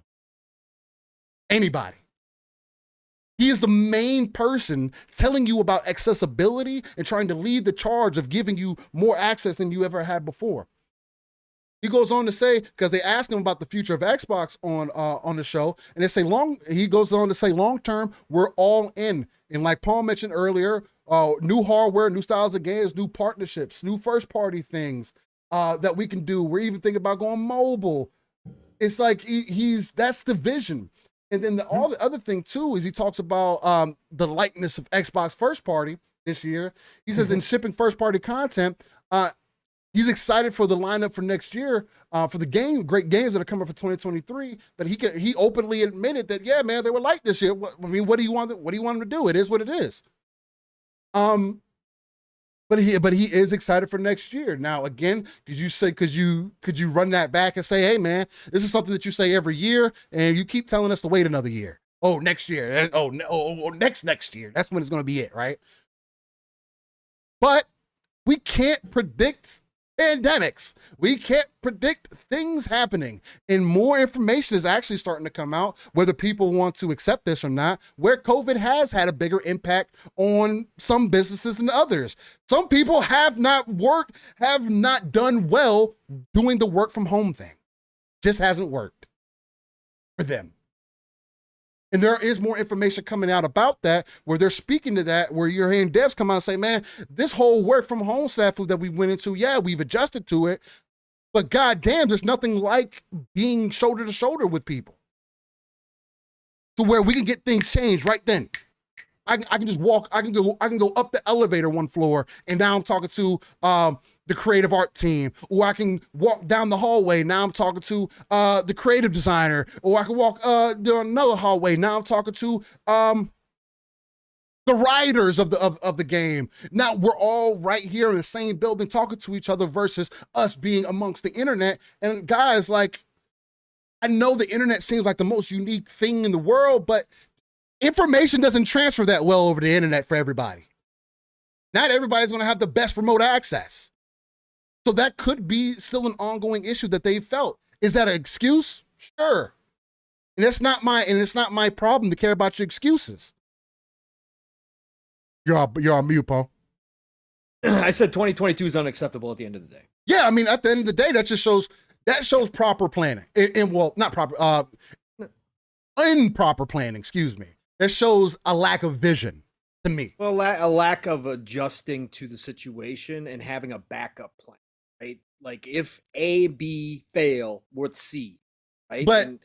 And it's like at the same time, but that's why I also always say it's hard for me to say that 2022 was a complete fail, at least to me personally, because that's only on a first party standpoint. First party. That's all we're talking about. Gaming overall? No. Yeah, because I was saying as far as Game Pass goes for 2022, you've gotten your worth. Now, if you're looking for AAA games, no, in first party games, no, they weren't there. And if that's what you're using as your baseline, then yeah, it wasn't acceptable. And even Phil says that that's not acceptable. But guess what? It's business. It happened. They were still successful. Milk. They it spilt milk, and they're still more successful than they've ever been.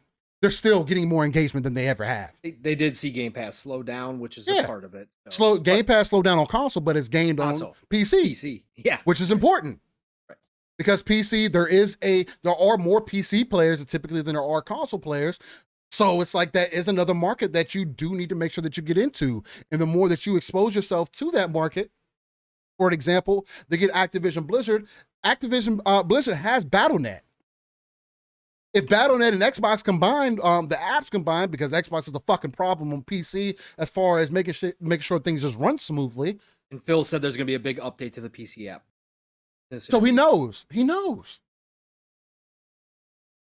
But I feel like those little things, I know they may seem small and they may seem overblown, and he could just be saying all these beautiful things because he has to, and he's a businessman and he has to make things sound good. I tell you what, he's fucking prince of the fucking gaming industry, because I love the way he be spitting his bars. I ain't gonna lie to you. Side question, Steel. Yeah. Speaking of next year, Miles Dampier put out a tweet the other day that got some traction, that got some interesting responses from some big names in the community, Paris, among others. Next year, he put out Ghostwire Tokyo, Redfall, Forza, Starfield, and he had Hellblade 2. He said, if that's next year's first party output, are you happy with it? Are you satisfied with that next year? Okay. Now he missed some. I responded to him. Where's your list? He did miss some. I said, okay, Age of Empires 2 Definitive Edition, Ghostwire Tokyo, Redfall, Forza, Starfield, Minecraft Legends, Age of Empires 4, Hellblade 2, or Avowed. Either one of those coming out next year. Would you be satisfied with that as a first party lineup next year? I said yes, obviously. That's 1, 2, 3, 4, 5, 6, 7, 8 games from first party next year. Right. And now you could say Age of Empires doesn't count. It's RTS, it's niche, it's old, it's already been out, blah, blah, blah. You could say all that stuff. You could say the same for Ghostwire Tokyo, it's already on PlayStation, blah, blah, blah. Those are first party AAA games. All of them. I say I'm satisfied with that. Are you satisfied with that? I don't see why I wouldn't be. But also to me, like, a lot of those games that you mentioned aren't necessarily games that would necessarily pull me. And there are a lot of games that would more so they give me the option to try. So overall, I would say that it definitely seems worth it. And again, out of that list, I mean, you gave me at least 3 games that would be well worth it to me, that I would definitely spend at least $60 for. So it's like, that point, I mean, I'm looking for at $180 for the year. So if it's only those 3 games that come out that next year, I mean, that I'm personally interested in. So would that be Starfield, Forza, and Hellblade, even if that is end up coming out next year? To me, Game Pass has already had an effect on me, and I'll just answer your question directly with, I would be satisfied with that. But Game Pass has also done a thing for me to where it's just, and I think it's iterated on how I've always felt about games overall. I just don't look at games of, this is first party, second party, third party. Just look at games as games. Right. So it's like, it's more so for me, it's like, yeah, those first party games sound exciting, but it's like, that's like the cherry on top, right? The first party games, is just, for me at least, is the cherry that's on top. Yeah. Because my gaming habits, unless we're talking about like Gears or Halo or anything, games of that nature, where those are first party mainline games, a lot of the games that I've liked have been second and third party games. And if those games dropped into Game Pass, I might be more excited about that than any of the other games that coming off that list. And if those deals get cut, then boom, not only am I getting that benefit of the 3 games that I said I might be interested in off the list, but now I have inherent value that I wasn't necessarily looking for. So that gets me more excited about. What I'm more excited about is what other games outside of first party are going to come into Game Pass. Sure. That's what drives my hype more so. Right. Not really, I get it for you, yeah. These first party games, if these don't come in here, it's a flop. It's more so for me, it's like, if these second and third party games come in here, and these are games that I was, like Gotham Knights for an example, if they would have slid Gotham Knights into Game Pass this fall, that would have been a hit. At least I think for Game Pass. It would have drove some numbers, and I think it would have got a little bit more of the proper reputation or respect that it should have gotten if that would have happened. But I think that would have been more important than another first party game. Like, I would have traded that out for a Deathloop any day. And Deathloop is technically first party. Technically, at this point. I mean, you know what I'm saying? So it's like, it kind of goes hand in hand with each other. I think for me, it's a little bit more of a difficult conversation to have, which is kind of why I've kind of stayed out of it a little bit, because a lot of the conversations that I see is people just tying it right back into first party. And I just don't have the perspective on leaning on first party so hard as a lot of people do and just letting everything ride on that, especially when I say in the same breath that Microsoft and Xbox is looking at things differently. It's obviously that's not the main piece of the puzzle, or they wouldn't have got out and went and tried to get as many studios as they can, but you can tell that they do want to minimize us saying, that's second and third party, and just saying that, hey, that's an Xbox game, it's a Microsoft game, right? I think that's more so the goal, if anything else, that they're bringing more things in so they can't be put hand in hand with Xbox versus, this game is just available everywhere. Whatever the case, if that makes any sense. It does still, because I'm a lot like you, because I don't look at necessarily first party versus third party. Is the game interesting to me? And for me, that's a lot of games. Right. So it's different. I find value in Game Pass differently than the next person. Right. And that's always the argument. And that's why I hate that discourse in the community when somebody is or claims to be only interested in first party AAA games, and always brings that to the discussion without ever seeing or dismissing the people like myself that's a grazer that plays everything, that says, no, I mean, I'm overloaded. Like, this is like everything. Now, what I will say is when it comes to Microsoft and Xbox specifically in their first party, that was a big promise of Game Pass. No, and they haven't delivered on that promise for a lot of people, right?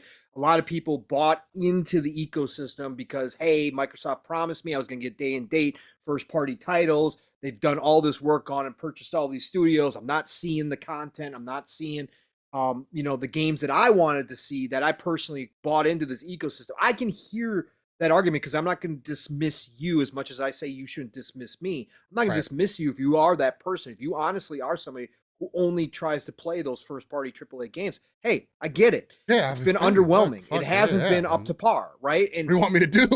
Right. But that's important, and Microsoft can't. Microsoft can't dismiss that either and understand. And I think Phil is reiterating that, which he should. Again, there's no denying. There's no way to fake it and say, no, we had a great first party year. I don't know what everybody's talking. No, that doesn't make any sense. Yeah, you didn't. No.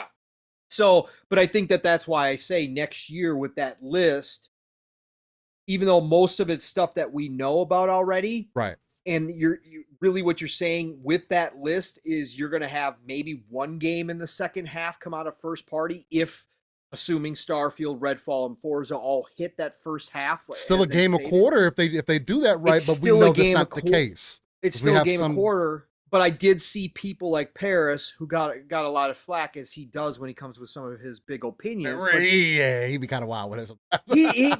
But if it's his personal opinion, though. I'm not going to argue with it either and say that he's wrong, because I do understand the fact that, like, hey, you went a whole year without a big AAA third party. Right. You better have double next year.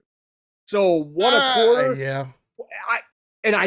I don't agree, like, but what I'm saying is that it's his opinion, and I see the concept. I see I understand it where he's coming from. That, hey, you went a whole year without a AAA, you better give me double next year. So one a quarter. That's you better have 6 to 8 big games next year. Right? That's more than we've ever seen in gaming history. Anyway, exactly. But from my standpoint, when I look at the list and I add in like Age of Empires and stuff, which I do count. I do too. That's exactly what I'm getting. I've said it. We went through it before. I've gone through it on other shows with guesses. I went through it on a Shop podcast a few weeks back, guesses of what 2023 would look like. And I've heard people say, nah, just expect like 4. I'm like, yo, no. I mean, but even 6 to 8. But even if it is, let's just say, it is just 4. But even if it is just 4, that's more than you've ever gotten before. Right. It would be a good year if you ignore 2022 and you just take that as 2023 as its own individual year. Yeah. Yes, absolutely. One a quarter, actually more than one a quarter, one every 3 months. If you get 4, that's one every 3 months. That's a hell of a first party lineup in any normal. With games in between too. That's the other thing, games in between, and third party, second party, first. You can't forget about you still having to pace yourself. You still can't forget about, again, Embracer had what did Embracer say how many games that their fucking studios were working on? They got like 100 fucking plus games. So we have games that we still haven't heard anything about. Nexon is obviously working on games that we obviously don't know about. Some of them we do, like the First Ascendant and the other game. But there's so many other people out there, second and third party, that can just rock right in there. It's like, why put out 6 games of your first party? If you don't have to, but at the same time, if you can, why not? Because you still need to fulfill on your promise, right? It's Game Pass. I'm not saying Game Pass, I'm not saying that you have to do a game a quarter is what you said. Yeah. So let's start with that. Give me a game a quarter. If you're gonna do 4, that's 4 games next year. 4 games. That's 3 games next year, technically a game a quarter. Oh yeah, because they're technically because of how they carry over. Right. That means I need to get a game now going into, which we will. But if you can get a game a quarter, fulfill that promise first, and then kind of build off of that, it's a good starting point. At least with that, 4 first party games a year, I think it's a good point to stick. Because right then you have 3 months that at least people would be talking about your game, especially if it's a good game. Also, depending on the type of deals that you cut in between that, you have, let's say you beat 1 game that month, you have at least 2 other months of, let's say you're that type of gamer, maybe you only have enough time to beat a game a month. So you beat that game that month, and then the next 2 months you have other games that you could be playing, or backlog, or whatever else the case might be. And so it kind of works itself into a kind of a rhythm that I do think they are working towards.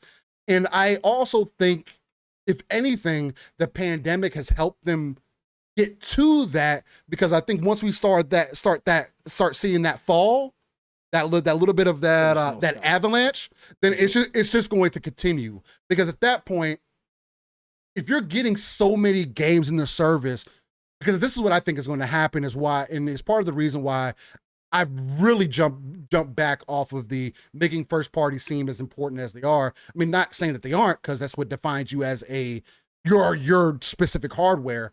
But if you get so many games into your service to where some of those games could potentially outshine, which they tend to do, outshine some of your first party games, then at that point, what is the conversation that we're having now? Are we going to talk now that, your first party games can't put out games as good as your second and third party games, and cutting deals? And everything else, or like I don't know how that conversation would end up going at that point, because there is going to be a lot, and that's another thing that gets me excited, because you do have to find that perfect balance.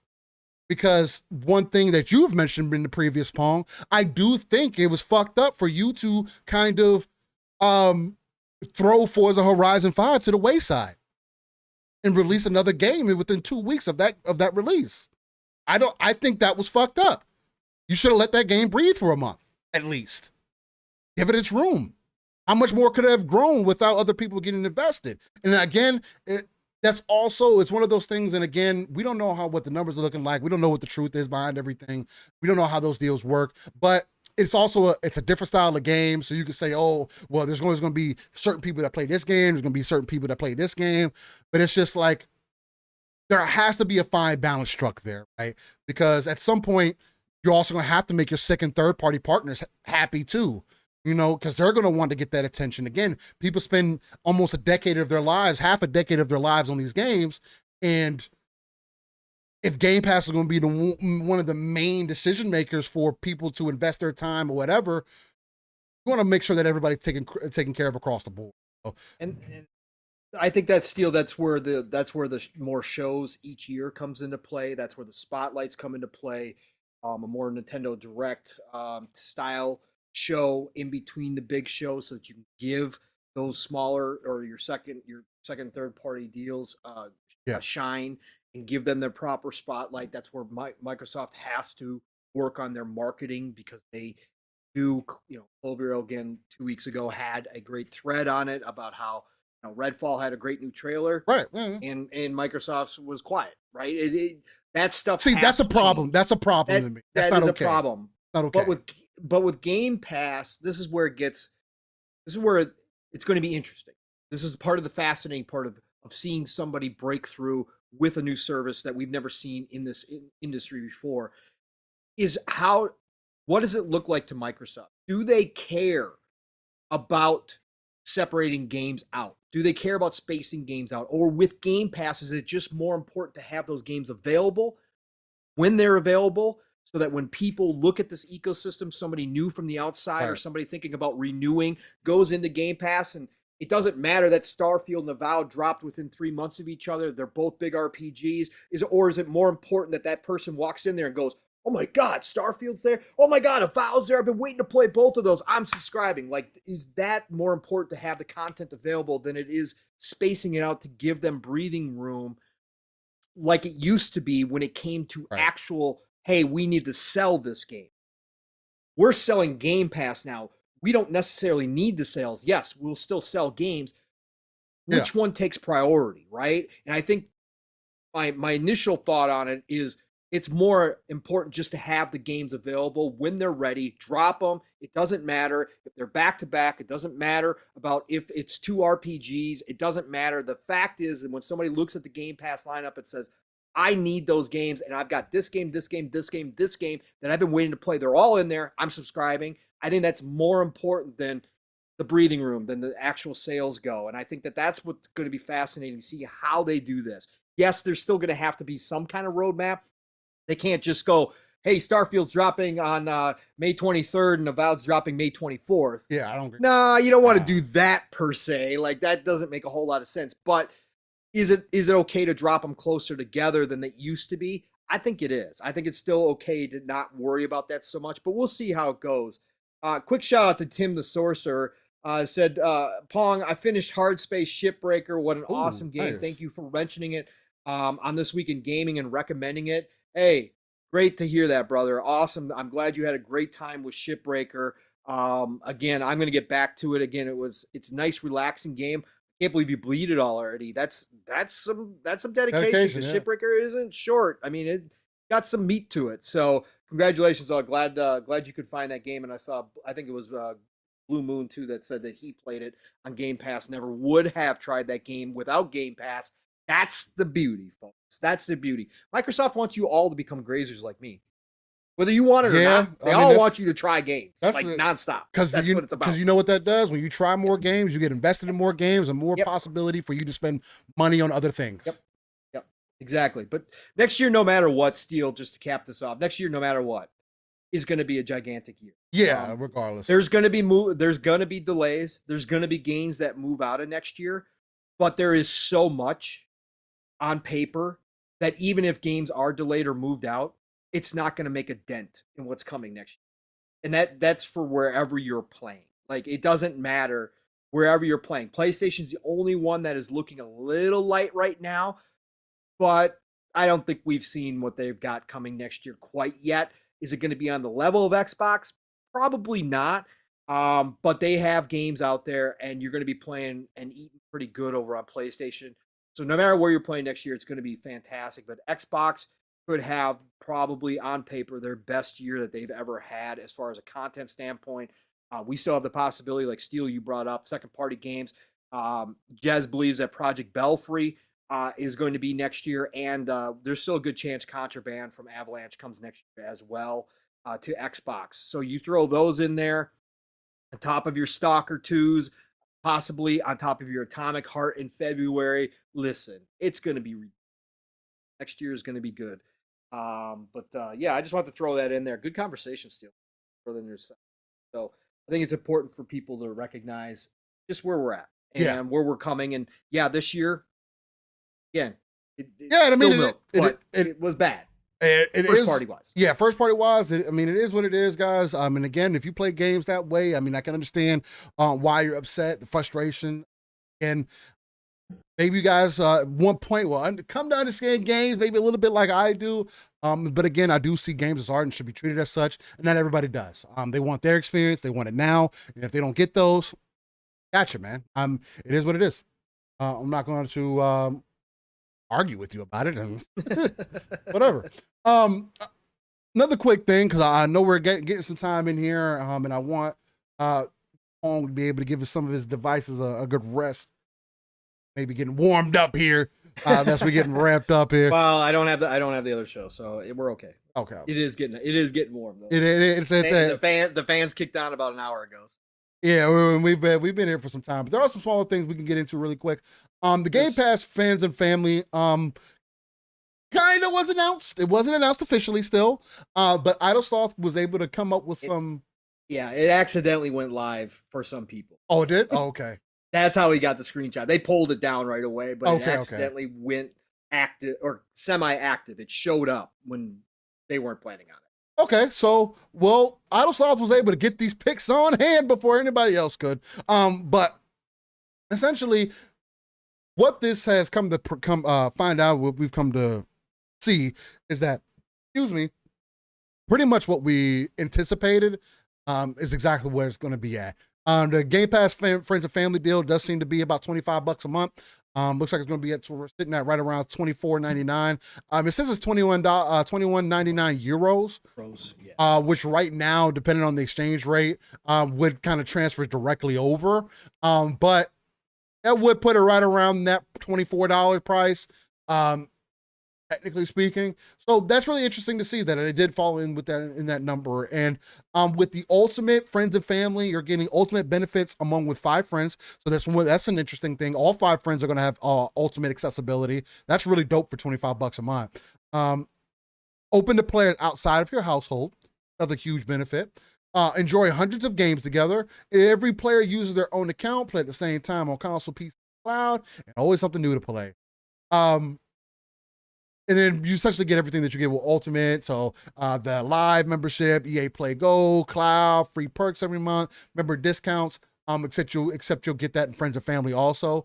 So that's really dope. Essentially, you'll be able to carry over everything. The only thing that, again, is still going to be a question for me is the whole My Home Xbox situation, which I do still think is going to be, you're only going to be able to do that with one other person just because of how that system is set up in place. But the fact that you can get 4 other people outside of yourself, or in a total of 5, under one Game Pass membership is something that's really dope, right? For $10 more, you can add 4 other people to a service.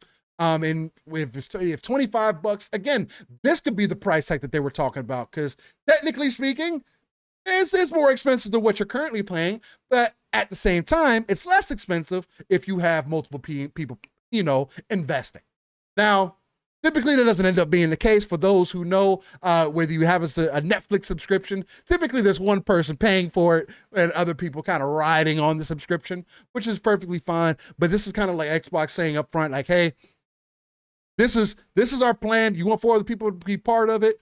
Go ahead and jump in, and everybody will have access. How did you feel about seeing these screenshots come to life? Were you excited about it? Did this hit the nail on the head for you? Kind of what we predicted? Or what do you think? Yeah, no, it falls right in line with everything that we've heard, and it's exciting that looks like they're getting ready to announce this. I'm surprised we haven't heard about it yet. Yeah. You know, I thought they would get this out before Black Friday. Maybe they're holding off until 2023 with this announcement. Maybe it's a Game Awards announcement. Doesn't seem like the type that I would wait for it till then. I really want to see it this month. For everybody else in the community who's actually going to take advantage of it, you know, the Fuzzies, the Mavs, you know, everybody yourself who's going to be able to use this plan. So no, it falls right in line. The fact that it looks like the pricing is going to stay from what we heard is incredible. This is again the best deal in gaming. Just gets better with this plan for sure, 100%. And undeniable at that point. Yeah, it's undeniable. I mean, it's crazy to even think about. The only thing I will say, the only little caveat here. No more trips to New Zealand for the people on the family plan.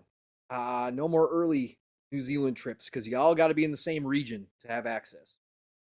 So if you change your region, you change your region to go play in New Zealand, ain't gonna work out. So which makes sense though. Yeah, you know what I mean? Because I mean, again, if you're home sharing, you don't have that.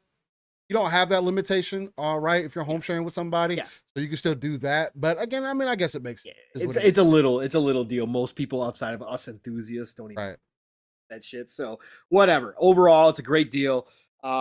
This is going to boost users for Game Pass, not money. They are going to lose a ton of money from this when you figure it out. But the fact is that overall their user numbers will go up. It'll look good, and they're willing to take that hit up front to get more people into the ecosystem because, like you said, Steel, the more people in, the more money is going to be spent in that ecosystem. Inadvertently, yep. It's been proven time and time again, guys. I mean, again, games coming to Game Pass and people spend more money than they would have otherwise. Again, it's one of the biggest factors. Yep. Let's see here. Tim says that he already got people lined up to pay $5 to me.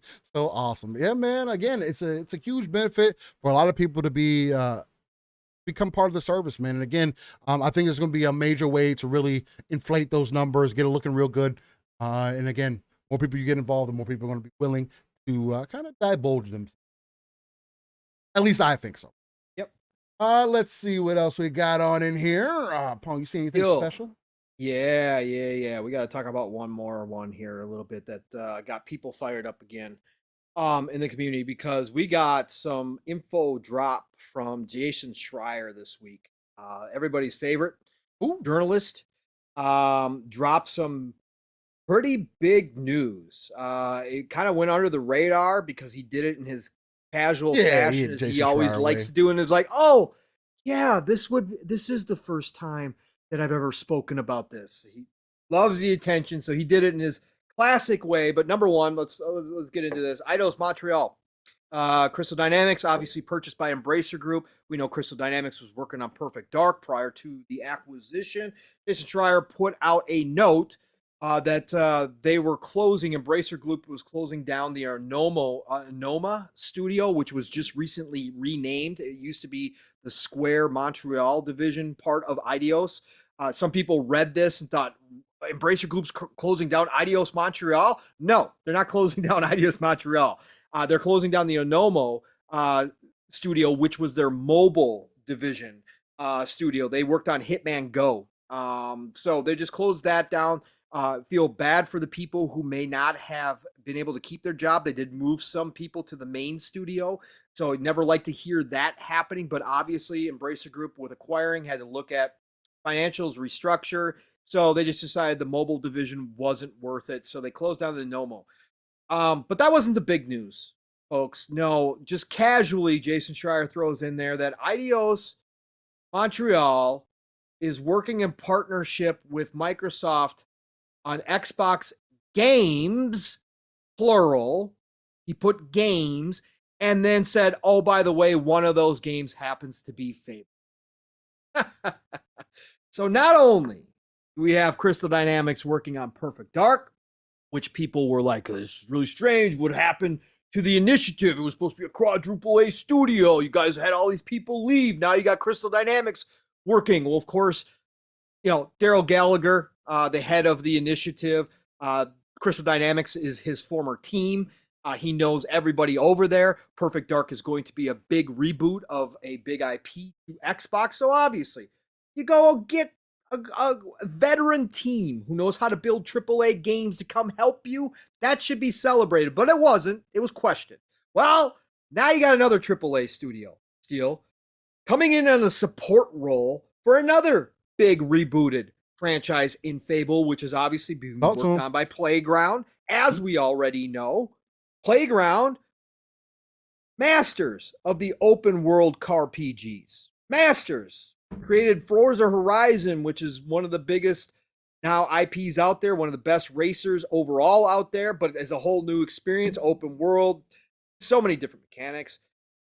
But they've never built an open world classic Western RPG before. So they've been hiring outside of the company like crazy, as we all know, bringing in some of the best talent, bringing in some former Lionhead studio people to help recreate the Fable atmosphere that we got in the old games, but bringing it obviously forward. So they've already been doing this, bringing in some of the best talent in the world to help them figure out how to make an open world Western RPG. As our buddy 3-Bit, who publicly has confirmed that he's working on Fable as a contractor, has stated, there's a big difference from making an open world car game and car animation than creating NPCs and walking animations and fighting animations. All that's brand new for Playground. But Playground does not have the ego, folks, to say, well, we could do this. We don't need any help. No, they look at themselves and say, we're going to make the best damn Fable game ever, but we're also going to have to bring in some people to help us figure this thing out. Well, now, on top of the individuals from all over the industry they've been bringing in, and what do we know about talent, folks, in this industry? Talent is the most highly sought after resource outside of time in this industry. Talent is very hard to come by these days. So now all of a sudden, Eidos Montreal happens to be a free agent. Yes, they're owned by Embracer Group, but obviously Square was not having them do anything. Square wasn't going to invest in them making another Deus Ex. Square had zero interest in anything that either one of those two Western studios had going. And that's why they sold them off. But Eidos was a free agent. So what did Microsoft go do? Playground. You want to build the best damn Fable game? You need some help from some people who may have some experience in some open world RPG aspects. Oh, let's go get you the Deus Ex team. Let's go get you Eidos Montreal, who just made Guardians of the Galaxy, which turned out to be a freaking amazing game for anybody who played it and wound up loving it, even despite the terrible marketing that Square did for that game. Let's go get you that AAA game. So just like Perfect Dark, you go have some veterans show up here and help you out. That's exactly what they did here, Steel. And instead of celebrating it, there's a portion of the circus who like to come out and say, what is wrong with these Xbox studios? Why you got, there's little support studios out there. You don't go get big AAA studios to support your teams, to co-develop these games. You don't go do that if you're a first-party AAA type team. Why would you do this? There must be problems over at Xbox. No, it's called Microsoft, trillion-dollar company, has the resources to go hire the best of the best to become a support studio. Sony goes out and gets 10, 12 little support studios, which is fine. Again, over 1,000 people worked on The Last of Us 2. Got zero problem with it. We know 10 to 12 teams worked on God of War Ragnarok. Zero problem with it. But now you want to be upset because Microsoft can go afford an Eidos Montreal to become a support team, a co-developer on one of the biggest titles they're trying to reboot? Nah, that's not how it works. We're going to celebrate this. Microsoft is committed to making Perfect Dark and Fable the best it can be. So Microsoft isn't skimping on the help. Microsoft is going getting big time free agents who just so happen to be available due to Square Enix's problems. That's what you do when you want to become the best. You go get the best help. So I think this is freaking fantastic, Steel. I think this is freaking fantastic that Microsoft would make this commitment. So that's the first part of this. Okay. Now the second part, Steel, and I want to get your opinion on both of these scenarios, okay? Okay. Second part of this is this plays into the conspiracy theory that's been out there. Slow-mo Backslap is getting all the credit, and he should. He was the first to bring it up, and he brought it up on the Iron Lords podcast when this all went down a couple months ago with Crystal Dynamics and Eidos being sold to Embracer. Right. He vocalized that they had a great discussion. Of course, King jumped on board with it. And Mav happened to be a part of that show as well and talked about this. And we talked about this a little bit too previously. This kind of brings into question and lends credence to the fact that there might be some smoke here, Steel. That the ABK deal, we know for a fact, has held up Microsoft from making any other deal. Oh, yeah. They are not making any waves anywhere else. We know for a fact that Embracer Group paid a pittance. They got a fire sale deal on Crystal Dynamics, Embracer, and all the IP. 50 IP came along with those two for $300 million. The makers of Tomb Raider, the makers of Deus Ex, you got them for $300 million. That's a fact.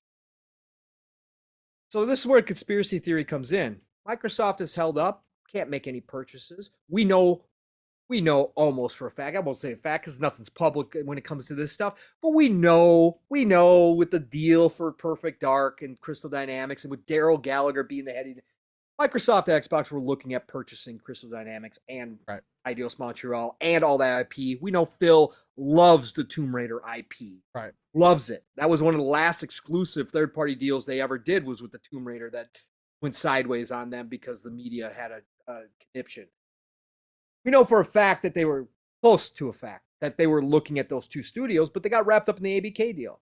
Is it possible, Steel, that this lends credence and a little bit of smoke to the fact that Embracer, Lars, my man Lars over at Embracer, another one of my favorites in this industry, either had a gentleman's agreement with Phil and Xbox or just looked at the scenario and said, you know what, Microsoft is tied up over at ABK. We know that they were talking to Square. We had preliminary talks. We probably heard from Square that other people were involved. We probably know they were looking at this. We're going to pick these guys up for $300 million. And then when Microsoft and Xbox, we're going to go ahead and continue to contract these teams to Microsoft and Xbox to work on two of the most important IPs.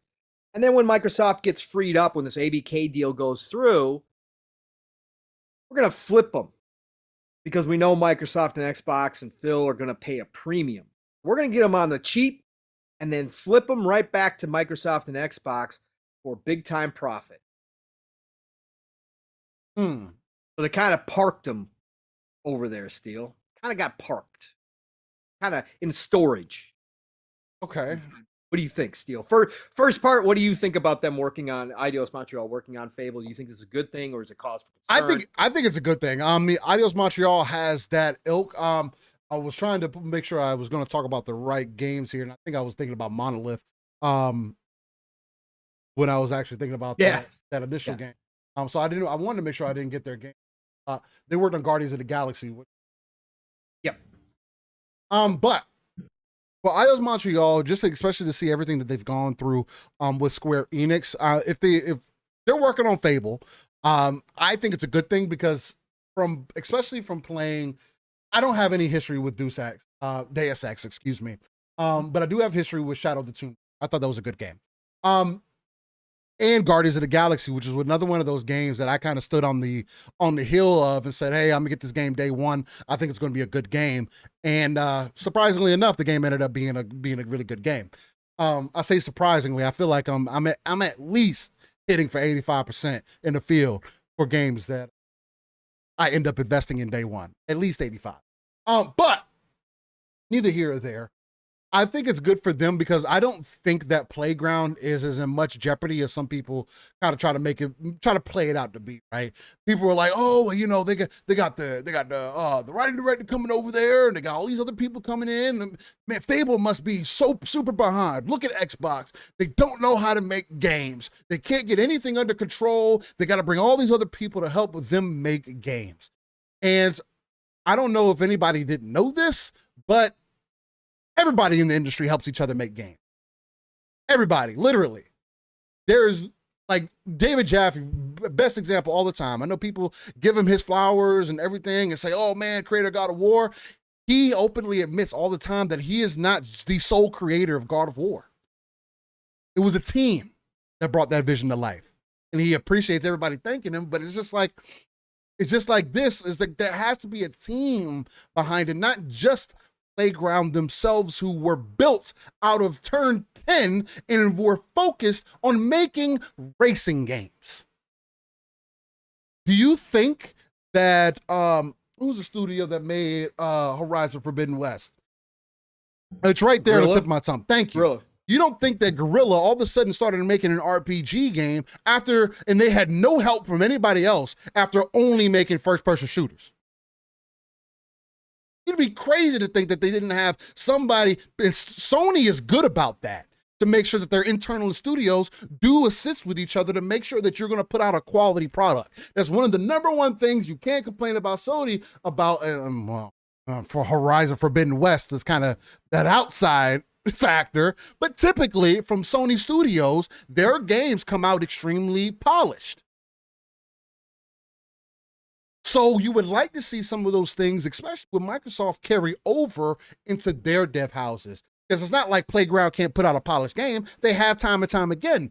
But as you said, making a fucking third-person action-adventure game, especially Fable, it's not just any old action-adventure game. There's other systems put in place. There's a good and evil aspect put to it there. There's a neutrality side of it. There's the game gets impacted depending on what choices you make throughout the world. They're not good at that. That's not what they do. I've never played a Horizon game and be like, man, this story, it's top notch. I've never said that. Actually, I think that's their weakest part of their entire dev house, is they can't fucking make a story. Man, I would love to have it doesn't have to be it doesn't have to be fucking Fast and the Furious, but I'd like to have a good car story, but we never get that. So I don't think that they could put together a good Fable story by themselves. Not saying that they don't have the creativity or whatever else, but up to this point, I don't see the direction. But you bring in outside people, you bring in an Eidos Montreal that was able to turn a game that looked very mediocre and turn it into a game on release, a game that's actually has some good depth to it. And I personally think is better than the movie, at least the first movie, by itself. I think Eidos Montreal is going to be bringing in a ton of talent to help propel this game even further, right? Again, I don't agree that the game is all of a sudden 3 years down the line now, that this is going to be a game because of these things that have been happening here recently, that now all of a sudden the game's going to release in 2027. I don't think that's happening. I do still think the game's probably, it's not 24. 25. I think early 25 for sure. I think we maybe get some gameplay. Either, I don't think we're going to get it at this Game Awards, but I do think we're going to get it next E3, where we'll actually get a gameplay representation of what we can expect out of Fable, because they do have to present that. You have to give people a reason to be in even remotely interested in this, because Fable is so far removed from people's minds that you're literally remaking a game that only your hardcore know about or your enthusiasts know about. Some people might have heard of this game, And you're taking one of your best development houses and taking all their talents. There's no telling when we'll get another Horizon game.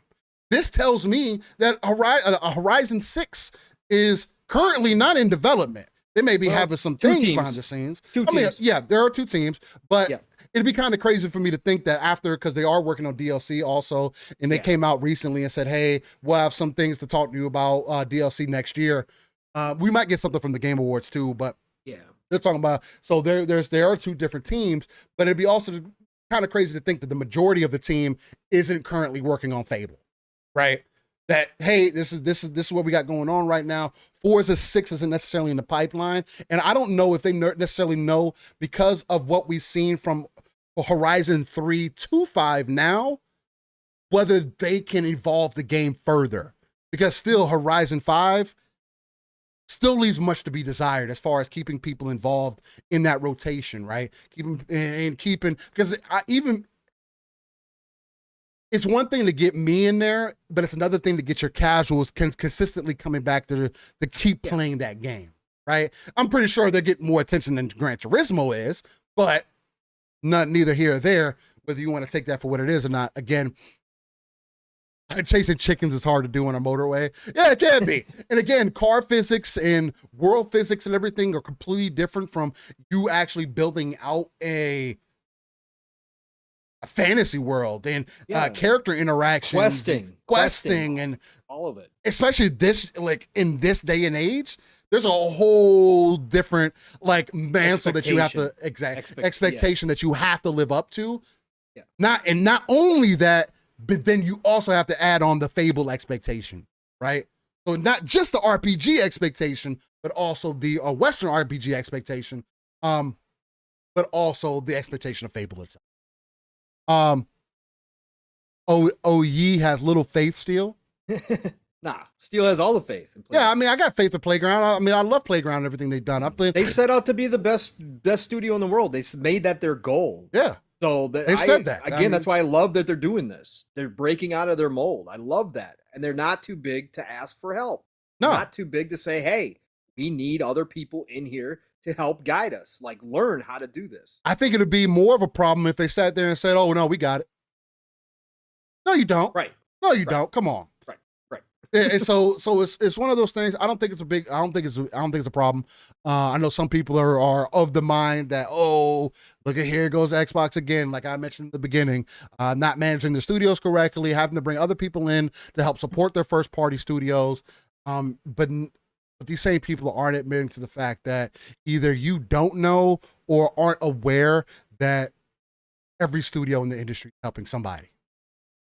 Whether it be knowledge, whether it be, I know it doesn't seem like that because we get games that are service-based games and it's like, fucking, you didn't look at Destiny? Like, what the fuck were you doing?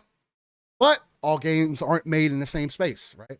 They're also in competition with each other, trying to do things differently. And it's easy for us on the outside to say, hey, why don't you just copy that and do it better? And for an internal studio to be like, oh, this is what we're trying to do, but we're also trying to do something different. Because I can probably also say with some faith that a lot of these studios aren't necessarily trying to copy what other studios are doing. No. They're trying to put their own spin on it. So, what about the smoke? What about the smoke, Steel? Smoke as far as... Sorry, I missed that. What was the smoke?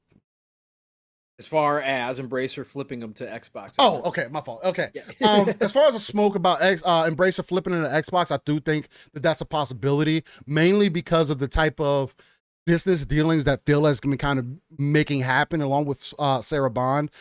They've been hard at work really across the globe, trying to win the favors over with a lot of different people. So I do think that it is a possibility that Phil and Lars could be in such a good graces with each other that could be possible.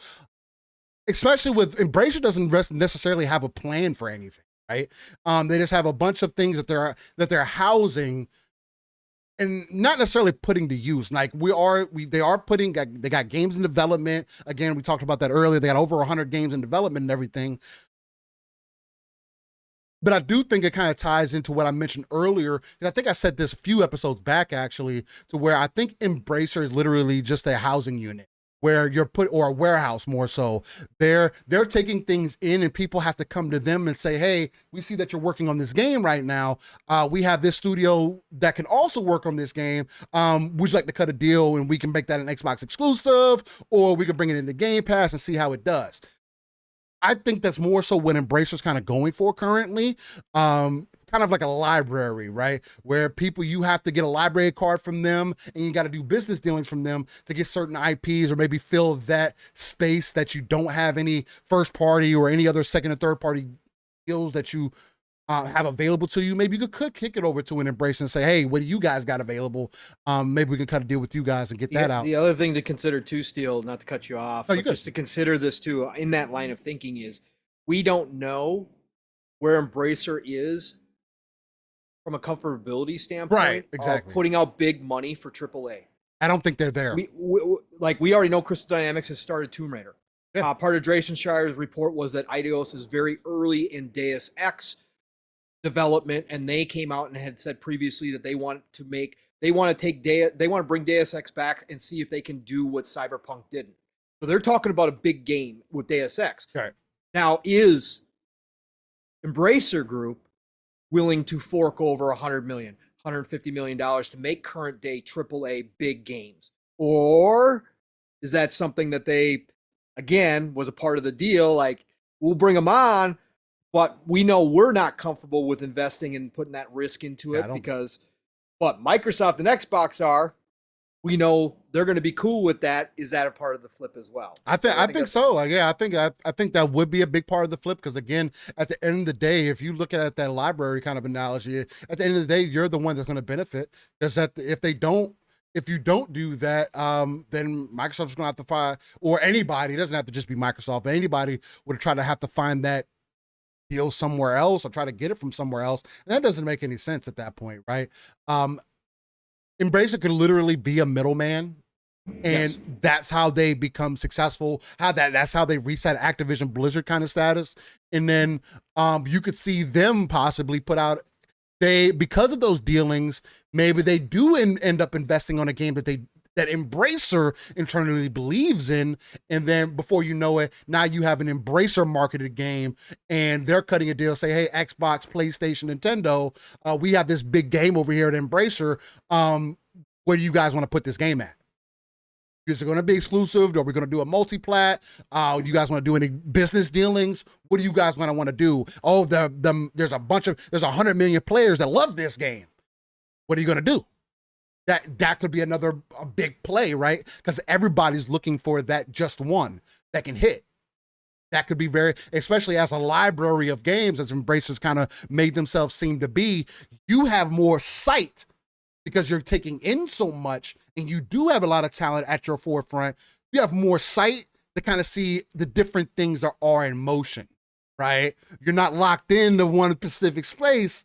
You're kind of everywhere feeling things out. So. And Embracer isn't all about the games either, right. Steel. They're about transmedia. Right. That's what Lars talked about, right? They just bought Dark Horse last year. Yeah. Dark Horse Comics. They're going to use that. Lars wants their hands in everything, and he wants IP that can be transmedia, that can go across all the entertainment industry, no matter what, whether it's print, whether it's movies and TV, whether it's games. He wants those IP that do that. Well, guess what? That also plays into this conspiracy theory, because obviously if Microsoft and Xbox are going to purchase Crystal Dynamics and Eidos Montreal eventually from an Embracer Group, Phil's going to want the IP. They're going to want that Tomb Raider, Deus Ex, all of it underneath their control. Well, guess what? If Lars and Phil share a lot of the same philosophy when it comes to this industry and when it comes to IP and history, right?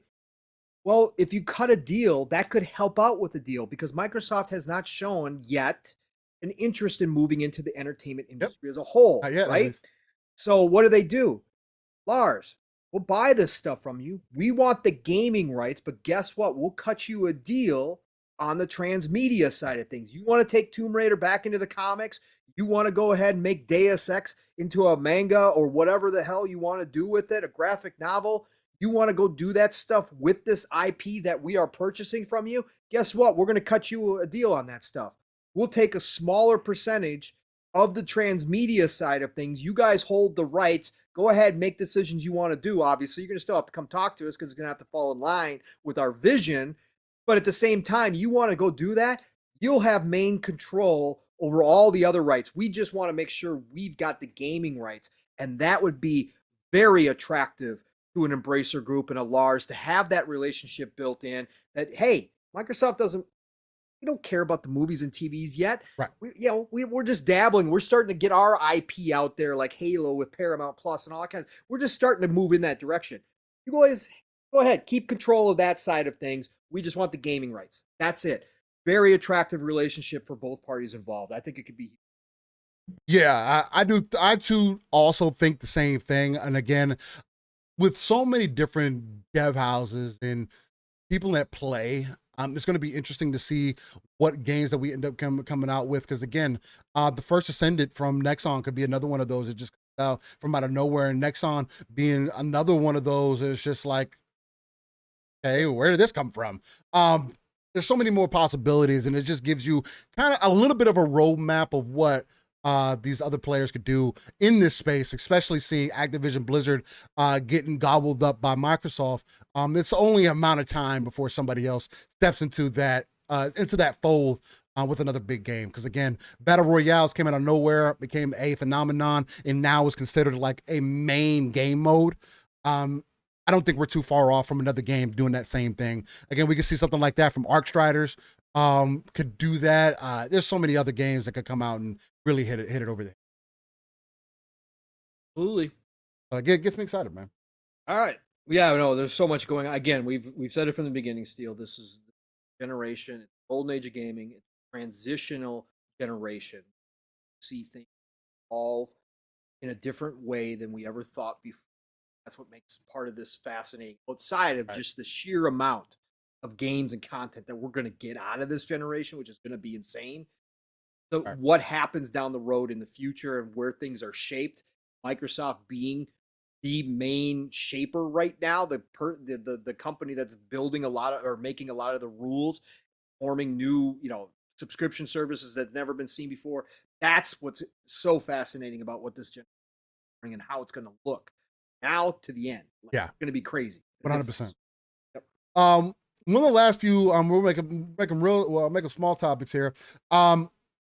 I think it was Matt Booty. Clobrio took out a little excerpt. I was trying to look for the word there. But on the Matt Booty talking about State of Decay 3. And he goes on to say, we want State of Decay 3 to compete visually. The team is really focused on animation, the interactivity between the player and the environment, and some of the things the Coalition is working on for their project directly applies to that. So there's a lot of sharing. This is a little bit of an update from Matt Booty, just talking about a little bit about State of Decay 3, because State of Decay has been a game that has been very ambitious, but has never hit. I don't think, and I'm pretty sure the studios even admitted, I don't think that they've ever hit the art style or the vision that they've been looking for. And I think State of Decay 3 is going to be their first, not necessarily foray, but their first example of the game that they were actually trying to make, right? And hearing things like the Coalition and them working hand in hand with each other, because who does State of Decay 3? Oh, why'd you just make me lose it? Oh my God, I had it. No. I had it in my head as when you were talking about it. I had it right there, and I fucking oh my God, why I was asking. Wait. Oh my God, chat, help us two old guys out. Jesus, how the hell? I had it in my head. I had it right there too. There's Undead Labs. Embracer Group Dev, chat. Come on. Undead Labs. Undead Labs. God, Jesus. It was right there for me, but it went out was why I was asking you. It's funny. People in the chat, I don't know if you guys do this while we're talking, shit. But with all the useless knowledge that's up here, when you're podcasting and you're talking about so many different topics and so many different people and so many different companies, it's funny. You always try to keep it in the back of your skull. So when the Steel brought up State of Decay 3, I start running through, okay, it's Undead Labs. Yep. I start running through all the information I have on hand in my brain. And the minute that he asked me, like, it did the same thing for me. I was prepping it, and then I went off somewhere, and then it was gone. And I was like, "Oh, Pong." But either way, that's funny. I love the way that happens. But Yeah. to hear that the coalition is kind of working with Undead Labs hand in hand to make sure that they do see that vision kind of speaks a lot of volume for me, because I don't know if you guys want to admit this or whether our audio listeners know this or not. The coalition is the most advanced probably with the Unreal Engine than anybody else in this industry currently. Again, they have more hands-on with it, with them being with them having Gears of War as their main staple for that. And then Gears being the I'm not gonna say kind of, Gears being the definition of the possibilities that Unreal has, right? So to hear that, them kind of going hand in hand with each other, which is exactly something that we've been wanting to see Xbox do more so, because Microsoft, for whatever reason, I don't know, I guess it's because of ongoing internal competition, seems like sometimes they don't want to help each other out. But to hear that Undead and the coalition are helping each other, or at least more so, coalition is helping Undead get what they want out of this game, leads me to believe that this State of Decay 3 may actually end up being a zombie game that may be the first one that I actually end up getting into, right? Because State of Decay, from a visual standpoint, I don't care for. I don't want to, it doesn't interest me. Have no want to really jump into that style of game. So fun, Steel. And I've heard that. I've heard a lot of people say it's a fun time, but I think it's because I do see the potential in the game, and because it hasn't lived up to that yet. Maybe that's part of it, or maybe I just haven't had a buddy to go in there and run with, and maybe that could be a big part of it. All the work they've done on it, because that's the best part about Undead, is they continue to improve State of Decay 2, right? And a lot of it is a testing ground now for State of Decay 3. So they've continued updates after updates. The way it used to be versus the game it is now, two completely different games. Right, and not haven't been back since launch. Yeah. The last time I played State of Decay 2 was literally launch. Goes, hey, said people were hype about the first one. Let me try this one out, see if I can get into it. I couldn't get in. I was just like, oh, wow. No, I get it. Not for everybody, but I'm telling you, it's fun now. Yeah, this definitely sounds interesting. But State of Decay 3, again, if we're going to take the trailer to heart from what they presented to us previously, they're definitely going for a little bit of, I'm not going to say a little bit, a way different art direction. And they got a lot to prove if they decide they really want to go that way. And more character driven as well. The other one was much more survival. I'm hoping, Steel, what I'm hoping here is that they are going to give us the single player experience that is character driven, realistic, all that kind of stuff. Right. And they also have that multiplayer aspect survival type game that they had in the original. I want them to make this the complete package, because there are parts about State of Decay 2 that I don't want them to go away from to make a more character-driven narrative style game. Right. But I would love to see that happen. I would like to see this almost in the line of a campaign multiplayer, right? Having both, like we see with first-person shooters or anywhere else. I'd love to see that aspect come to fruition here, or some kind of mix of both of them. Because there are some really cool parts of State of Decay 3 as a survival game, as a base building game, that I don't want them to go away from, but I want to see them go in this direction where they focus on the character, where we might get that complete story that is ultra interesting, that is high level kind of movie like, storytelling within this world. I want to see both of those things happen. And I think that might be what they're going for. And that's why probably not going to see State of Decay 3 for quite some time. Probably 2025, 2026, I would guess. At this point, State of Decay kind of needs to do like a soft reboot to get back into the favor of the community itself. Not just it's the people who care about the game, but to extend it further out, because people have fallen off. It has a negative connotation on it. And a lot of people consider it as a mediocre game. So they have a lot to kind of make up for, although they did do, again, Pong says, I know they've been doing updates to it. They've been consistent on it. They've been staying on top of it. The people who have played it that I always hear a conversation from always say that they have a fun time playing it. So obviously they have the gameplay elements down. It's just bringing everything up to date and becoming the vision that they wanted. Plus it's a zombie game, which has been overdone. So Yeah. they really need to stand out with this one because there's a lot of zombie burnout in the world. There's a lot of fans who still will play every zombie game like me. I don't care. I like zombie games, but they are going to have to stand out and differentiate. Yeah, no, 100%. And I mean, yeah, it's just like me. I mean, I say that all the time. I'm a fucking zombie. Yep. But feeling it for so long.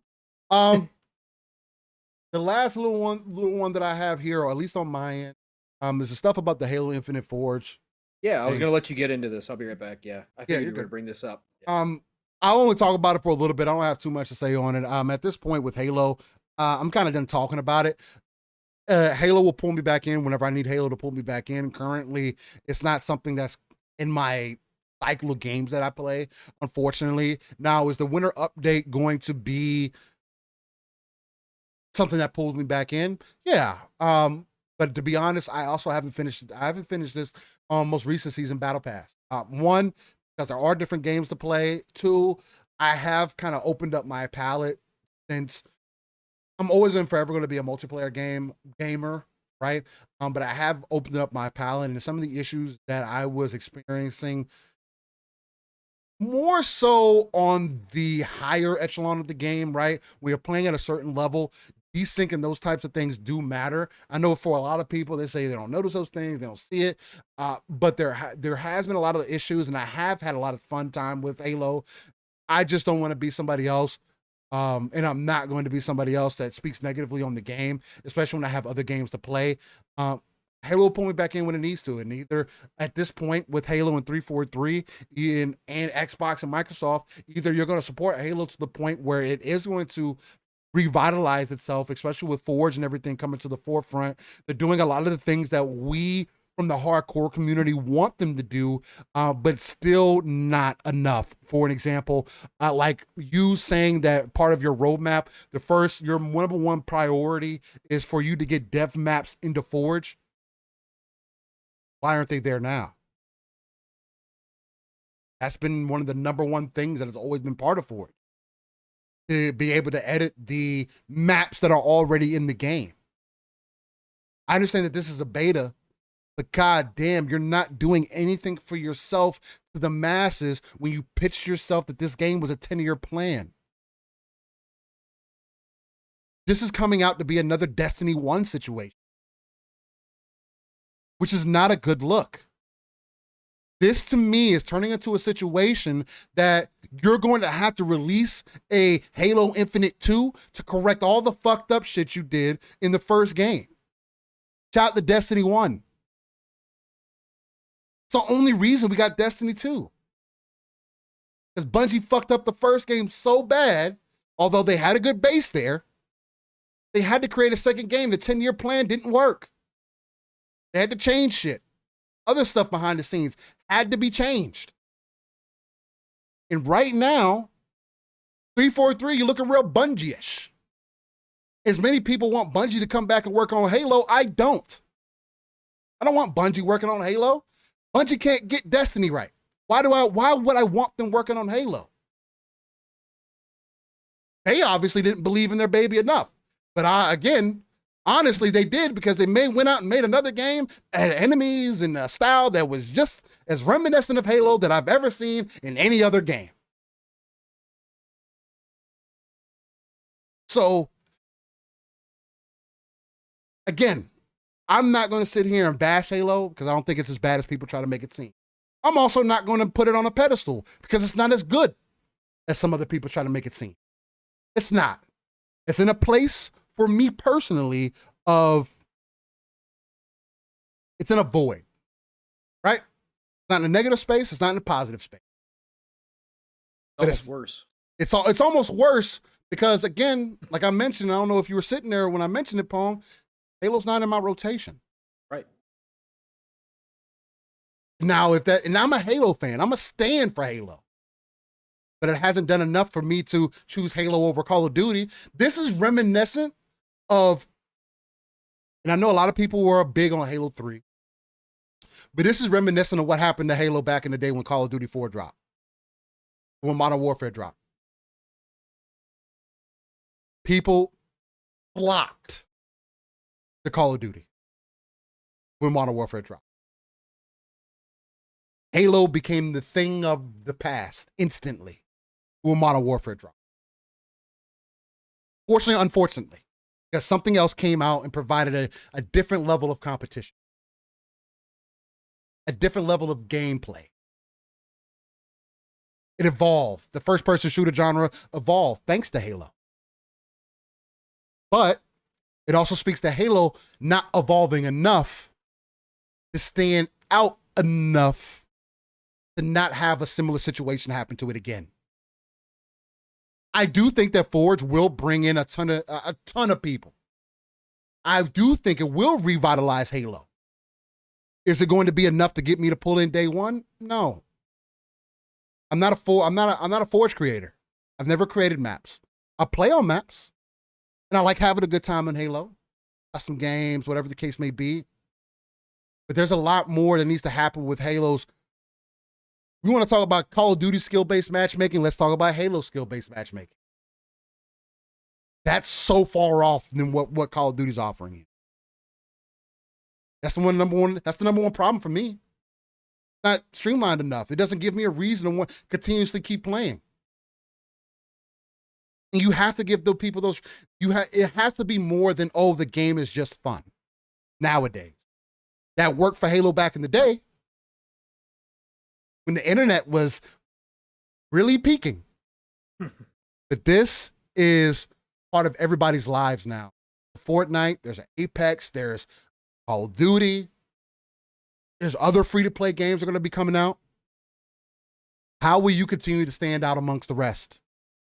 And right now, the only way they can do that is to bring out more content. Forge is cool, but where's the maps? Halo is still kind of far off to me, unfortunately. And it does seem to me, at least at this point, that I'm going to be eating my words for saying that Halo is finally going to be a complete game after its year of release. November is going to be its year. I'm not seeing the content that I was hoping for within that year. I said, hey, November, it's going to have everything. Halo's going to be the exact game that we wanted for it to be come a year later.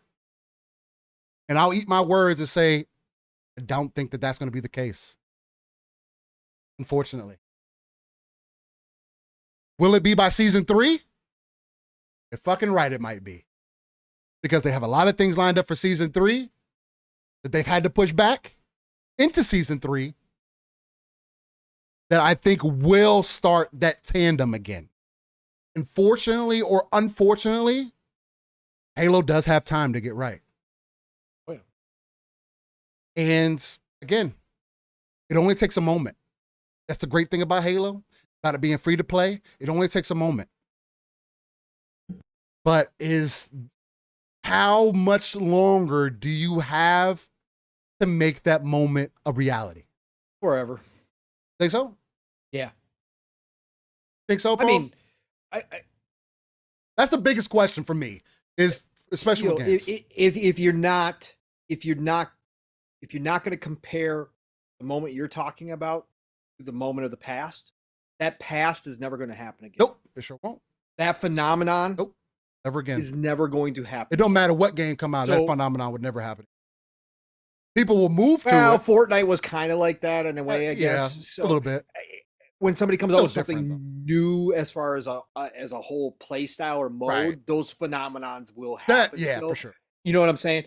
But as long as you say the past is the past, that was a special time and place in gaming history in which Halo was the transformative experience that changed how people look at first-person shooters on the consoles and overall. As long as you place that in history and say that's a moment.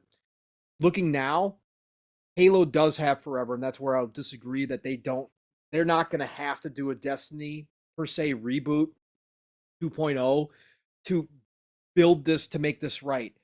Fortunately or unfortunately, with the way that gaming is now, people have, as you stated, as we've talked about many times, people have so many options that if you don't, that's the whole thing. However, the one thing that 343 does have is the name itself, Halo, will still induce a certain amount of hype that other games don't have just on the name alone.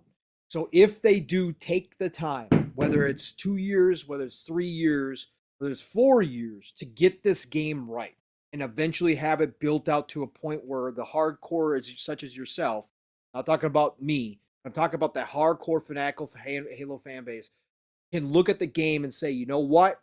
Love where it's at right now. This is going back in my rotation. I'm playing this on the regular because it is giving me that Halo experience. It will still have that moment in time where people come back in droves and play it. Now, will it ever be able to sustain that? Probably not, because people are pulled in too many directions. People don't have enough time to invest into one game like that in that way anymore like they used to. So they will be pulled in different directions, and you'll have this ebb and flow where the community comes back and then drifts off, and then comes back and then drifts off. That's the same thing. Right. Exactly. But I think Halo can get to that point. That's why I do think that they are going to give this as much time as they need to restructure 343 with all the changes, get things right, content. Forge is going to help with that. They do have the luxury of waiting for those moments to happen, and those moments are going to happen in spurts. And I think that that's why Halo will continue to exist the way it exists. Obviously, going into next gen, whatever that is, however far away that is, then maybe we'll see something different come about. For the time being, they've got a lot of room to grow. They've got a lot of room to expand. They haven't even started talking about campaign expansions outside of Joseph, casually mentioning that he has thoughts, ideas about where that could go. They'll get the multiplayer right. They'll get the content drops on a regular basis, get the season passes, battle passes going on the good. They'll figure out the monetization, and then they'll start working on campaign expansions, which again, hopefully will bring back other people to come play it again. I think Halo's got the freedom there. Again, it'll never be as big as it once was. It'll never mean what it once was. It'll never be the game that everybody's constantly playing 24/7 without breaks. Like, that's just not going to happen. That time is gone. That time is history. But I think that, I think Halo is going to be given much as they need. Steel. Microsoft isn't going to drop it. Microsoft isn't going to abandon it. They're going to continue to let Joseph Staten rebuild the 343 internally, and go from there. And I think that that's what they're exactly going to do here. So. Yeah, I think that's the biggest point, is that Halo is definitely in dire straits, but it's not like it's the first game that's ever had this moment or been part of this. Again, the main thing that feels weird to me is when people be so hard in 343, but then you won't look at Bungie the same. But then you say you want Bungie to work on that game. That doesn't make sense. You're trading one evil for another evil, that in both evils, as much as Bungie has gotten a formula right, I mean, again, they do have those people that come back and they hit it, but at the same time, like, they have all the same issues that Halo is having right now. And have had that. You know what I mean? So, again, if we want to use this as why don't devs learn from each other thing? Sure. I mean, I can understand that. At the same point, kind of is what it is. I don't think it's a necessarily bad thing. Cycle says, I still play Halo, but I need content. Forge is promising, so I can't wait to try it in 3 days. And Forge is promising, but I've never been somebody that just plays. I don't play Halo to play custom matches. And the majority of your players aren't going to play Halo to play custom matches, unless you give them a reason to play Halo for custom matches. And the reason why custom matches worked back in the day is because you had Halo to play. There wasn't a slew of other games to be played. So yeah, I don't know. I think certain affinity is another piece. I think certain affinity is going to be the piece that is going to bring them back to where they want to be. The hell you eating? You eating gator? Yeah. Gator feet. Okay. Audio listeners, you won't know what I'm talking about, but Steele's food was on camera and it looked gator tail, actually. I heard the tail's pretty tough, though. Gator tail with a little honey mustard. No. Yeah, no, I think overall Halo still got a shot. Yeah. Certain Infinity could definitely be the boost it needs, along with in combination. Not one. There's no magic bullet. Is the point Steel? There's no magic bullet here. It's going to be building on each level and hopefully hitting the right notes till you get a complete, a complete picture, right. complete Halo, where everybody can look at it and say, "Hey, there's something for me at Halo. It's gonna be in my downloads. It's gonna be stable. I'm not gonna uninstall it because I'm gonna go to Halo on a regular basis because there's something for me." Right. That's what you can hope for. Yeah, and that's definitely the biggest thing. Safo says I'll give them a pass. 343 is restructuring, and honestly, they don't deserve a pass, but at the same point, that is why Microsoft gets the flack that they are getting right now, because you can't be your biggest IP and be having the issues that you're having right now. That's why nobody has faith in Microsoft in their gaming division right now, is because your biggest IP is fucking struggling. So yeah, people are going to be kind of feel weird when you say, hey, we're going to put out other games, or we're going to have all these other studios and within our house. And well, your house is on fire currently, and what are you doing about it? But again, that's for them to figure out. Hey, either Halo is going to exist or it's not. And we know, like Pong mentioned, it has to. Yeah, at this point. But the nice part too is that Microsoft doesn't have to rely on. Yeah. So it's afforded the time. It is afforded the time. So I do agree with that. It doesn't have to be the greatest thing since sliced bread. It just needs to be another option. It needs to be in a good space with people that fucking believe in it. Blue Moon, I don't know if you're being serious. What's gator tail? I'm talking about alligator, because Steel lives in Florida and there's a bunch of alligators. Ask him if he was eating alligator. Yeah, good old gator tail. Yeah, alligator tail. But yeah.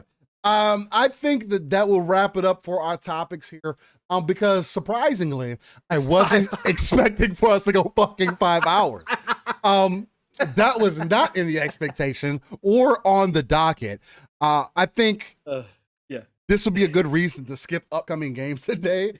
Because this Lord, gaming. or this day in gaming, yes, excuse me. Yeah. Because Lord fucking Jesus. Look, Sirius XM, Spotify, Apple, Anchor. If you guys want to cut a deal, Pong, Soul, and myself can definitely at least take care of half of people's days for you. So come give us a chat. Where a professional email is, what is it? splitscreensp@gmail.com. So hit us up at splitscreensp@gmail.com. Our inboxes are open. We'll guarantee to give you at least 3 hours worth of content. And I don't know how we made it to 5, because, ladies and gentlemen, I don't know if you guys, a little bit behind the scenes, we literally just got here like last minute, right? Wasn't even ready to get some things set up. And LSS versus ILP for King of the Longest podcast. I think that ILP would be in for, and they don't like going super long, but they have 4 people pretty much guaranteed. Me and Pong do this for fucking 2 people, and it's unintentional. And it's that's the other thing too, because it would be one thing if we were doing 4 to 5 hours, 3+ hours, and there's mad quiet at some portions. Right. This is fucking 3 hours, and it's consistent, and it still hasn't felt like it's been as long as it has. No.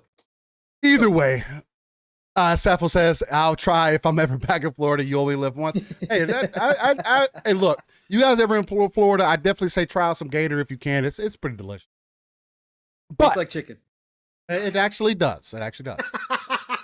it actually does taste like. Blue Moon did not know what I was talking about, so he was being serious because he's from the UK. So, which is what I kind of figured. So I'm glad I could teach you something new today. Yes, Steel. Unfortunately, in Florida, they have pet gators because there's just so many of them. They're out in the yard, and so to control population, that's what they eat down there constantly. Steel goes out every morning and harvests some gator. And that's basically what the family survives on.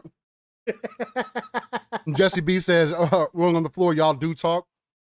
Man, hopefully, the biggest thing, I haven't had nobody hit me up in a message hit me up in any DMs or send me any hate mail saying, fucking stop talking. So I got to be doing something right. Hopefully we're doing something right. And again, I say it every week, ladies and gentlemen, whether you're I wonder how fucking Anchor is going to take this upload. This is going to be a fucking good upload. This might be another one where I have to do in pieces, at least in 2 parts.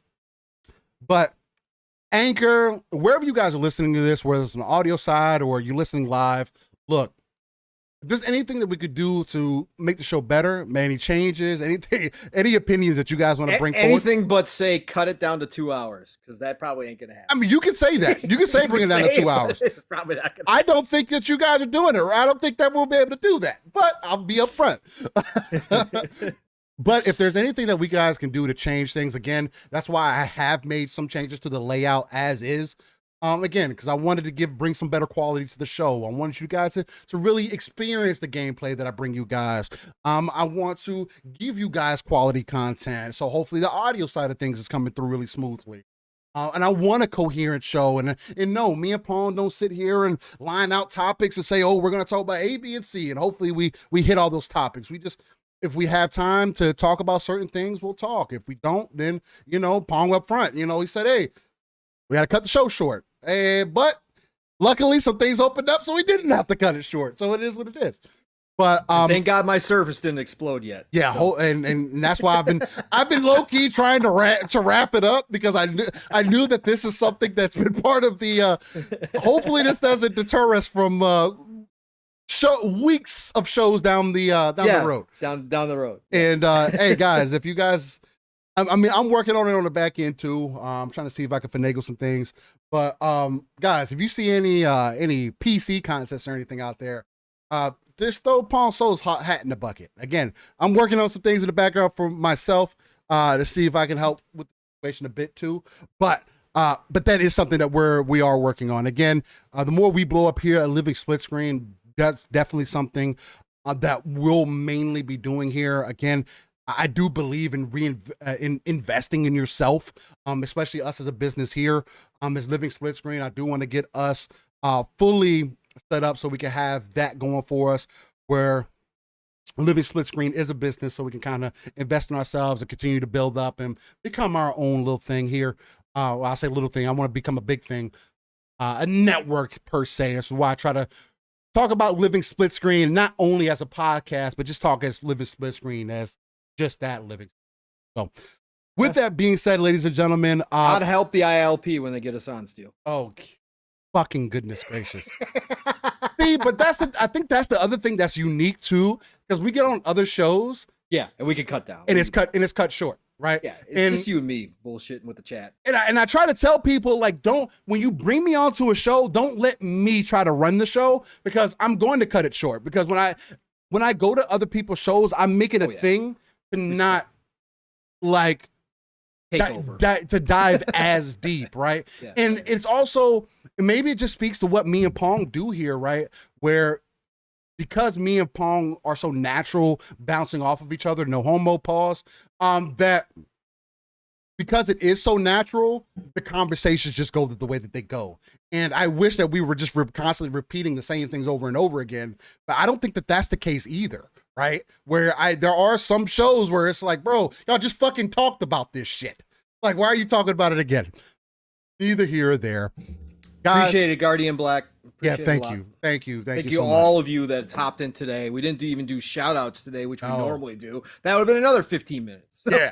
But we appreciate all of you. We love you all. 100%. Anybody that's tuning in live, or if you're on the audio side of things, if you've been listening to the beginning, or if this is your first episode, I want to say from the bottom of my heart, thank you. It's greatly appreciated. Again, we're over 640 subs. We're on that road to 1K, and it has been a slower road. But again, the main reason of us doing this isn't because we want to get money from it, right? We're doing it because we care. We're doing it because we love talking about gaming. And if we were able to make some money off of it, you goddamn right. I'm not going to turn it down. But that's not the main reason why we do it, man. We do it for the love and the care. Or else we wouldn't be here for fucking 4 or 5 hours. I could be doing something else. But with that said, ladies and gentlemen, again, thank you for being here. Episode 79 of Living Splitscreen, lucky number 80 next weekend. So that's going to be a good number to get back into those evens. I always love a good even. But I am one of your hosts, Steel Rain. Steel Rain, the T is a 7 everywhere if you're looking to find me. And again, it's not hard. Hit me up in the messages. I'm always open. And I will tell you, hey, man, I'm busy, caught up. We can't link up right now. I'm not one of those guys that'll hide from you. And again, if you have any questions, again, splitscreensp@gmail.com if you want to hit us up in those emails and everything, if you have any direct questions. But, yeah, it's in the sorcerer. We're not going to do, hey, make us feel old today because it's about a 5-hour episode at this point. I don't want to carry it on longer. Again, I'm trying to eat. I know Paul needs to eat. There's other things we need to take care of behind the scenes. So we'll go ahead and knock that stuff out. But we may be live later. I may be streaming some games later. So definitely be on the lookout for that. Either way, brother from another Pong. So another fantastic episode to be sitting right here with you again, catching up with you and just chopping it up about a industry that we love so much. And the fact that it's so natural that we can even do this is a blessing in itself, man. I'm forever going to be grateful to you. Thankful that I've met you within this space. And man, lead the people to victory. Let them know where they can find you, man. Absolutely. Great show. Episode 79. Again, thank you, chat. Whether you're listening live now, whether you're with us for 5 minutes, first hour, or all 5 hours, we appreciate you. We love you. If you're listening to us in the future, the exact same. Again, all the support this community shows, we appreciate it so much. Because again, this is why we do this. Again, you get to sit here and listen to me and Steel just like we would be on Xbox Live, except we get to do it with people who are just as passionate as we are for this industry. So thank you all.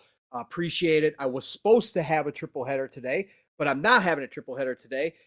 So you can check me out tonight on the Shop Podcast PTK Blams channel with Fuzzy Belvedere and myself. And I think actually guy is going to be there tonight. Lore Master Jasper, I think, is going to be on the show. So check us out 9 p.m. Eastern, 8 o'clock Central Time.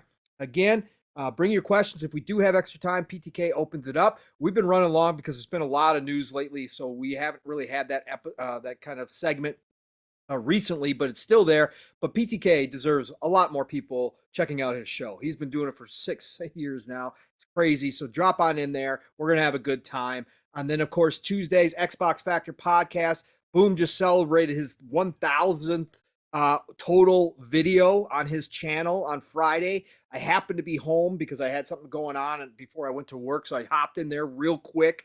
But shout out to Mr. Boomstick, Double Barrel Gaming. You already all know it. It's great. He's doing things 5 days a week now, the Terminator over there. But Tuesdays is Xbox Factor Podcast. I'm there when I can be, which is not very often due to work anymore, but it's a great show. I'm still technically a part of the panel, so until he tells me, Pong, you're no longer a part of Xbox Factor, I'm going to continue to promote it. Every Tuesday, 12 p.m. Eastern, 11 o'clock Central Time, Double Barrel Gaming. Thursdays, PM in the PM, Pong and Mav in the PM, two-man show, unless we have a guest. We had a great lineup of guests over the past few weeks, but me and Mav are back to a two-man show, so be there Thursday night over on Fun Speculations channel, 7 p.m. Eastern, 6 o'clock Central Time, a lot like what we do here on Living Splitscreen. Cover random topics. We don't generally go anywhere close to this long, but Mav and I have been running about 3 hours, so great way to spend your Thursday nights there. And then, of course, Friday nights, it's Xbox Ultimate. I had to miss last night. I had some things I had to get done, but you know where it is over there. It's freaking ridiculously good on Xbox Ultimate Friday nights. We have a lot of fun. 9 p.m. Eastern, 8 o'clock Central Time, again on Fun Speculations channel. And then, of course, right back here Saturday morning for Living Splitscreen. And keep a lookout. I was supposed to be on Game On Live today with Gaz and Asa and Hargeet Channy, but they had to cancel the show. But it looks like I'm going to be rescheduled for next week. So next Saturday, I will be a triple header for me as long as my equipment holds up. So, all that being said, find me Pong Soul everywhere. It's the golden age of gaming, people. It's the best time ever to be gaming and be a part of this. So get out there, enjoy the rest of your weekend, play what you love what you play, and we're going to talk to you all real soon. Steel, get us the hell out of here, brother. Ladies and gentlemen, beautiful people, thank you again for tuning in to episode 79. Y'all stay live, raw and uncut. keep that RTS view, pulling yourself out of the world and looking at the darker crevices of the map and pulling those resources together. And we'll catch you next time, episode 80 of Living Split Screen. Much love, stay blessed, and stay safe out there, ladies and gentlemen.